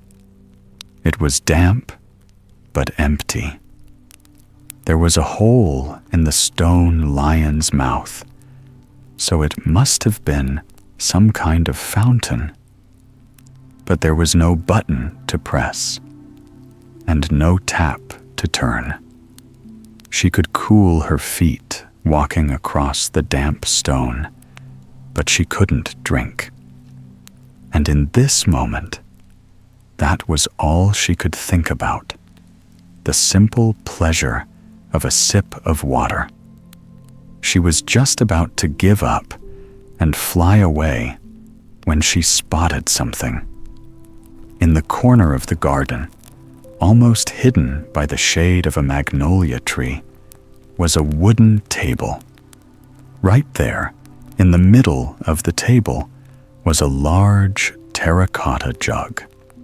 Crow flew across the garden and landed on the table. Before hopping up to the edge of the jug, she peered inside and caught a glimpse of her own reflection in the water. At last, she had found something to drink, but the crow's joy quickly turned to disappointment. The jug was only half full, and the neck and opening were narrow. They were large enough for a sparrow to enter, but not a crow. She could see the water, but she couldn't drink it. Her first thought was to push the jug over, but as she tapped it with her beak, she realized that it was far too heavy to move. She would exhaust her strength and make herself even more thirsty in the process. Even if she did succeed in pushing it over, the water would be wasted. It would pour out over the table and onto the ground in a matter of seconds. Then another idea came to her. It was pure inspiration, appearing out of nowhere like a flash of light. If she could not reach the water, she would make the water come to her, not with force, but with intelligence. There was a small, round pebble on the ground near the table. The crow hopped down to pick it up with her beak, and then flew back to the rim of the jug. She opened her beak and let the pebble drop into the water, just as she had hoped. The weight of the pebble made the level of the water rise. The change was almost unnoticeable, but the crow was sure that this was the solution. With a little work and patience, she would finally be able to drink. The search for stones took time. If the pebble was too small, it would hardly make any difference to the water level. And if the pebble was too big, she would struggle to carry it in her beach. She would have to choose each stone carefully, one at a time. As the crow explored the garden and the surrounding fields, she felt herself sliding into a kind of trance in the soft, dry heat of the late afternoon. Her mind cleared. She forgot about her thirst and everything except her quest. It was a relaxing routine, searching in the bushes and secret corners of the garden to find the perfect pebble and then bringing it to the jug. Each time, she dropped a stone and watched the water rise up ever so slightly. She was filled with a sense of deep satisfaction. And although she soon grew tired, flying back and forth, she was never bored. With each stone and every journey, she found something new to notice and appreciate. Once, she was enchanted by a particular part of the garden, a bench in the shade, encircled by wonderfully scented bushes of lavender and thyme. In another moment, it was the color and shape of the stone that caught her imagination. It lay half hidden in the earth near the vines, and when she pulled it out, she saw that it was a pearly white and as smooth as if it had been shaped by the sea. But as the water in the jug rose higher and higher, it was the act of dropping the stone that gave her the most pleasure. Time seemed to slow down, almost to the point of standing still. She opened her beak to let the pebble fall, and she watched, mesmerized, as it tumbled down. The surface of the water rippled, then slowly became still again. The crow gazed at her reflection, and the growing collection of pebbles beneath it piled up like an underwater mountain. She paused for a moment, feeling happy with her progress, and grateful for each and every stone. These were pebbles that others would have passed by without a second thought, but they were invaluable to her. The stones were easy to overlook, But the crow knew that sometimes it was these simple objects that made all the difference. When she built her nest, she often used material that other creatures ignored or discarded, like twigs or pieces of torn fabric. She understood the true value of everything in the world, no matter how ordinary it might appear. By the time the crow dropped the final pebble in the jug, it was dusk.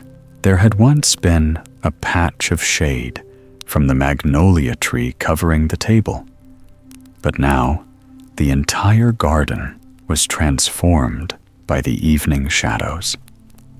The final rays of golden sunlight were visible on the walls of the house on the far side of the garden. It would soon be night, and time for a deep, restful sleep. First, she would relish this long-awaited drink. After the final pebble had settled in the jug, the crow leaned down, dipped her beak into the water. It was cool and delicious, and left her feeling refreshed after just a few sips. She imagined she could feel the water spreading right through her body, like a deep breath. Now that she had quenched her thirst, she wanted nothing more than to rest. When she thought of taking flight once more and scanning the countryside for a suitable tree, she felt even more exhausted. She couldn't take to the skies again with such a tired, heavy head and such weary wings. Tomorrow, she would continue her search for a more permanent home, somewhere to build a nest for the coming months. But tonight, she would stay right here. It was safe, quiet, and peaceful. There was plenty of water to drink the next morning. She gazed down into the jug, admiring the results of her hard work. Then the crow noticed that something else had become visible in the reflection. She could see not only the stones in the water and the mirror image of her head, but also the leaves of the tree above. The magnolia tree that had given her shape would also provide her with a place to sleep. When the wind moved to the leaves, she could make out the faint reflection of a crescent moon. From this perspective, the moon looked like part of the magnolia, delicately balanced between the branches. The crow took one last sip from the jug and then fluttered up to the nearest branch. There were no other birds in the tree, and it felt like having a large, comfortable house all to herself.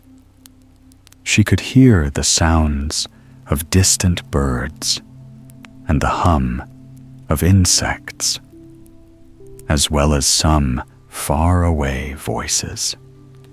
Perhaps they were coming from inside the country house, but in that moment, it didn't really matter what the sounds were or where they were coming from. When the crow closed her eyes, the sounds seemed to fade, vanish in an instant.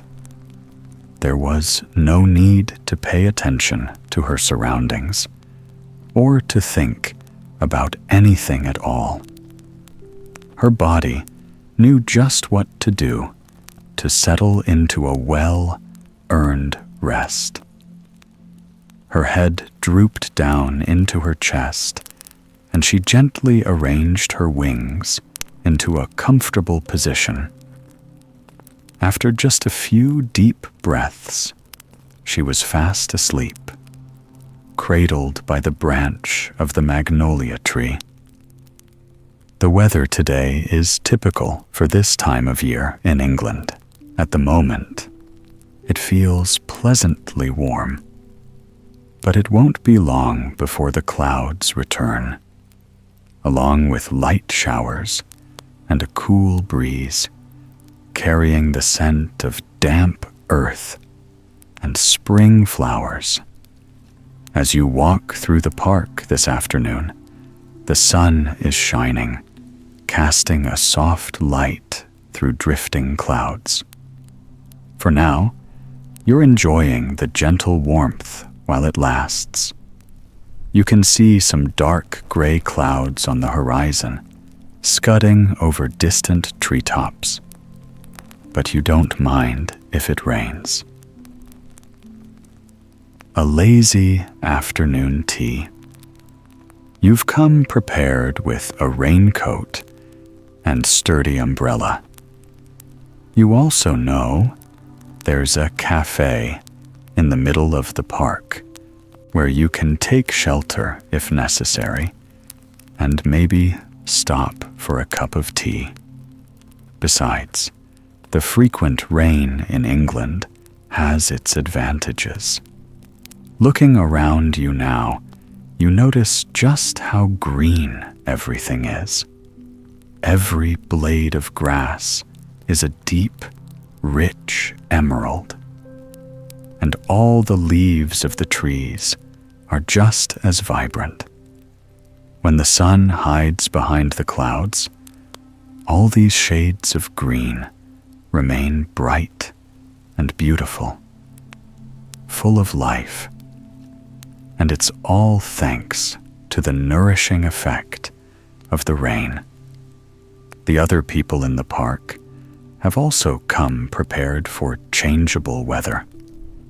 There's a family of 4 with matching raincoats, and an elderly couple wearing hooded jackets and muddy Wellington boots. Most of the paths here are dirt and quickly turn to mud when it rains, so everyone's wearing sensible shoes. In some areas, the wild, sprawling park resembles the countryside. From where you're walking, all you can see is infinite open space, with countless trees spread out over the grassy slopes. The only sounds are the bird song and the light wind rustling the leaves. When you breathe in, you notice just how fresh the air is.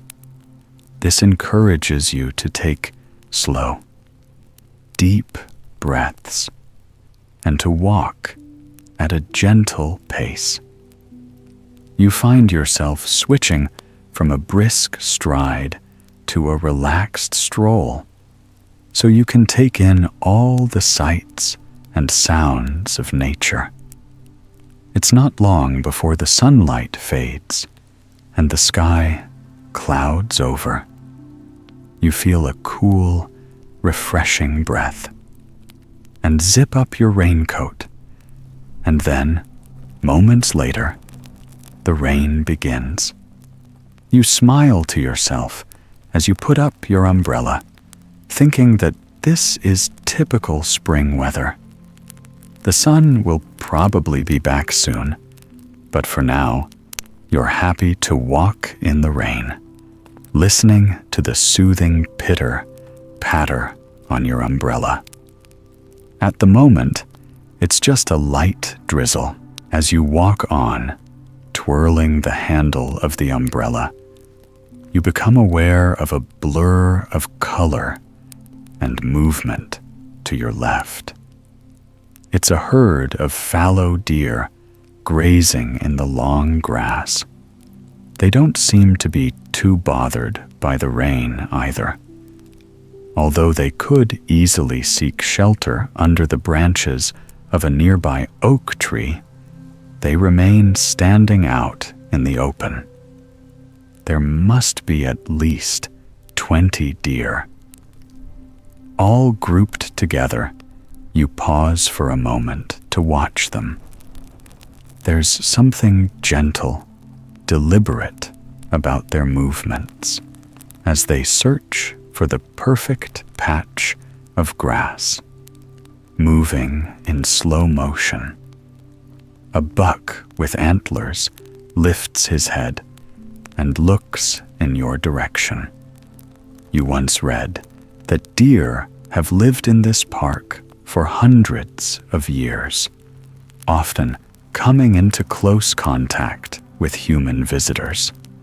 This one doesn't seem to mind your presence as he continues to chew slowly. He does this over and over again with a single mouthful of grass. It might be considered a laborious way to eat, but maybe the deer are naturally mindful. They know there's no rush, and they savor every bite. Perhaps the grass tastes particularly good in the rain, you think? Soft, fresh, and thirst quenching. You're just about to walk on when you catch a scent in the breeze. It's the damp, musty smell of the deer, the scent of wet fur. Then breathe in deeply, wondering what it reminds you of. There's something strangely familiar and comforting about the smell. Then, with another deep breath, you realize what it is. It's the scent of a farm, earthy and distinctive. You're not quite sure why this smell resonates with you, but it does. For a moment, your senses are heightened as you feel even more aware of your surroundings. The deer, the light rain, and the soft earth beneath your feet all feel intensely rich and real. Part of you is tempted to linger here, watching the deer in the rain. But you're also curious to see what lies further ahead. As you follow the path down the slope, you notice the dense row of trees at the bottom. Everywhere else, the trees are scattered and spread far apart. But the area in front of you looks like a small grove or woodland. Then, as you get closer, you spot the iron railings around the trees. It seems to be some kind of fenced off garden within the park. First, you think this area must be private, a special plantation, or even the garden of someone's home. This park is so huge that there might well be a few houses hidden away. Centuries ago, royalty and aristocracy had country homes and hunting lodges in this area. Perhaps someone still lives here, in a historic house in the middle of the park. But just as you're getting lost in your daydreams, you notice someone emerging from the trees. There's a gate in the railings, and a woman and her dog are coming through it, moving in your direction. The woman holds an umbrella in one hand, and the dog's lead in the other. She's being pulled along by an energetic Irish setter with damp, reddish, brown fur. The dog seems delighted to be out in the rain and happy to meet you on the path. The woman has to tug firmly on the lead to prevent the dog from greeting you with a little too much enthusiasm. Laughing. She explains that her dog has a tendency to greet strangers as though they were old friends, and she wouldn't want you to get covered in wet, muddy paw prints. As you stop to give the dog a pat, you ask the woman about the gated garden. It's open to the public, she explains. The garden is famous for its azalea and rhododendrons. There's also a lovely cafe not too far from the entrance. You thank the woman and watch as she and her dog continue in the opposite direction up the hill. They're probably heading home to avoid getting too muddy in the rain. But you've decided to explore the garden and hopefully locate the cafe. Although the rain is still light for the time being, the thought of a cup of tea indoors is very tempting indeed. Still, now that you're here, you might as well take a quick look around. You pull back the latch on the gate and enter the garden. It's a pleasant surprise to find yourself here. During your long walk through the park, you must have veered off track, as you didn't know this place existed. But you're happy to have the opportunity to explore somewhere new.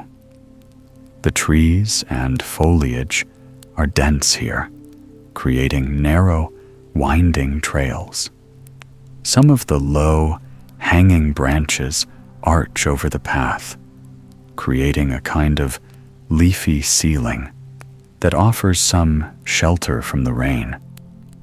You become aware of the sound of the raindrops, not just on your umbrella, but also on the leaves above your head.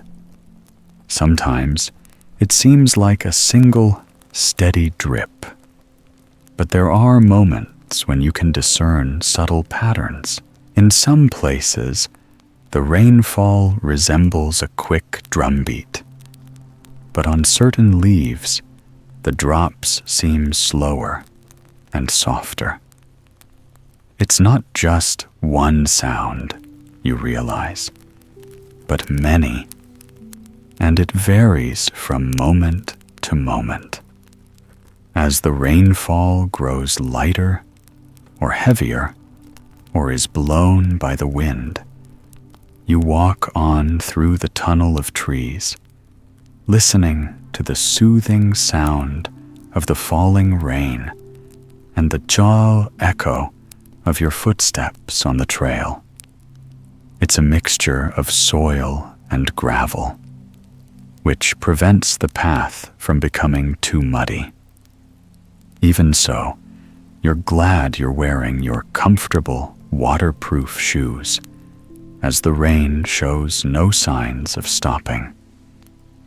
On your way through the garden, you keep an eye out for spring flowers. So far, you've mainly noticed thick profusions of leafy shrubs and bushes, as well as some sturdy old oaks and elegant beech trees. This garden feels so peaceful and is full of lush greenery. But there's no sign of flowers just yet. You're hoping to find the azaleas that the woman mentioned, as this is the season when they're at their best. But you wouldn't know where to look, and the garden is starting. Feel like a maze as the path twists and turns. The idea of the azaleas lingers in your mind as you walk on. You can't remember exactly what they look like, but you find yourself focusing on the evocative beauty of the word. There's something musical about the lilting rhythm of the name azalea. And then, just as you're reflecting on the word, you find the flower, itself Not just one, but hundreds or even thousands of pink and purple azaleas. The garden path has brought you to a clearing. In the middle is an oval-shaped pond surrounded by towering azalea bushes in full bloom. The bushes seem to bend under the weight of the flowers and the rain hanging over the pond. The lower branches and petals almost skim the surface of the water. You stand beside the pond, spellbound by the beauty of the scene, while it continues to rain. A single ray of sunlight streams through the trees, illuminating the bright petals of the flowers. The azaleas come in every possible shade, from pale, creamy pink to vibrant bursts of magenta. Some of the colors are so dazzlingly vivid that they hardly seem real. It's as though you're seeing the color pink for the very first time. Perhaps this is how it felt for people watching the first Technicolor films. After years of black and white, this magnificent display of pink and purple is mirrored in the calm surface of the pond. You watch the raindrops fall into the water, creating gentle ripples in the reflection. Gazing into the water, the flowers look like something from a dream world. But looking up, directly at the bushes, the azaleas become wonderfully real once more. You allow yourself to linger in this tranquil spot for a while longer, lulled by the sound of the rain on the pond and captivated by the dreamy atmosphere, standing here alone, admiring the azaleas. It feels as though you've somehow conjured this place into being. You have the pond and the flowers entirely to yourself. And in this moment, the garden might belong to you. This is another advantage of the rainy weather, you think. If the sun was out, the garden would probably be full of visitors, keen to catch a glimpse of the azaleas during their brief period of spring glory. But it seems as though everyone else has left, allowing you to enjoy the privilege of this special moment. Eventually, you decide that you're ready to walk on. You find yourself walking more slowly and carefully than before, as though tiptoeing away from a sacred place. You're now more conscious of the fact that you seem to be the only person here. Instinctively, you want to be as gentle and respectful of your surroundings as possible. You like the idea of fading into the background, the sounds of your movements mingling with the wind and the rain, until they're indistinguishable from each other. As you follow the winding path, you think of the word azalea once more and smile to yourself. From now on, this name will be evocative in a new way, reminding you of the dreamy place you discovered so unexpectedly on a rainy spring day. The rain isn't getting heavier, but it doesn't seem to be getting any lighter either. As much as you're enjoying the walk, you're also looking forward to drying off indoors as soon as you find the cafe. You remember the woman saying it wasn't far from the entrance, so perhaps you should retrace your steps. But after walking a little further, you discover that the path takes you right there. Not far from the azalea pond is an elegant white building, which resembles a small country house. It might be the setting for a Jane Austen. You half expect to see a horse and carriage draw up by the front door, but even though you can't see a sign, you're sure this must be the cafe that the woman mentioned. Looking through the window, you can see lace curtains and the warm glow of a ceiling lamp. The cafe looks wonderfully inviting, and it's appeared at the perfect moment, just as you were starting to crave a break from the rain. Walk up to the door and turn the brass handle, leaving your umbrella to dry off in the stand by the entrance. There are a few other umbrellas there too, which suggests you're not the only visitor. Perhaps this is why you had the azaleas to yourself. The few other visitors to the garden on this rainy day decided to head for cover in the cafe.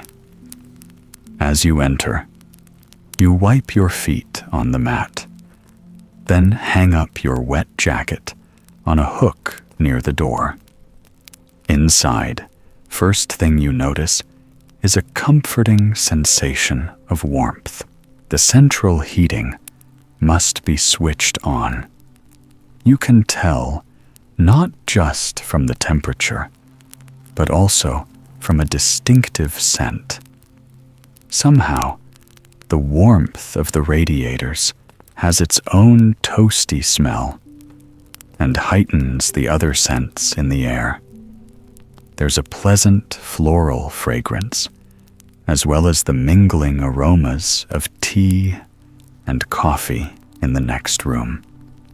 As you breathe in these comforting scents, you reflect on how good it feels to be somewhere calm and dry.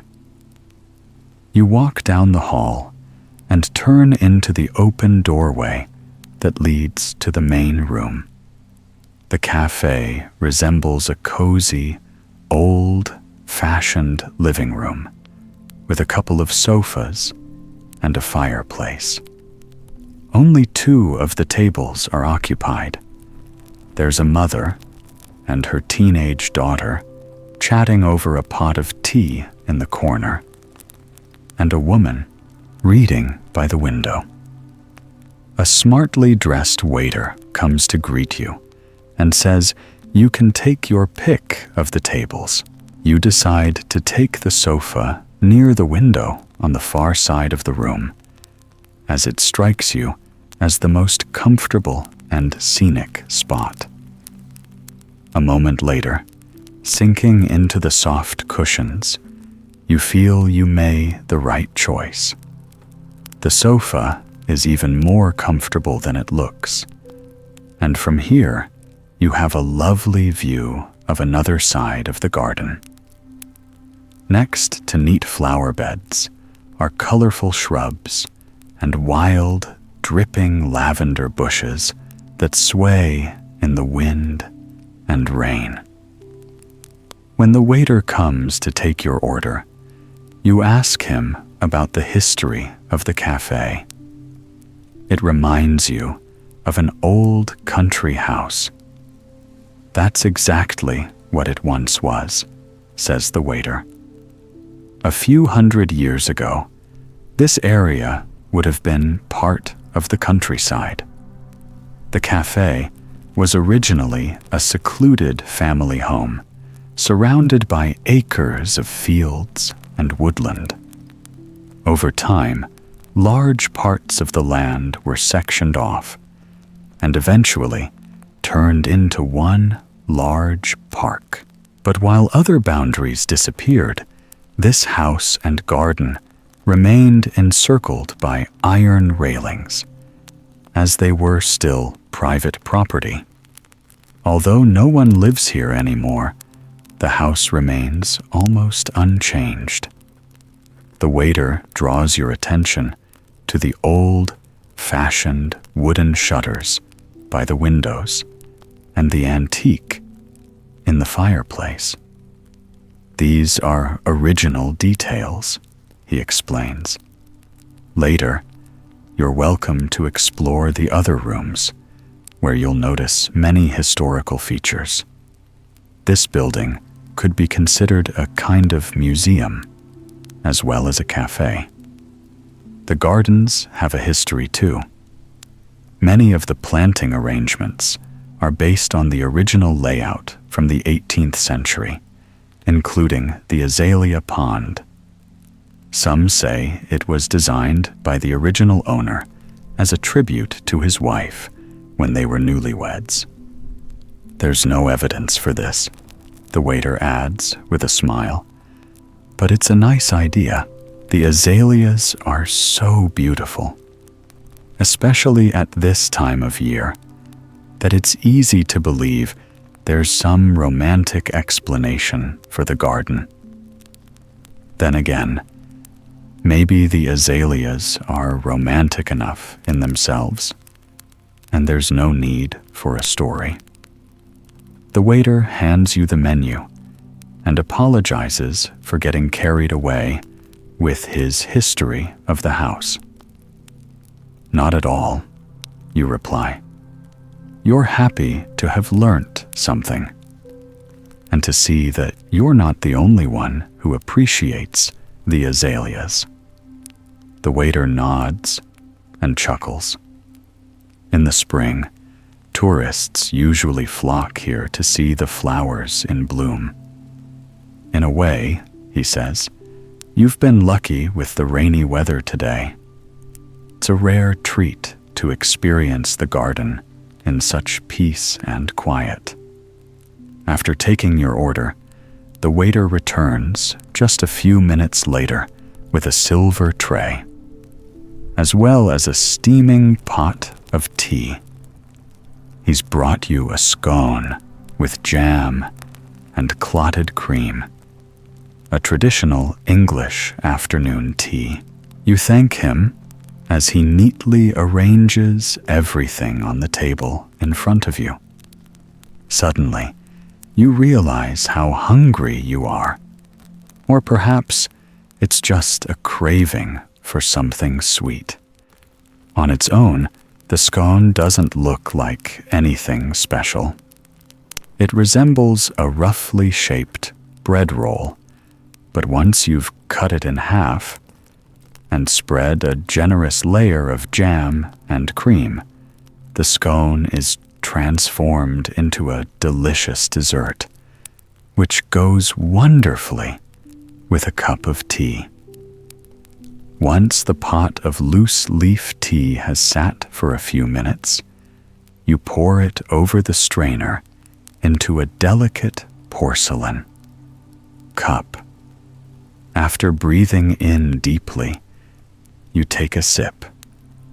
The tea is the perfect temperature, hot, but not too hot, and full of flavor.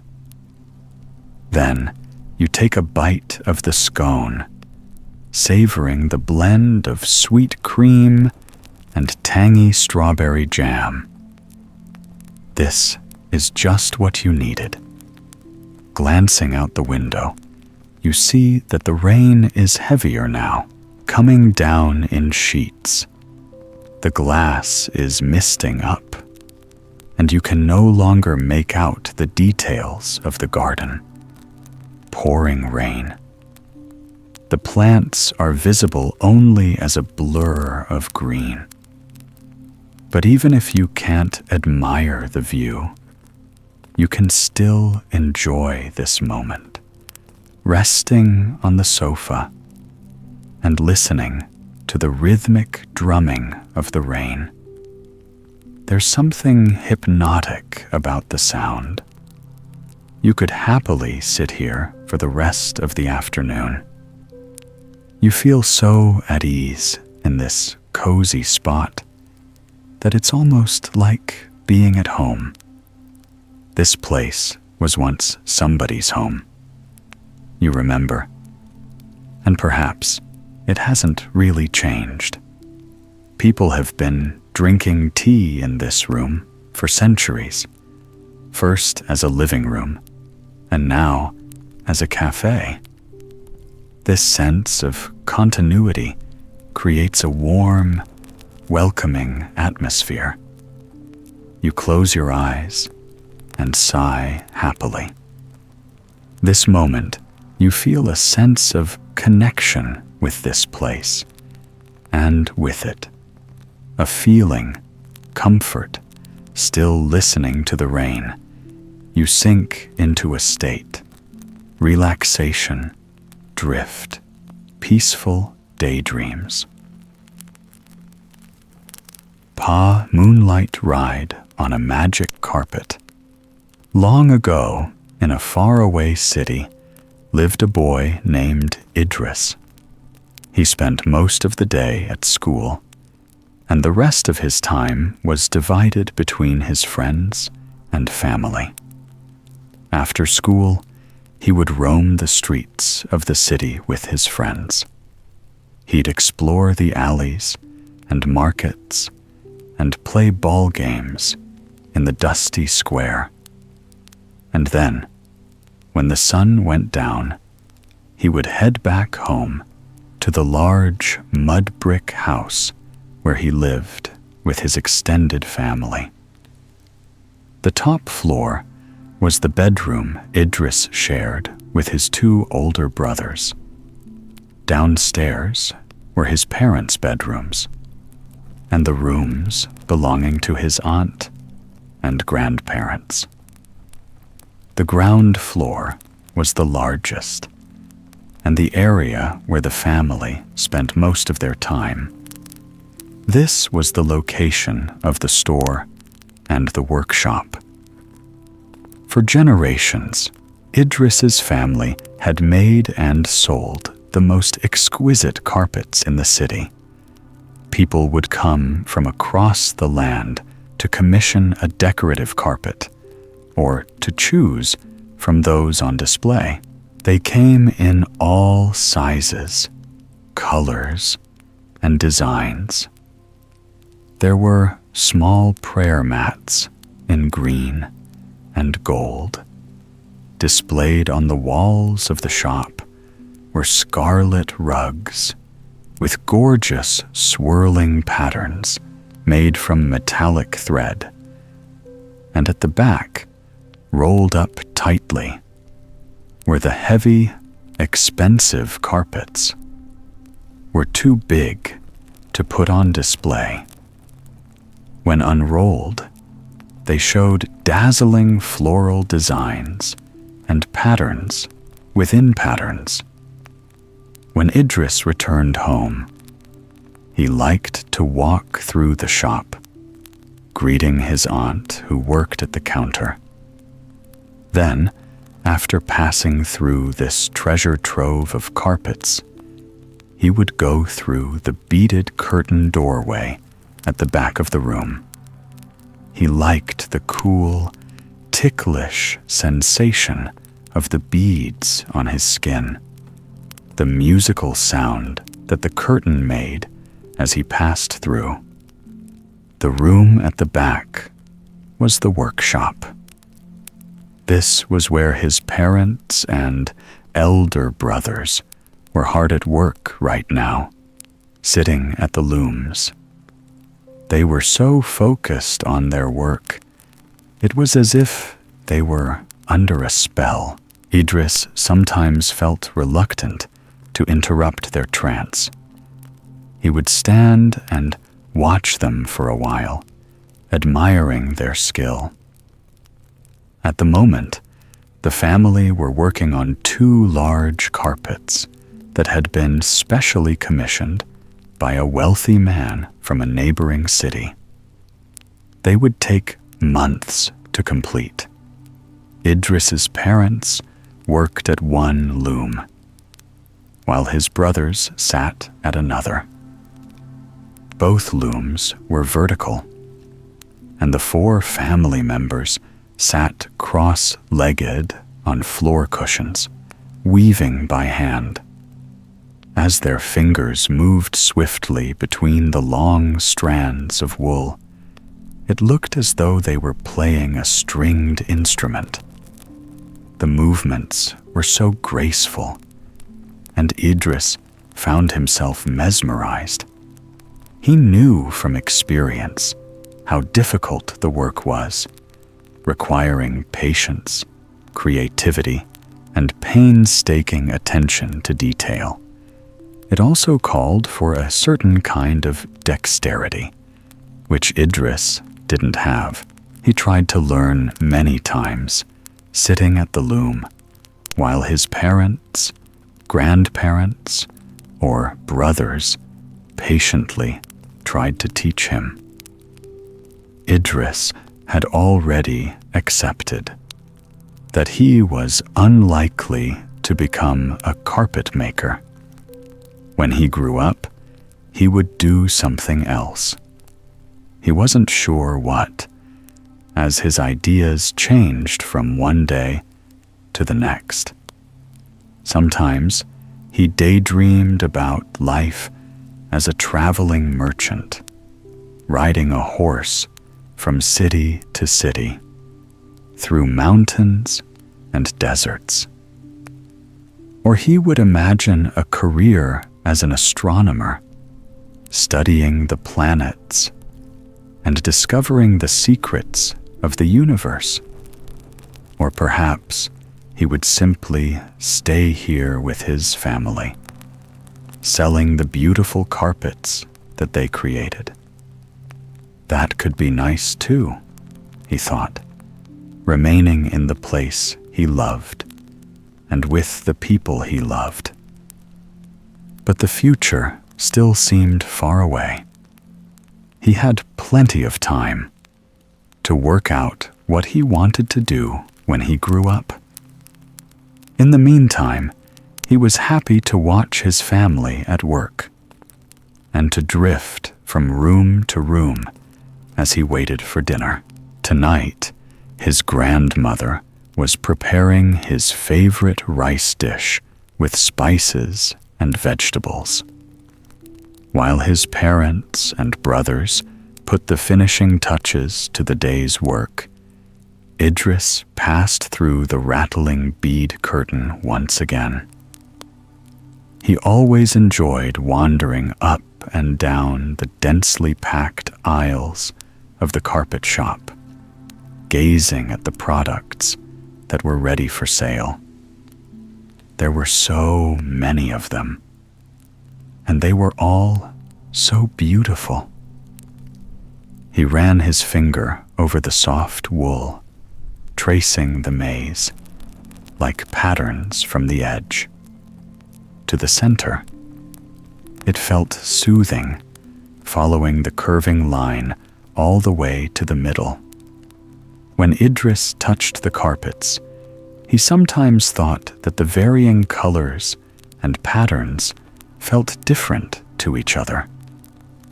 Of course, they were almost all the same material.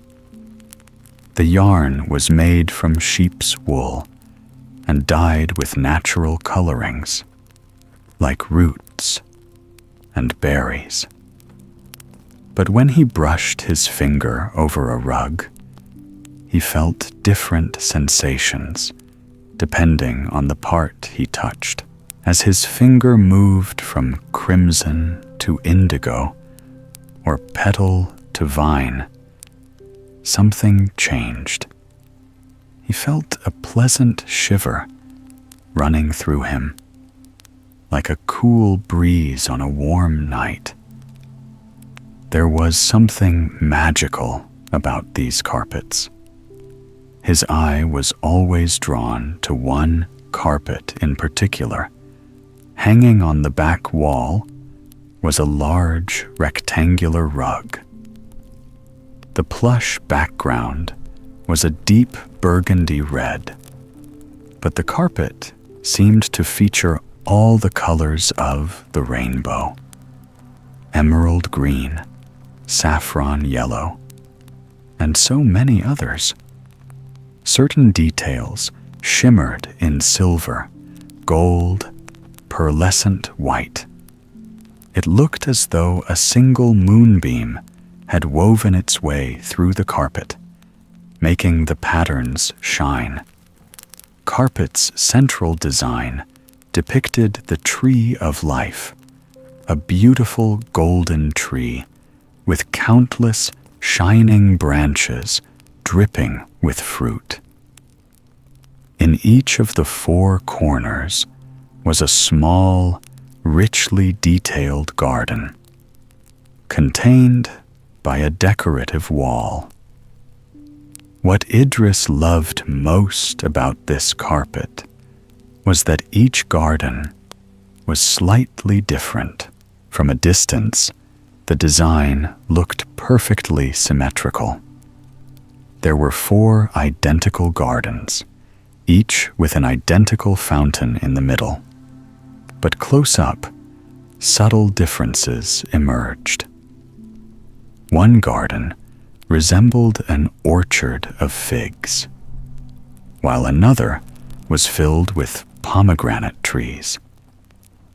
The animals also changed from one garden to another, from goats to hens, and horses to peacocks. Even the grass varied. The garden in one corner had vertical lines of golden grass, while the garden below had silver waves that resembled an ocean. As a young boy, Idris had spent hours gazing at this carpet, hypnotized by the intricate details. As his gaze drifted from one garden to the next, he wondered which was his favorite. One day, when he grew up, perhaps he would have his very own garden with a fountain, peacocks, and pomegranate trees. Now that he was a little older, Idris still liked to daydream about the gardens, but he also found himself thinking about the person who had woven them, his great-grandmother. According to family legend, she had created this masterpiece single-handedly in just a few months. After the inspiration came to her in a dream, Idris had never met his great-grandmother. But when he admired her creation, he felt a sense of connection to her. Even though he didn't share her talent, he felt proud to be related to someone who could create a thing of such beauty. Unlike the other carpets on display, the garden rug was not for sale. It was priceless, a precious heirloom. Even if a wealthy customer came to the shop, offering all the gold in the kingdom, they would never part with it. Idris was glad to know that his favorite carpet would always be here, with pride of place on the back wall. He could look at it whenever he liked, lingering over every dreamy detail.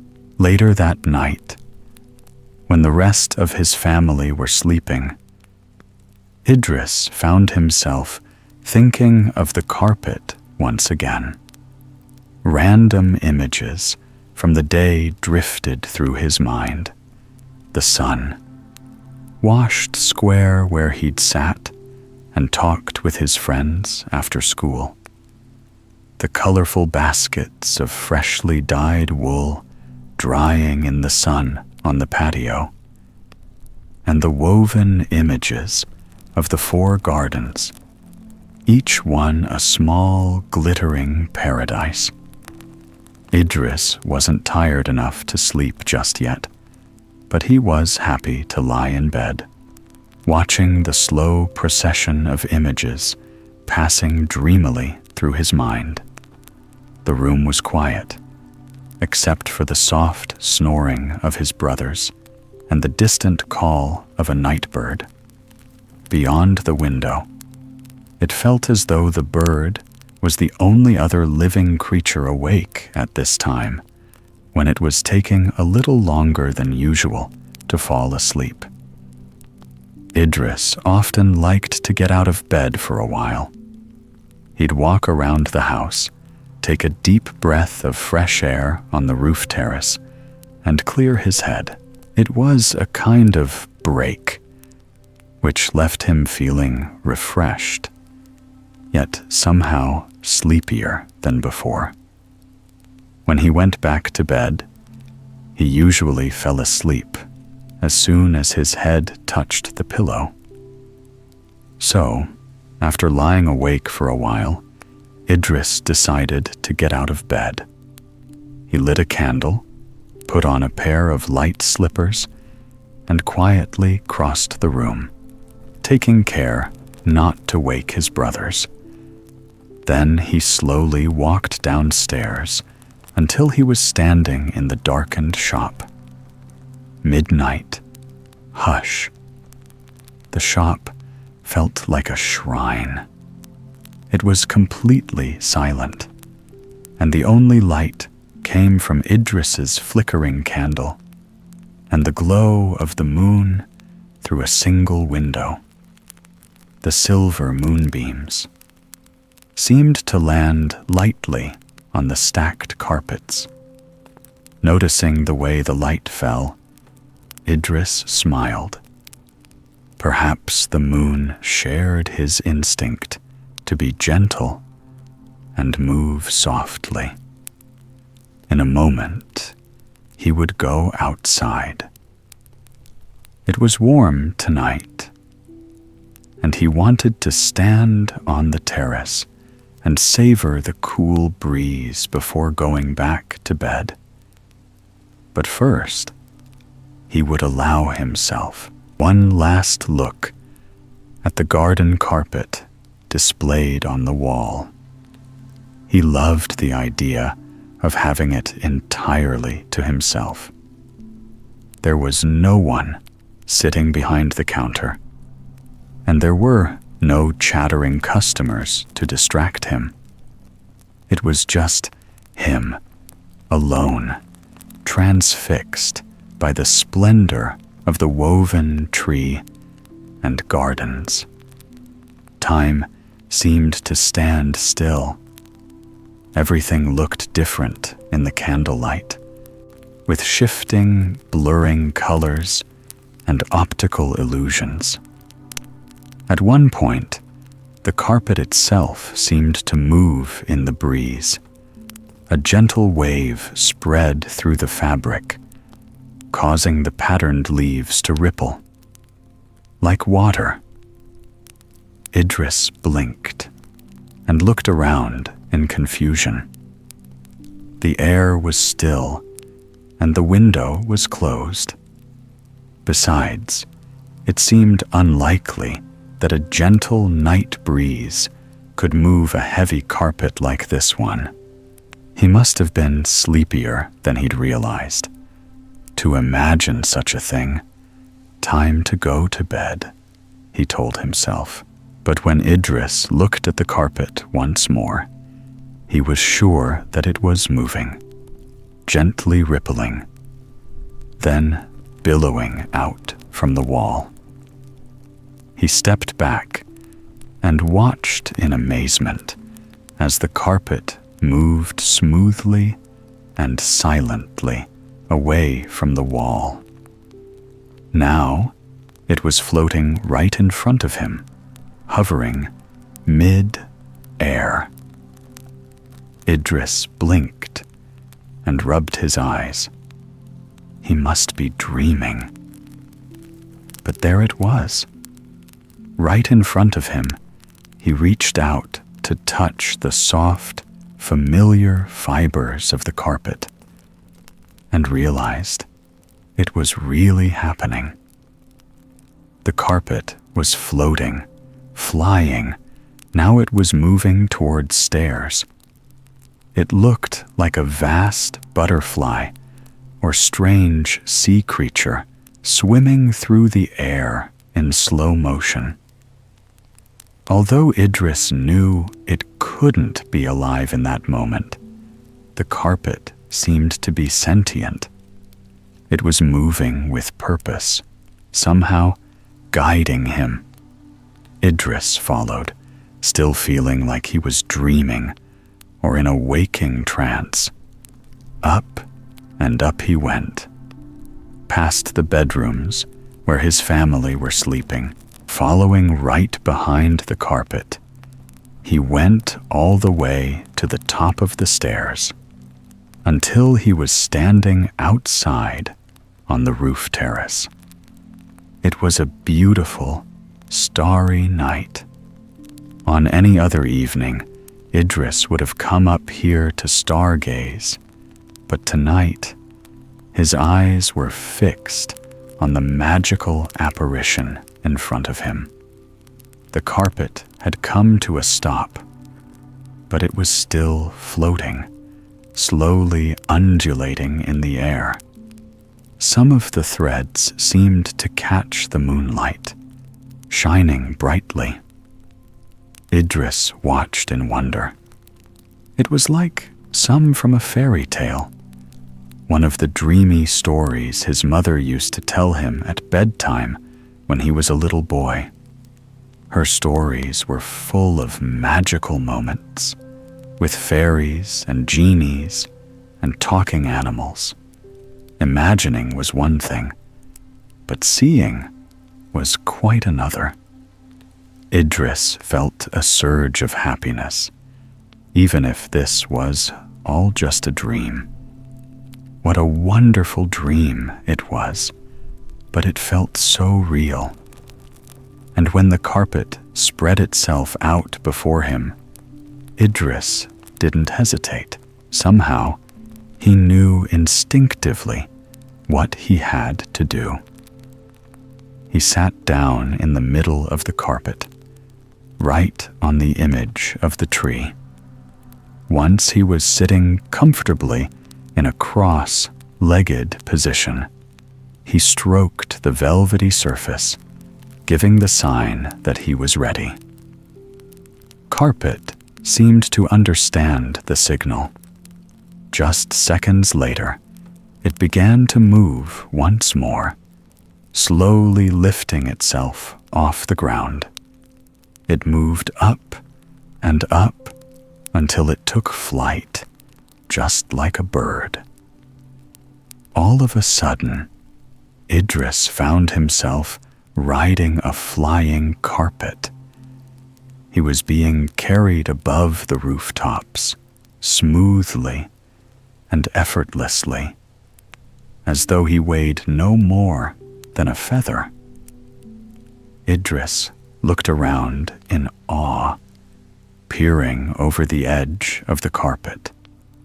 He was already so high up, it felt as though he were riding on the back of a bird or a winged horse. The carpet moved confidently, fluidly, just like a living creature.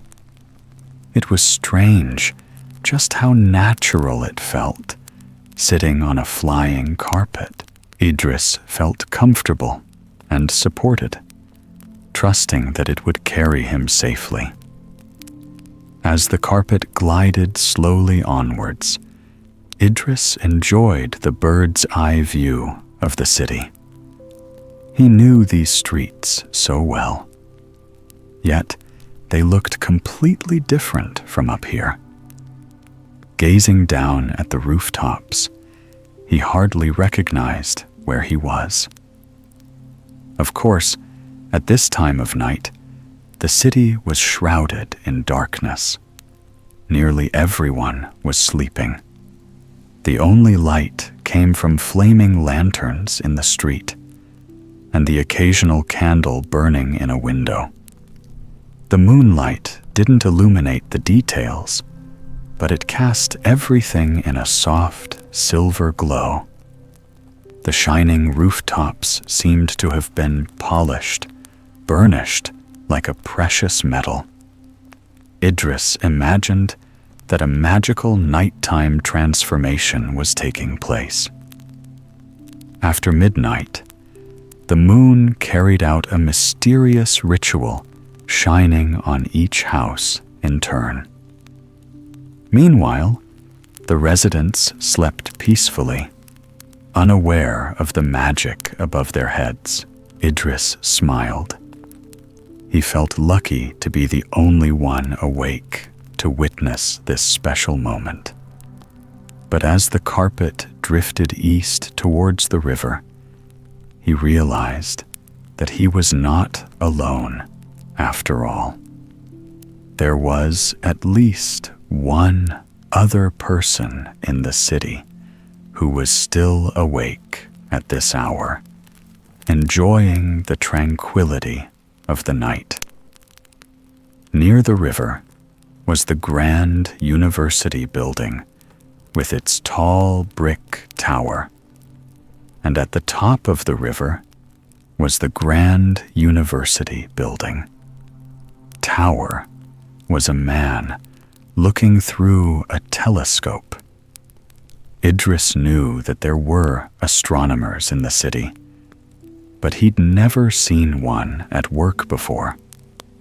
As he flew towards the tower, Idris peered curiously over the edge of the carpet. To his surprise, he saw that the astronomer was a young man. For some reason, Idris had expected to see someone who looked like a wizard. But this astronomer was just an ordinary man. He might have been one of Idris's brothers or cousins. The astronomer was so focused on his stargazing that for a moment, Idris thought he would fly past unnoticed.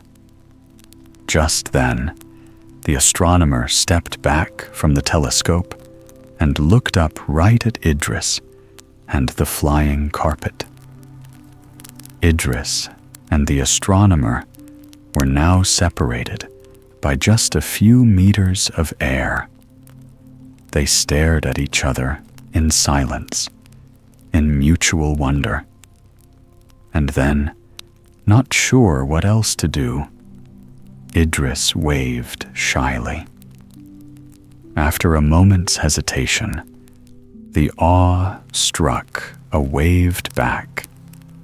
Just like Idris, he was probably wondering if he was dreaming. And if not, it was time to pack away his telescope and go to bed. The carpet flew on, drifting parallel to the river. Now that he was feeling more at ease, Idris decided to lie down. The soft wall of the carpet felt as comfortable as his bed. Lying on his back, Idris was in the perfect position for stargazing. He didn't have a telescope like the astronomer, but he could still appreciate the beauty of the stars.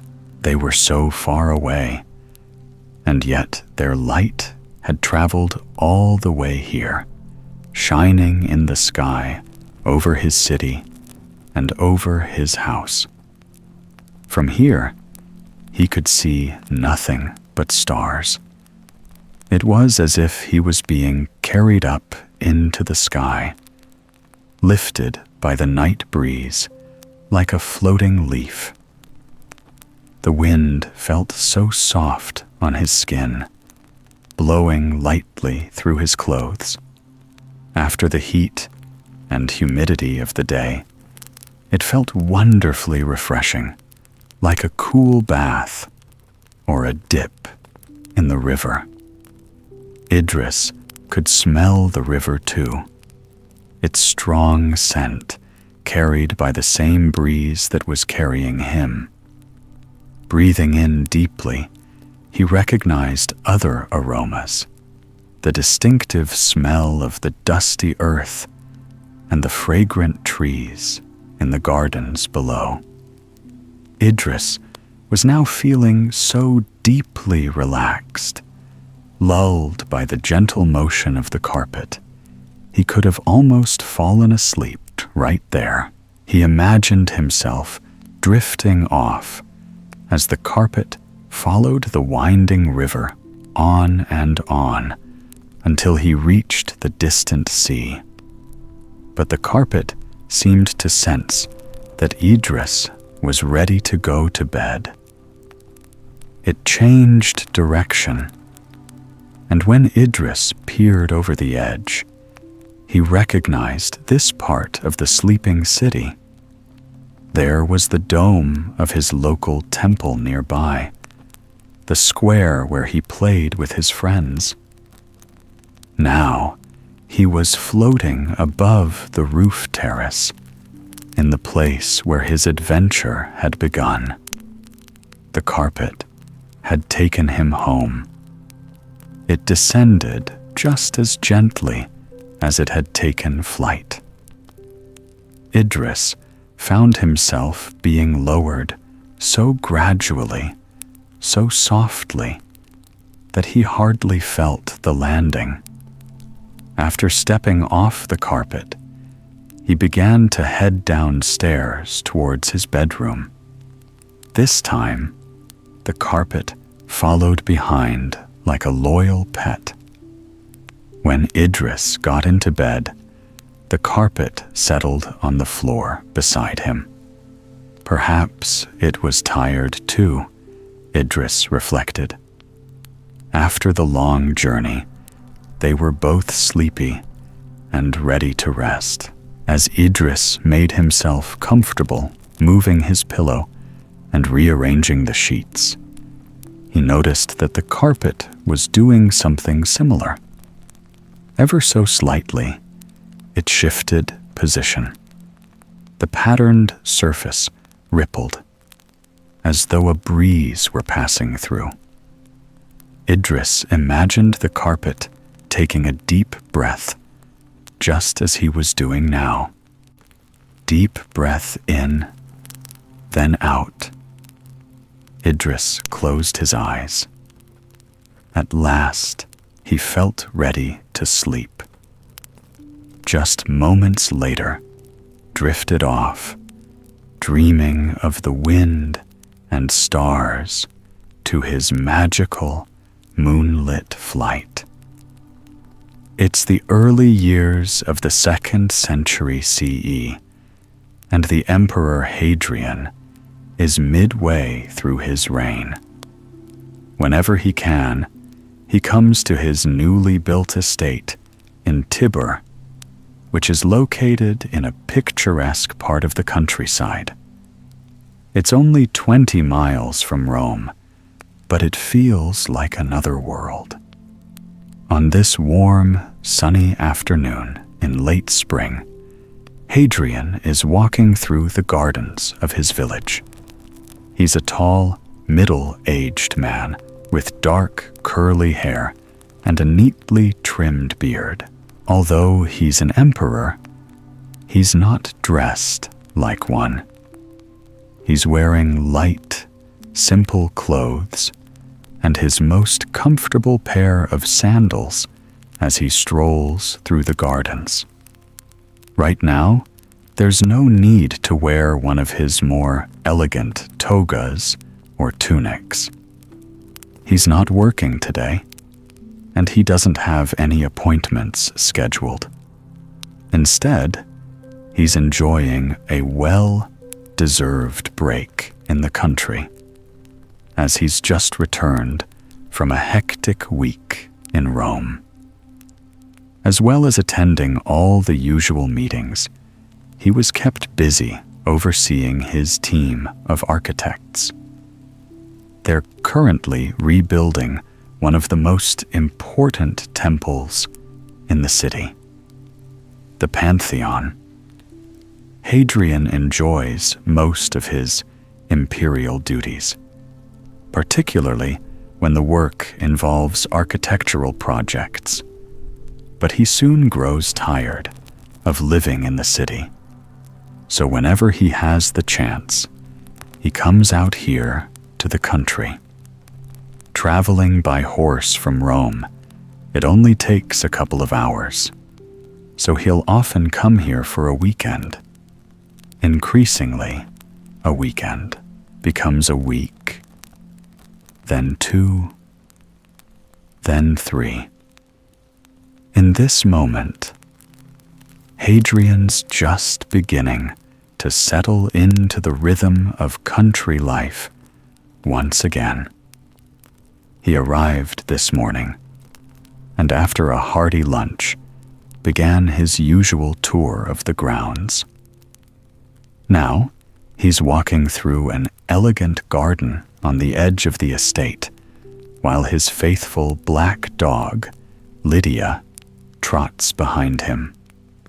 This area is one of Hadrian's favorite parts of the villa, combining man-made luxury with natural beauty. The pathways are lined with exquisite marble statues and fountains. Fragrant wisteria plants cascade down the nearby wall, covering the bricks with their beautiful violet blooms. In the distance is a long pool, its surface glittering in the sunlight. There are no sounds here except for the quiet footsteps of Hadrian and his dog in the trickling waters of the fountains. Then Hadrian stops and stands still for a moment to listen more carefully. Now he becomes aware of the bird song. Close by are the twittering sparrows that come to the edge of the fountains to drink and bathe. Further away, he can detect other distant melodies from birds that are out of sight. Perhaps they're hidden in the branches of the cypresses or in the graceful umbrella pine trees that surround the estate. Hadrian lets out a deep sigh of contentment. He's so happy to be back here once again, in a place where he can finally relax and unwind. He can already feel the pressures and worries of the week melting away. Whenever he comes here, he instantly feels younger and lighter, as though a weight has been lifted. Hadrian can only tolerate the hustle and bustle of the city for so long compared to Rome. The villa at Tibur feels like a kind of rural paradise. It's so peaceful here, and the air is cool and fresh. Hadrian breathes in deeply and smiles. He feels so fortunate to have a home in the country, not just a home, but a sanctuary he can come to whenever he wants. The villa is Hadrian's dream home, a place he designed himself. He knew he wanted a country retreat not too far from the capital, and while there were plenty of existing houses, none were quite right. He liked the idea of creating something bigger and more personal. When he worked with his architects to design the villa, he told them that he wanted to create his ideal city in miniature. Hadrian's villa is enormous, with more than 30 buildings and extensive gardens. The estate is even larger than the town of Pompeii. There are countless pools, fountains, and thermal baths. In addition to the residential buildings, there are also libraries, temples, and grand courtyards and pavilions. There's even a private house on an artificial island. During construction, no expense was spared. Everything in the villa was built from the finest materials.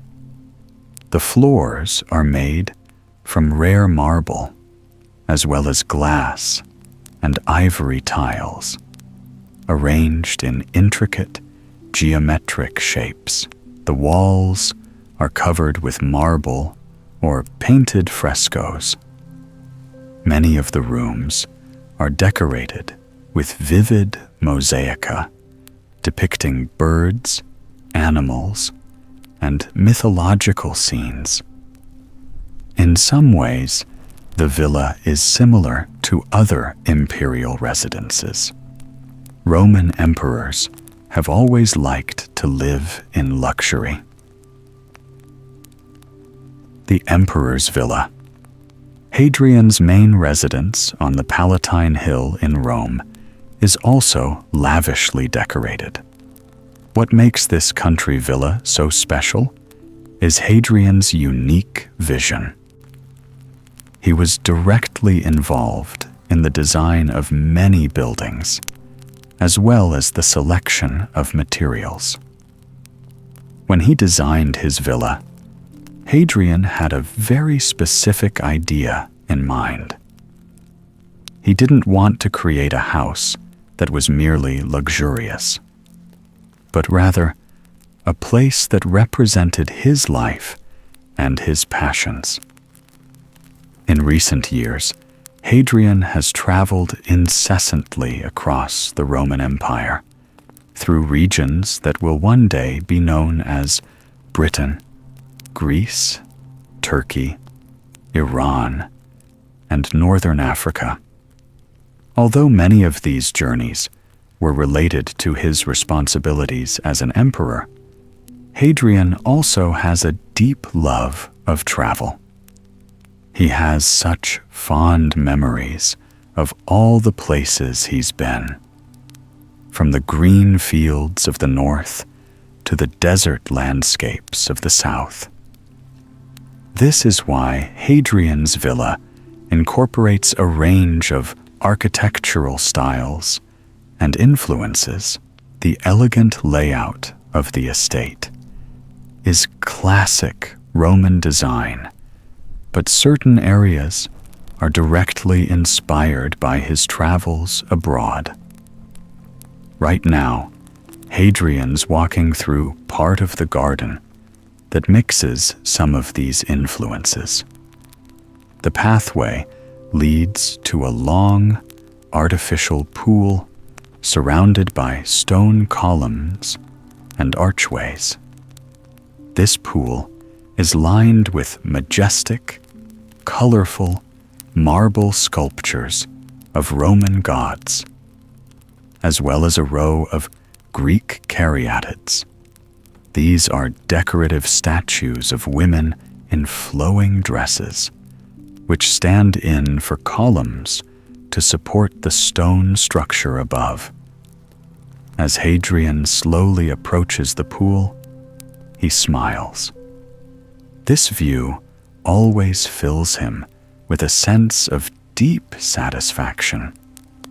The pool's symmetrical beauty and grace is exactly what he intended, and it's the perfect combination of Greek, Roman, and Egyptian styles. This pool represents a branch of the river Nile, and at the far end is a shell-shaped grotto. This cave is decorative, but it's also a kind of shrine or temple dedicated to Serapis, the Egyptian god of the underworld. Inside the cave is a marble sculpture of the god. Serapis is portrayed as a man with wild, flowing hair, who wears an unusual cylindrical crown resembling a vase. He has a calm, almost neutral expression, and reclines on an elaborate plinth surrounded by flowing fountains.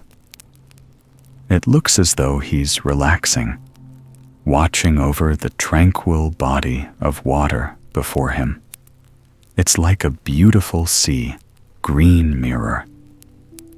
On warm summer evenings, Hadrian often hosts extravagant banquets by the pool. He knows the effect this place has on visitors. Everyone comments on its aesthetic perfection, complimenting him on the beautiful symmetry of its design. There's something dreamlike about it. But for Hadrian, the beauty of the pool also comes from its symbolism and the memories it brings back. It's designed to recreate the style and atmosphere of places he's visited on his long travels through northern Africa and Greece. When he went to Athens, Hadrian was struck by the splendor of the architecture and the rich culture. He has fond memories of his time there, exploring the city and participating in local festivals and rituals. Hadrian also treasures these memories for the time he spent with his beloved companion, Antinous. They met during Hadrian's travels in the East, in the kingdom of Bithynia. Ever since, the two men have been almost inseparable, traveling across the Roman Empire together. Whenever Hadrian is near the pool in his villa, he's transported back to those golden days in distant lands with Antinous by his side. Standing here by the water, he loses track of time as the happy memories come flooding back. When he reaches the far end of the pool near the grotto, Hadrian stands still, gazing into the water. He's mesmerized by the glimmering reflections of the sunlight and the statues.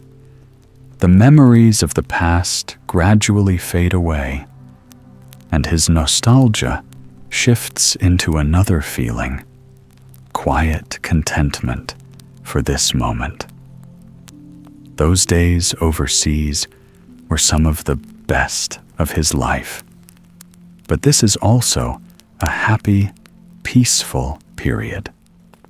He's more relaxed now and more at ease with himself. Looking up, Hadrian takes in the whole scene. He admires the long expanse of the pool, surrounded by rows of columns and statues and elegant arches. Through careful design, he's turned a dream into a reality that's somehow even more magical. Soon, the evenings will be warm enough to host banquets here once again. There will be tables all around the pool, and countless guests sitting near the water, dining under the silver light of the moon. When Hadrian closes his eyes, he can almost hear the music and laughter mingling with the soft, gurgling sounds of the fountains. He's looking forward to these long, relaxed summer evenings with Antinous and his closest friends. Opening his eyes, Hadrian sees his dog, Lydia, sitting patiently beside him. It's time to walk on, Hadrian decides. He knows Lydia is happiest when they're on the move. She's too old to hunt now, but she still enjoys roaming across the estate, exploring all the different parts of the garden. As Hadrian walks along the path, away from the pool, Lydia trots ahead. She keeps her nose close to the ground, sniffing everything she sees. Hadrian watches with amusement, noticing how she's fascinated even by ordinary patches of grass. Every now and then, she'll stop to inspect a certain area, sniffing it repeatedly, as though she can detect all kinds of intriguing scents. It's funny to think that Lydia is oblivious to her luxurious surroundings. She doesn't notice the sculptural masterpieces or the expensive stone beneath her paws. All that interests her is the presence of her master and the scents in the grass. She could be in any garden in the world, and she'd still be happy. This is one of the reasons why Hadrian is so fond of dogs, as well as offering loyal companionship and unconditional love. They also remind him to take pleasure in the more ordinary things in life. The buildings and artworks of the villa are beautiful, but so is this simple lawn. Hadrian breathes in deeply, savoring the rich scent of freshly cut grass. He may not be able to detect as many smells as Lydia, but this fragrance is good enough. And although it's a scent he associates with spring, it also fills him with anticipation for the summer to come. These moments of transition are some of the most beautiful times of the year. Spring turning to summer, then summer to autumn. As he reflects on this, breathing in the scents of the garden, Hadrian is filled with a sense of sweet nostalgia. Once again, but this time, it's not connected with any particular memory. It's just a general feeling of contentment spreading through him with a bittersweet tinge. Perhaps on some subconscious level, he feels this way because he's aware of the passing of time. It seems to be steadily speeding up as he gets older. He has the impression that it was only yesterday that he noticed this change from spring to summer. But it's already been a whole year, and next spring he'll probably feel exactly the same way. Surprised by the sudden passing of the seasons, Hadrian recalls a famous line from the poet Virgil. It escapes irretrievable time. These words have since become a popular phrase, tempus fugit, or time flies. When Hadrian first encountered this expression, studying literature as a young man, it didn't make a particular impression on him. In fact, he probably would have disagreed with the idea. In his adolescence, the days had seemed endless. It felt as though he had all the time in the world. But the poet was right. Ever since, time has flown for Hadrian. Becoming emperor at the age of 40 was a particular turning point, and the years seemed to be passing even more quickly. Perhaps it's a positive sign, thinks Hadrian. It means he's living a rich and fulfilling life, full of interesting experiences. The realization of time passing quickly can also be a helpful reminder to slow down and enjoy moments such as these. As he continues along the garden path, Hadrian finds himself walking more slowly. He pays attention to every step and every sensation, from the scent of the grass to the gentle warmth of the sun on the back of his neck. At one point, Lydia turns to look at him, quizzically, wagging her tail. She must be getting impatient, wondering why her master is moving so slowly. Hadrian gives her an affectionate pat on the head and then picks up pace, slightly, as they walk in the direction of the residential buildings. The emperor and his dog pass a grand complex of thermal baths, then cross numerous smaller gardens and courtyards. Finally, they reach a colonnaded porch, which is the entrance to their destination, Hadrian's private island. The island is the location of a large house. It's a private villa with more than 30 rooms, including bedrooms, a library, a study, and a small bath complex.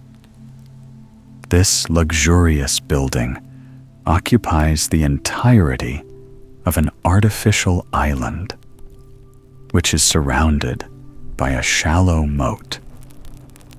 To access the villa, Hadrian crosses the moat on a retractable wooden drawbridge. Although the bridge is usually left in place, Hadrian likes the idea that he can raise the bridge once he's on the island. In this way, he has the place entirely to himself. He can study, relax, or sleep undisturbed. The idea of the private island was one of Hadrian's childhood fantasies. When he squabbled with his sister or wanted to avoid his schoolwork, he wished that he had somewhere to escape to. As a boy, Hadrian would often daydream about having his own special place, not just a room, but an island. He would only allow select visitors, and sometimes nobody at all. It would be his own little realm, a place where he could do whatever he liked and enjoy some peace and privacy. In his childhood dreams, the island was a craggy rock surrounded by the blue ocean. The reality is a little different, but as he looks up at the splendid house, its white marble gleaming in the sunlight, Hadrian feels deeply content. As a child, he could never have imagined that he would one day have an island that he'd designed himself. Hadrian steps onto the wooden drawbridge, with Lydia following at his heels. As he crosses the bridge, he glances down into the moat and catches sight of a shimmering fish darting just below the surface of the water. The moat is just one of many fish ponds scattered throughout the grounds of the estate. Hadrian finds the presence of the fish soothing, and he often stops to watch them as they swim slowly through the reeds. Perhaps his next project will be some kind of indoor pool or aquarium filled with the most vibrant, colorful fish. Might even be space in one of his bedrooms. Someday soon, he'll consult his architects and decide what to do next.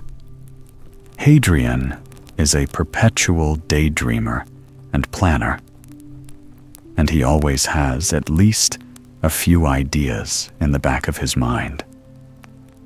After crossing the bridge, Hadrian steps into the villa's grand entrance hall. The walls are decorated with an elaborate marble frieze, depicting ships and sea creatures while the floors are covered with complex mosaic patterns. The footsteps of Hadrian and Lydia, echoing on the mosaic floor, are the only sounds that can be heard. At the moment, there's no one else here. Many of the other buildings on the estate are busy with servants or visitors, but no one comes to the island house unless they have permission from the emperor. The nature of his work means Hadrian spends most of his time surrounded by other people.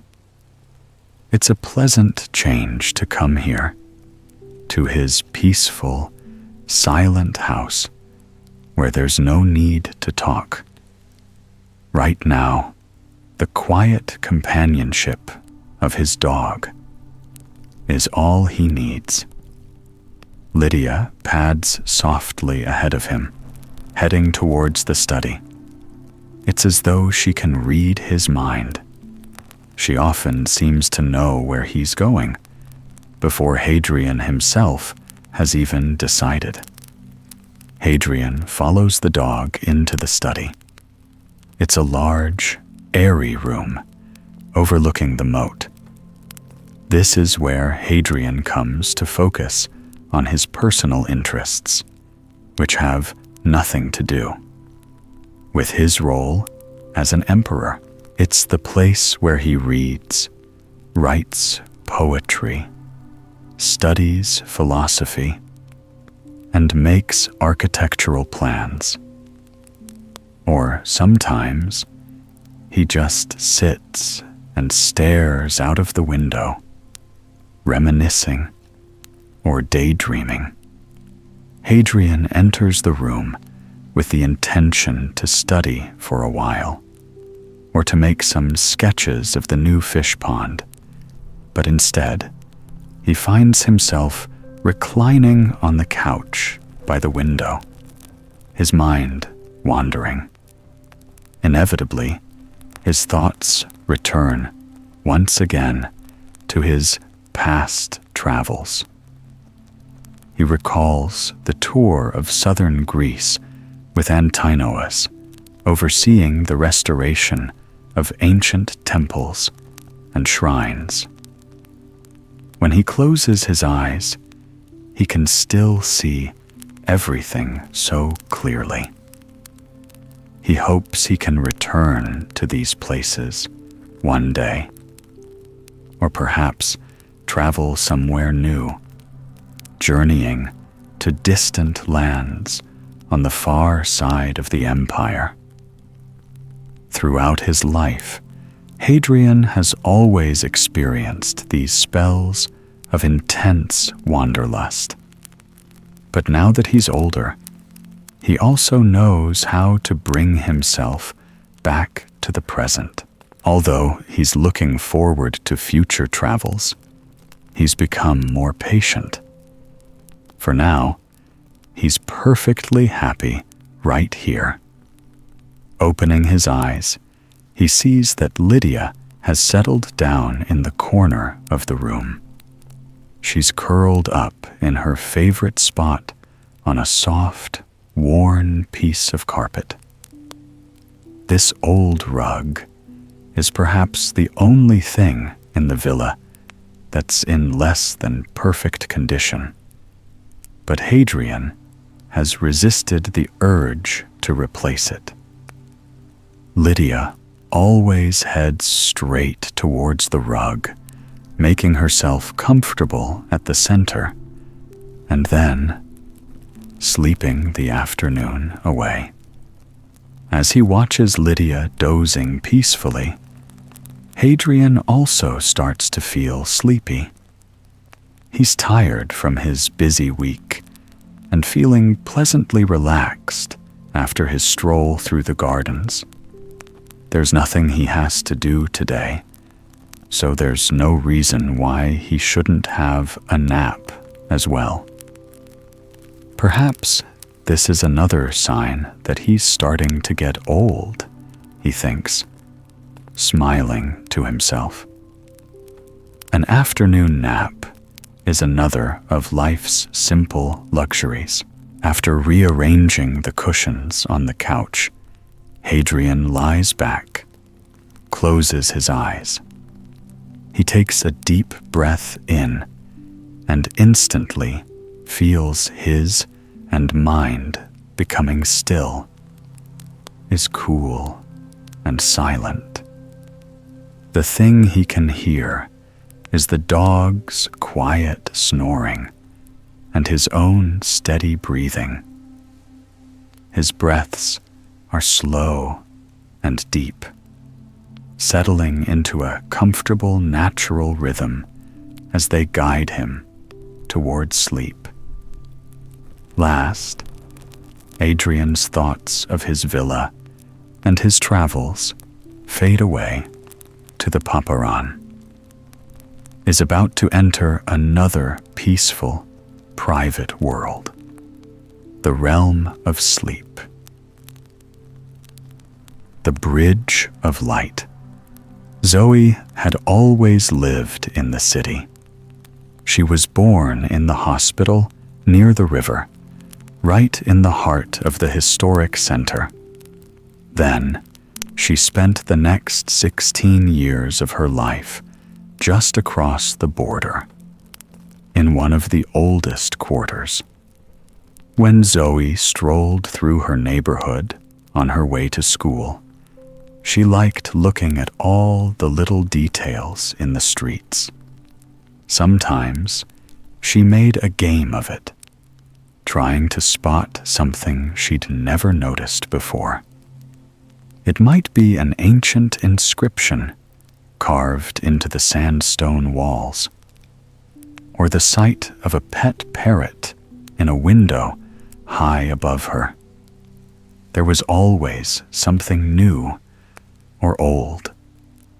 For centuries, this neighborhood had been the artisans' quarter, while some of the oldest buildings had now been converted into cafes or restaurants. There were still plenty of interesting little shops.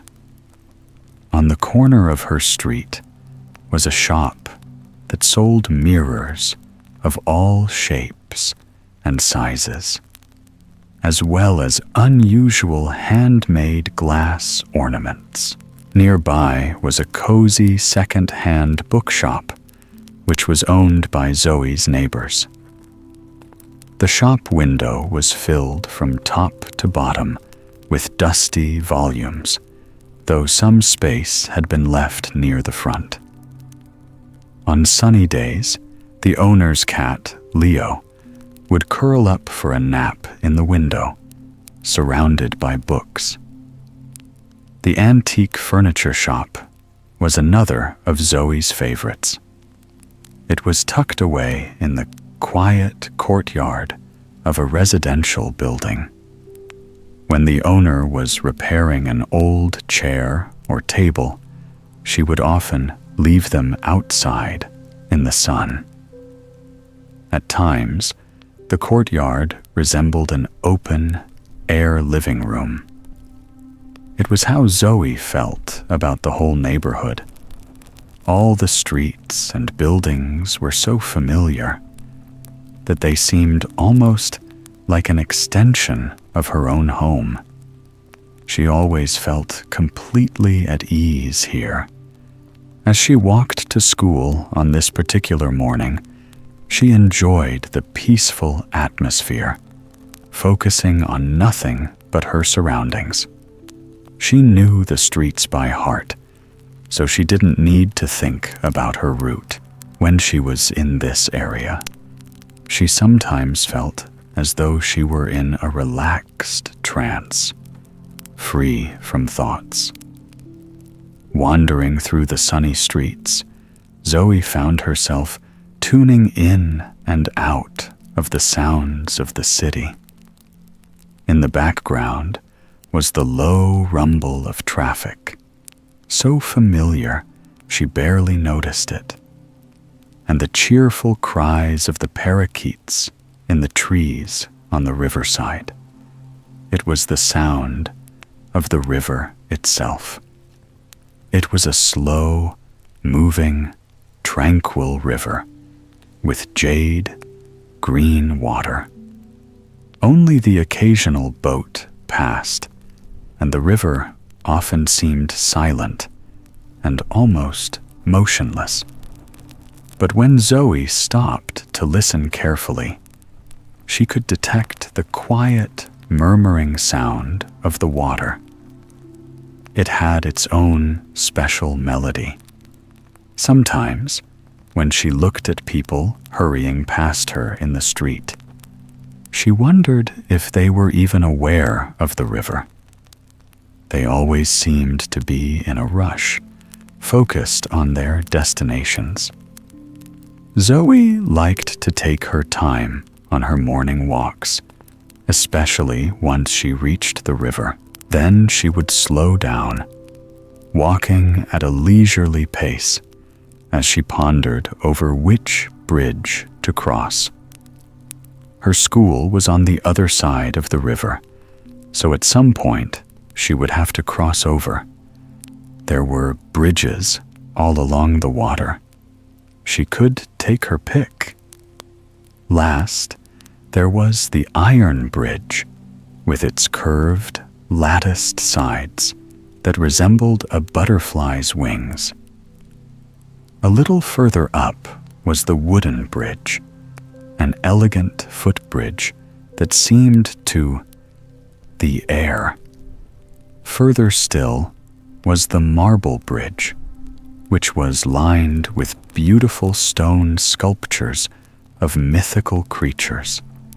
Zoe tended to vary her route depending on her mood, the time of year, and the sunlight.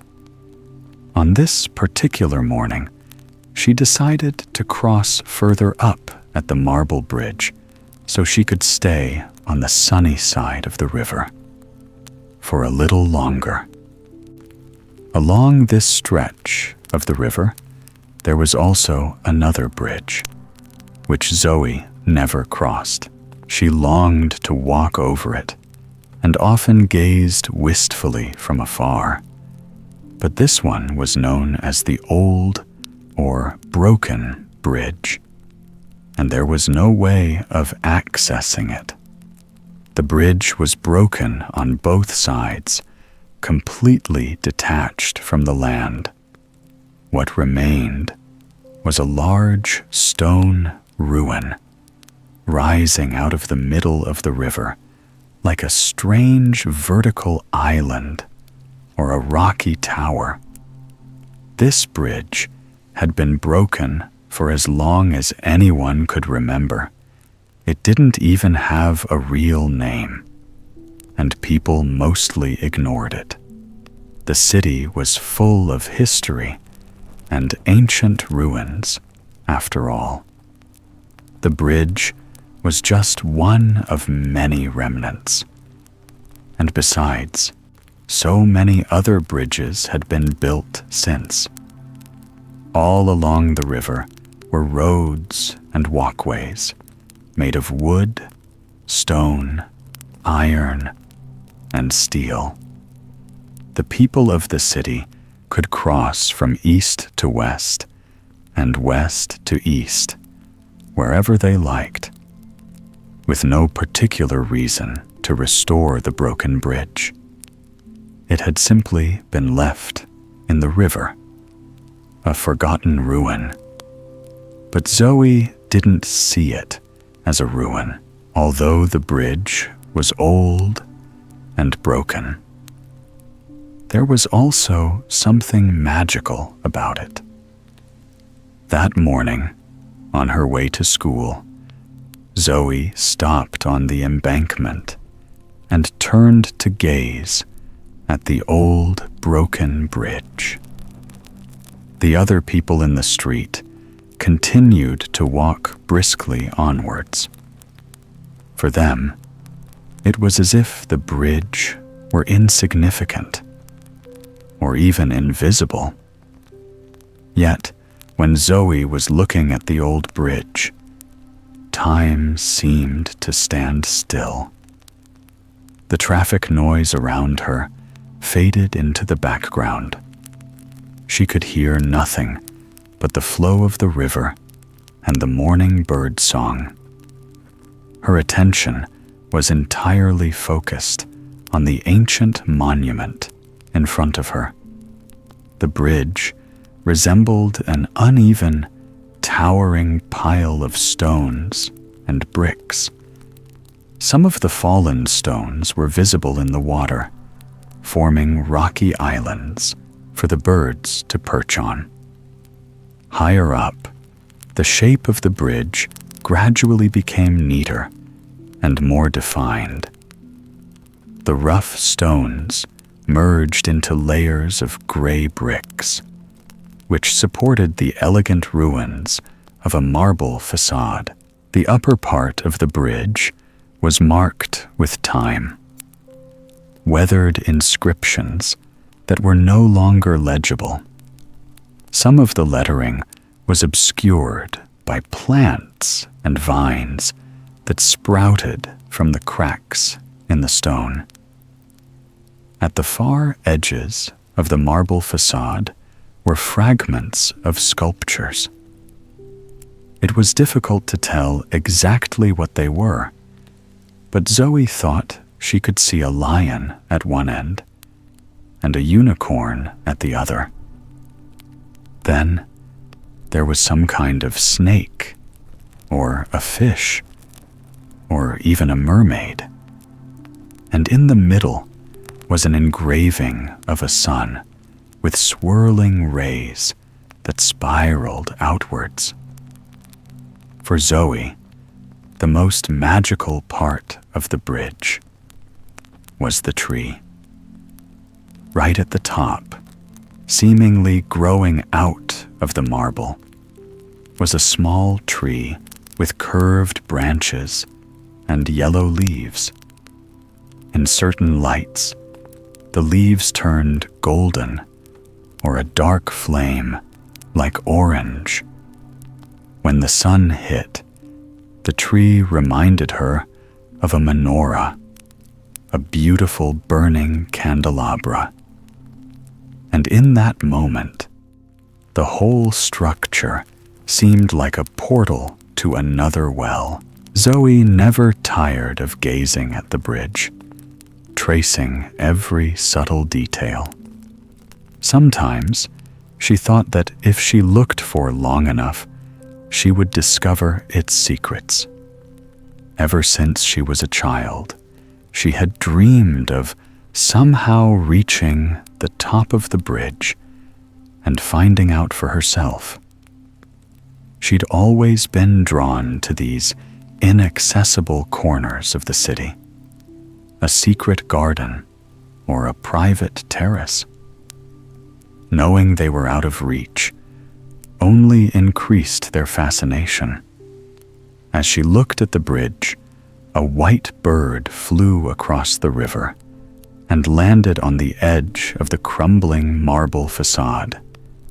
If only she too could fly. Zoe sighed and decided it was finally time to walk on. She couldn't spend all morning daydreaming. On her way home after school, she would stop to look at the bridge once more, admiring it from another angle in a different light. There were so many ways to see things, after all. She'd once read that it was impossible to step in the same river twice. The flowing water meant that the river was always moving, changing, transforming into something new. To some extent, this expression was true about everything.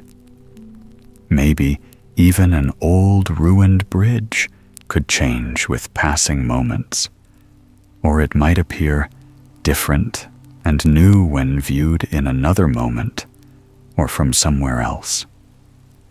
The world was full of beauty and mystery, thought Zoe.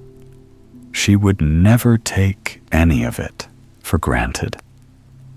Later that day, After seeing the bridge again on her way home, she decided that she would try to learn more about it. If she could not physically reach the bridge, the next best thing was to discover something about its mysterious past. When she reached the streets of her neighborhood, she passed by the same shops she'd seen that morning.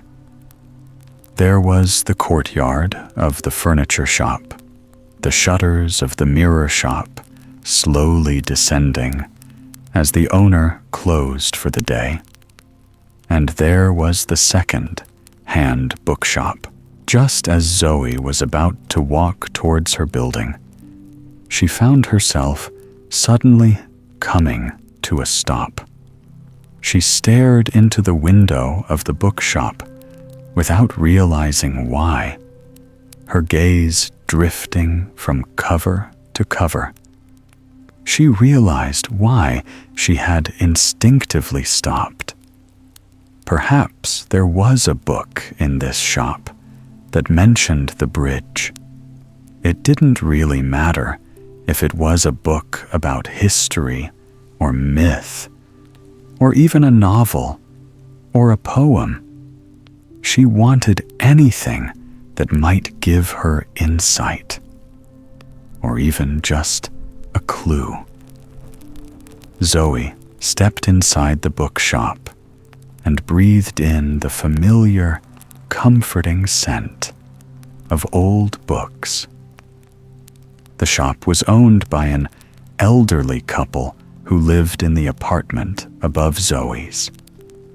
She often came here to browse the shelves, or even just to say hello. At first, she couldn't see any sign of the owners. She could only spot the old tabby cat, Leo, who was curled up on the desk, sleeping peacefully. Zoe stroked him lightly so as not to wake him while she waited for one of the owners to appear. She was in no particular hurry, so she was happy to enjoy this moment, caressing the cat's soft, warm fur. After a while, she heard footsteps and then saw Daniel emerge at the top of the stairs that led to the basement. As soon as he saw Zoe, his face lit up. Daniel was a kind, grandfatherly old man who'd known Zoe ever since she was born. They'd always been neighbors, and he sometimes joked that in a way, they were family. He and his wife had adopted Leo as a kitten shortly after Zoe was born, so the two were almost exactly the same age. Now that he was old, Leo the cat spent almost his entire day asleep. As Daniel and Zoe talked together, he purred in his sleep.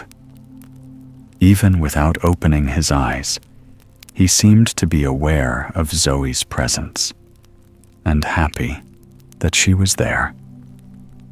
Zoe explained her interest in the old bridge and asked Daniel if he had any books that might have some information. Even just a sentence would be enough, she said, as she knew so little about it. Daniel said that a new book had just come in. Of course, it wasn't really a new book, like everything else in the shop. It had been published decades ago, but it was still about the secret history and folklore of the city. And there would probably be a mention of the bridge somewhere. He reached behind the counter and pulled out a thick, dark blue book. The binding was falling apart, and some of the yellowing pages were coming loose. It was clearly very old. As Zoe turned the book over in her hands, she thought of all the people who had owned it or read it over the years. She imagined these readers as kindred spirits. Like her, they had been fascinated by the hidden corners and secrets of their beloved city. When she reached into her pockets, Zoe realized that she didn't have any money to buy the book. But Daniel patted her on the arm, told her not to worry. She was welcome to borrow the book for as long as she liked. He trusted her to take good care of it. Zoe smiled and thanked him. This was not the first time Daniel had lent her a book. Sometimes he acted more like a librarian than a bookshop owner, as he believed that knowledge should be free and accessible to everyone. Perhaps he'd lent her the book because he thought she needed to study the bridge for a school project. It was a project, in a way, but it had nothing to do with school. And as it was Friday evening, Zoe could forget about her studies for now. Night, when she was tucked up, under the blankets in her cozy bedroom, she turned the pages of the old book. Some of the index pages were missing, so it took her a while to find what she was looking for. Handling the book carefully, she flicked past black and white illustrations of familiar monuments. There were the ruined columns of a pagan temple and the remains of an old marketplace. On another page was an image of the ancient archway that now spanned over the tram lines near her home, and then, near the back of the book, there it was. The entire page was filled with a beautiful engraving of the bridge. It showed every detail clearly, from the symbols on the marble facade to the fallen stones in the river. The artist had captured it perfectly. Perhaps they had been just as enchanted by the ruin as Zoe now was. She turned her attention to the next page and began to read quickly, eager to learn more. It seemed that the bridge had been shrouded in mystery, even when this book was published nearly a century ago. There were many theories about the bridge's origins and design, and its fall into ruin, but nothing certain. However, there had been people in the city who believed that there was something special about this bridge, or even magical. Longest paragraph was about the sun symbol in the middle part of the bridge. According to the author, some people believed that the bridge had been built in ancient times to honor the sun. At certain times of the year, the sunlight at dawn illuminated the exact part of the river where the bridge had been built. The other symbols on the facade were a mystery. Perhaps no one would ever know the significance of the lion, the unicorn, or the mermaid. And perhaps these designs had no meaning at all. They might be merely decoration. The author speculated that maybe long, long ago, the bridge had been connected to some kind of sun worship. But there was no way of knowing for sure. Sometimes, all research came to a dead end. Then there was nothing to do, said the author. But look elsewhere. As Zoe closed the book and placed it gently on her bedside table, she reflected on what she'd just read. She understood what the author meant, but she didn't believe that there were ever any true dead ends. It was always a way of learning more, seeing more, and getting a little bit closer to the truth. Zoe switched off the light and settled into bed. Making herself comfortable, she closed her eyes and sighed. At the end of a long day and week, she was feeling so sleepy. Now she could finally relax and enjoy a good night's rest. With each breath, she could feel herself falling, drifting, sinking into deep sleep. Night, she dreamed that she was walking down a long, sunlit street in the city. She didn't know exactly where she was, but the place felt somehow familiar, like she'd been there a long time ago. All she knew for certain was that she felt happy and safe there. The street was narrow, with tall orange walls on both sides that were overgrown with ivy and flowering jasmine. As she walked, the street seemed to gradually get wider and brighter. She could sense that there was water at the end of the street, and trees and flowers with just a few more steps. She would be there, in this beautiful new place.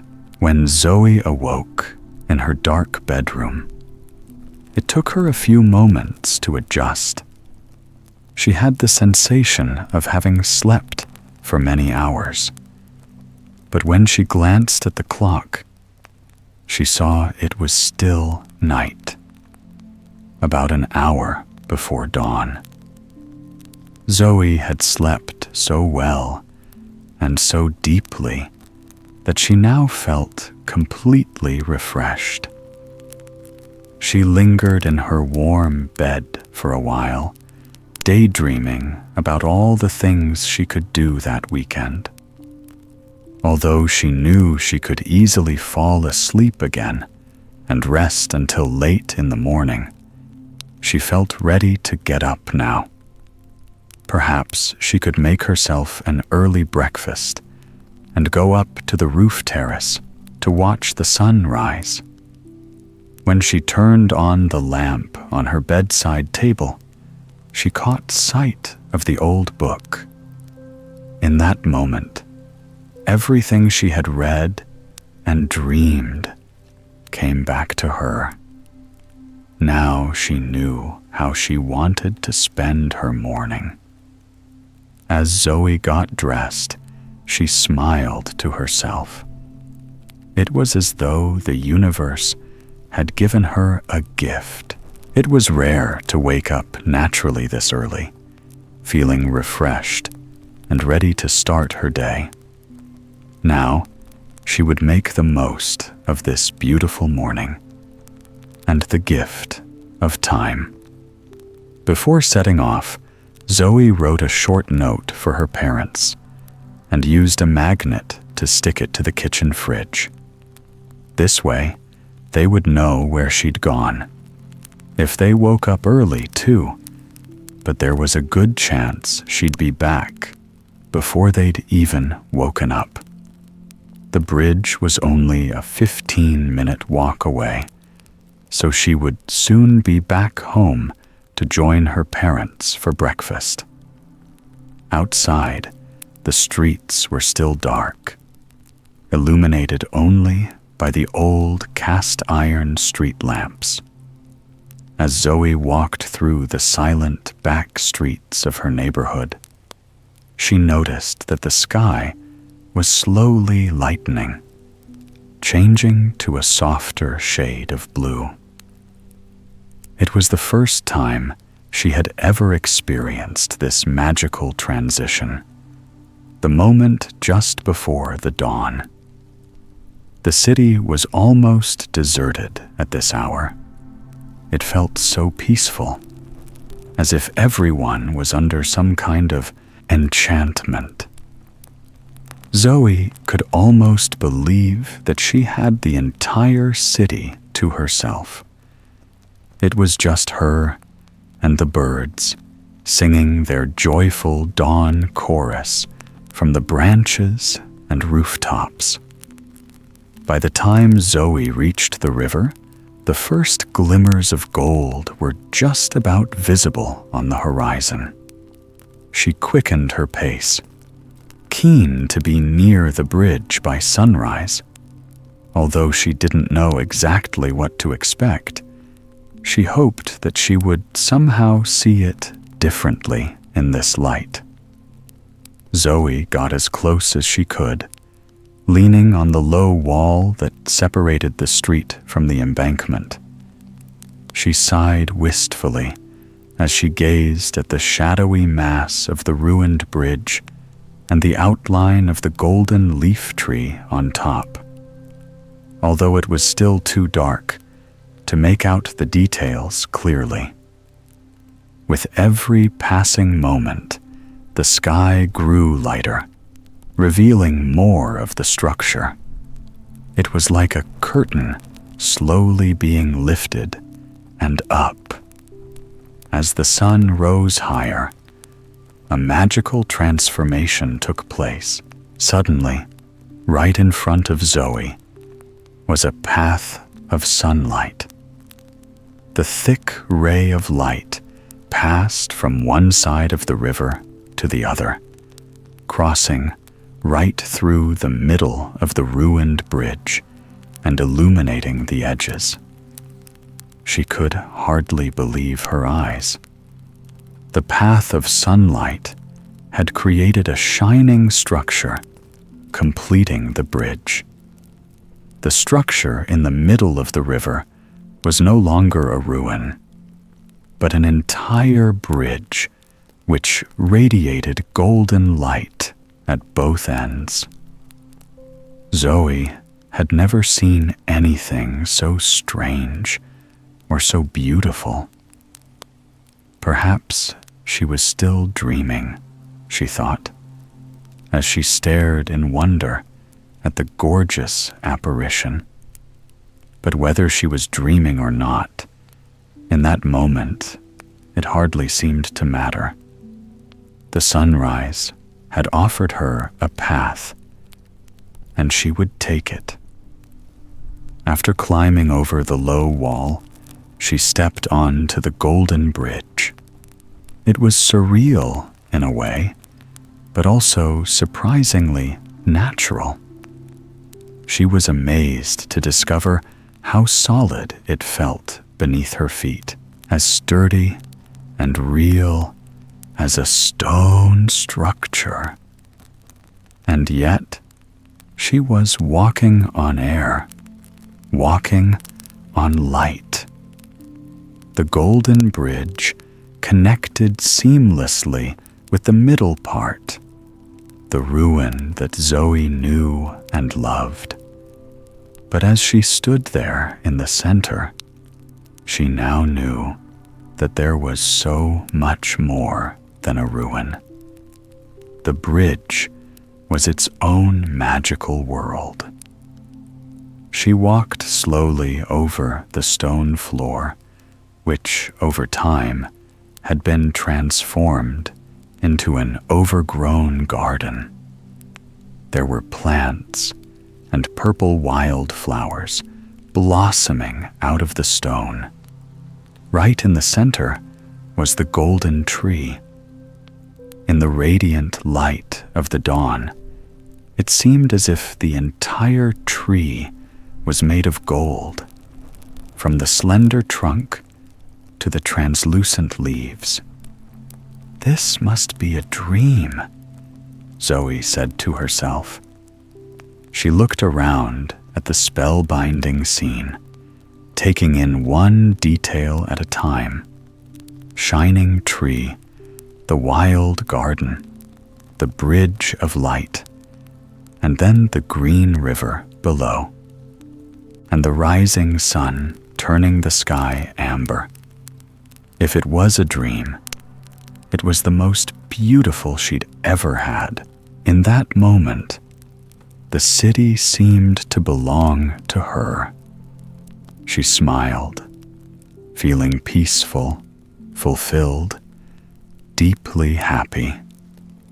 Once she had looked around in all directions, drinking in every detail to her heart's content, she closed her eyes. Perhaps when she next opened them, she would discover that it had all been a wonderful dream to watch. She knew that this special sunrise had changed her life in eating everything.